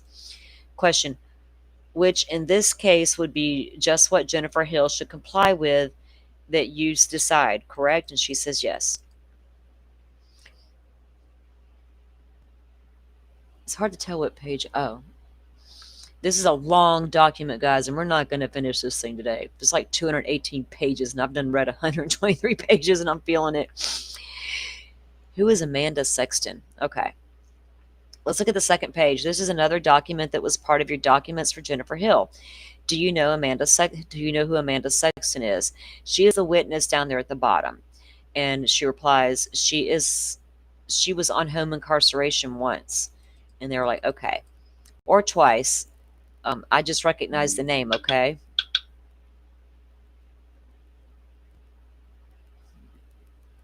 Okay. There may be more than one Amanda Sexton in Letcher County, too, is the question. And she says yes. I found it kind of interesting, too. This is the question. And I don't know if you would know the answer, but the conditions of her release and judicial decision were entered on August 17th.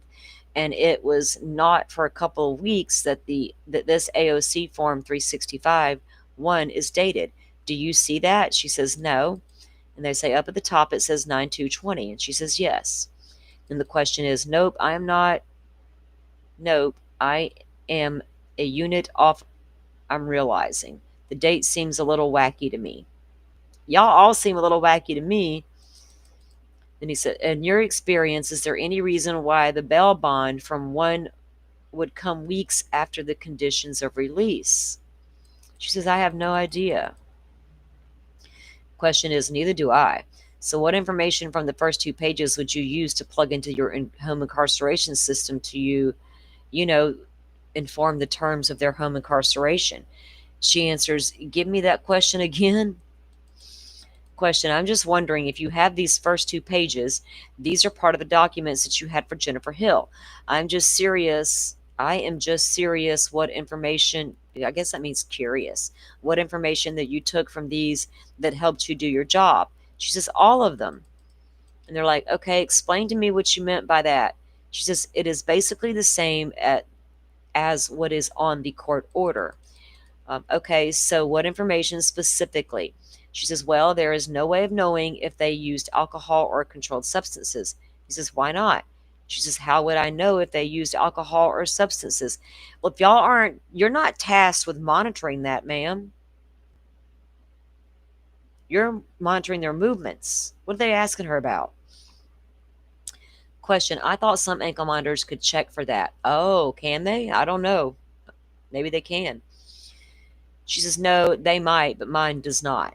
Okay, so what would you do? Blow into your little ankle monitor? Fuck. How would your ankle monitor know if you took pills or meth?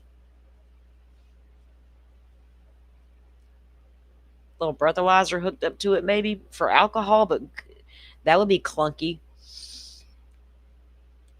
She says, I would not, let's see. Do you think Letcher County Circuit Court was aware that EKCS had no ability to, and then she interrupts and says, I would not know that. The question, let me finish my question. You have no reason to know whether the Letcher County court system and Letcher County judges were aware that you were unable to monitor whether someone was consuming alcohol or illegal substances. She says, I don't know any incarceration program that does that. Yeah, me neither. Question, I know that you mentioned earlier that some people would go to get drug tested. Boy, YouTube, be kind to me. I'm reading documents and saying these words out of a document. I'm a grown-up. I like to use real words. I hate rugs. Rugs is shit in my granny's hallway. I know that you mentioned earlier that some people would get to, they will literally tell me my content is not ad suitable and I'm only making money on ads. Whatever. I don't care.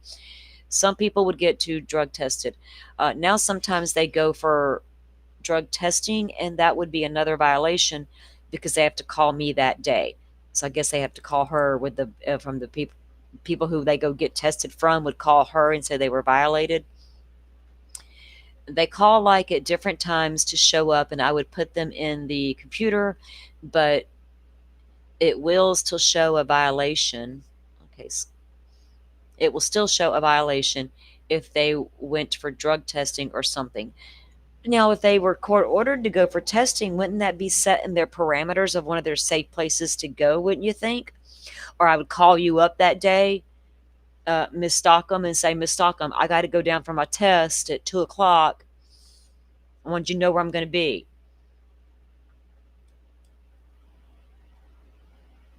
So that would be a violation if they went for drug testing or something, because they can't tell me a day ahead of time or 2 days ahead of time on that day or time on that. So they get a call. Why would you stick somebody on home incarceration monitor knowing you're also putting them into a... They're setting these people up for failure. I am sorry. They're setting every one of them up for failure. If you don't know, okay, so they have color code here. Alabama actually does color code. If you're on probation for the drugs or whatever, you never know when you're going to get that call that day to come down. She should be able to call right then. You gave her a card with your number. She should be able to call right then and say, hey, I got to go today. Part of my conditions. Not you need 2 days advance notice. Y'all didn't need advance notice to go take care of the ex-husband. And Ben didn't need advance notice to come on down to the courthouse and take care of business.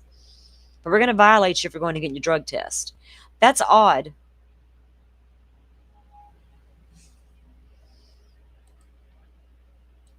Okay, this is the third page here. Is this the home incarceration completion form? It says Patty Greer, President, but that is not you, correct? She says correct. Question, and signed by Ben Fields on your behalf, is that correct? She says yes. Question, and did you keep a copy of this at your office? She says, if you have it, I'm sure I do. Well, are you sure, ma'am? You over there shredding and stuff. Question, is that why? That is what I'm trying to figure out. Why would you have had a copy because, and she says, when Ben quit, not quit, when I fired, yeah, which one was it? Did he quit or did you fire him? When Ben quit, not quit, but when I fired him, I went over there and he gave me some papers and some he didn't. This is the ones he gave me. Ah, hold on.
Okay, sorry about that. I was getting my sister called to let me know she was in her little recovery room.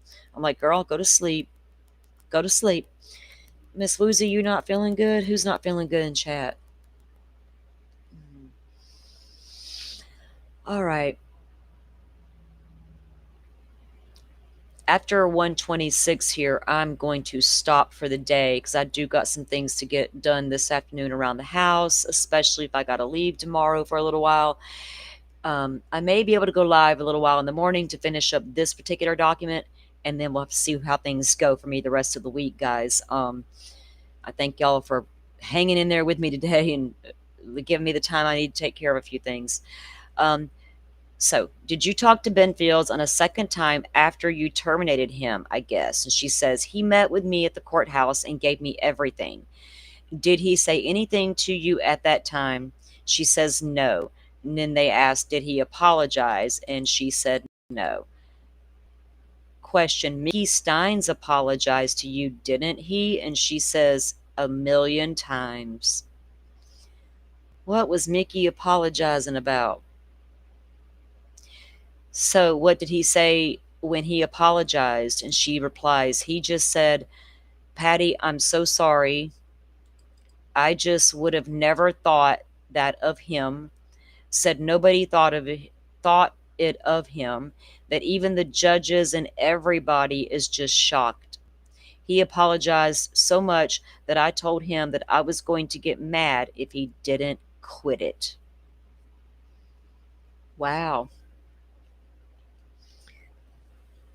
It makes you wonder what all Mickey knew. Maybe Mickey knew a lot but wasn't a part of it. But the secret was coming out and Mickey just couldn't stop it. But here Mickey says everybody's upset. Even the judges and everybody is just shocked about it. The whole freaking country's a little bit shocked about it, sir. The whole country, well, not the whole, but the true crime people are like, what in the actual world?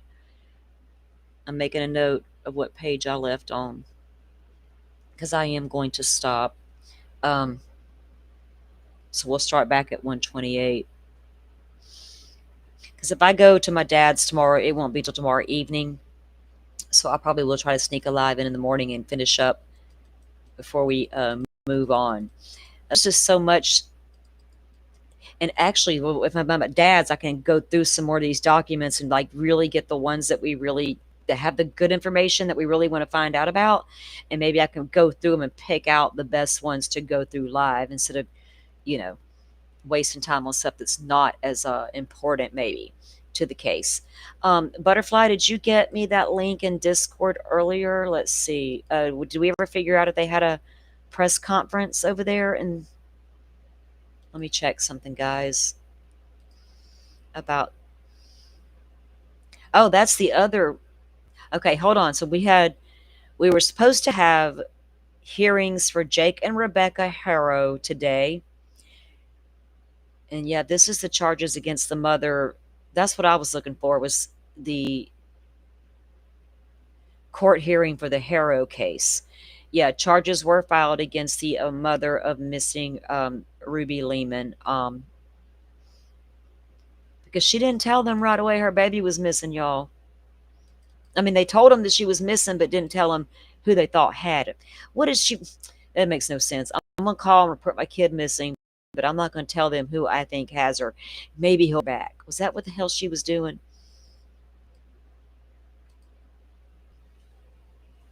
There was supposed to be a press conference today as well in the baby Emmanuel Harrow case as well. And that's what I was looking for earlier. So if I find that stuff later today, guys, I will bring that to you tomorrow morning. I don't have time to really go searching for it now. I just know that that's what I saw this morning on Banfield. So, yeah, did you see all that stuff this weekend too, Woozy? We were watching and following that situation unfold with little Ruby. How did your baby go missing? You not tell the cops who you think's got your baby. And y'all, she was just a couple of miles from the house around the darn corner in the woods. Isn't that crazy? It's so crazy. Oh, okay, let me check.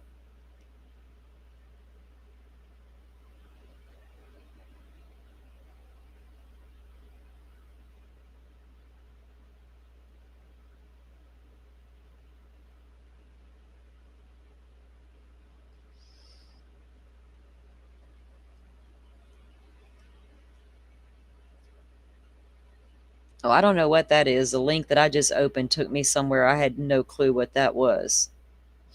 Lordy, they're giving CDL license out to convicts over here in my county now. Well, they got to have a trade, I guess. All right. Guys, the mom hooking up with the PDF. that her sister-in-law separated from him. He shouldn't have be. The man shouldn't have been allowed around children, right? He wasn't even supposed to be in the same. Here in Florida, you can't live in the house with kids like that. Be in the schools and all that stuff. There's a whole lot there. I'm sure they'll unpack, and she may get more charges other than just obstructing justice by not telling them right away. She could get child neglect charges, right, for allowing them to be near the daughter. And the family did say how him and Ruby seemed to have a close relationship. Yeah, I'm sure he was trying hard. Yeah, I think we were all this time around, Rachel, right? We saw what happened in the Soto case where Jen got away with everything and never held accountable for what she allowed to happen to Maddie. But in this case, that's not happening, thank goodness. And we'll keep an eye out as it develops and see what happens, guys.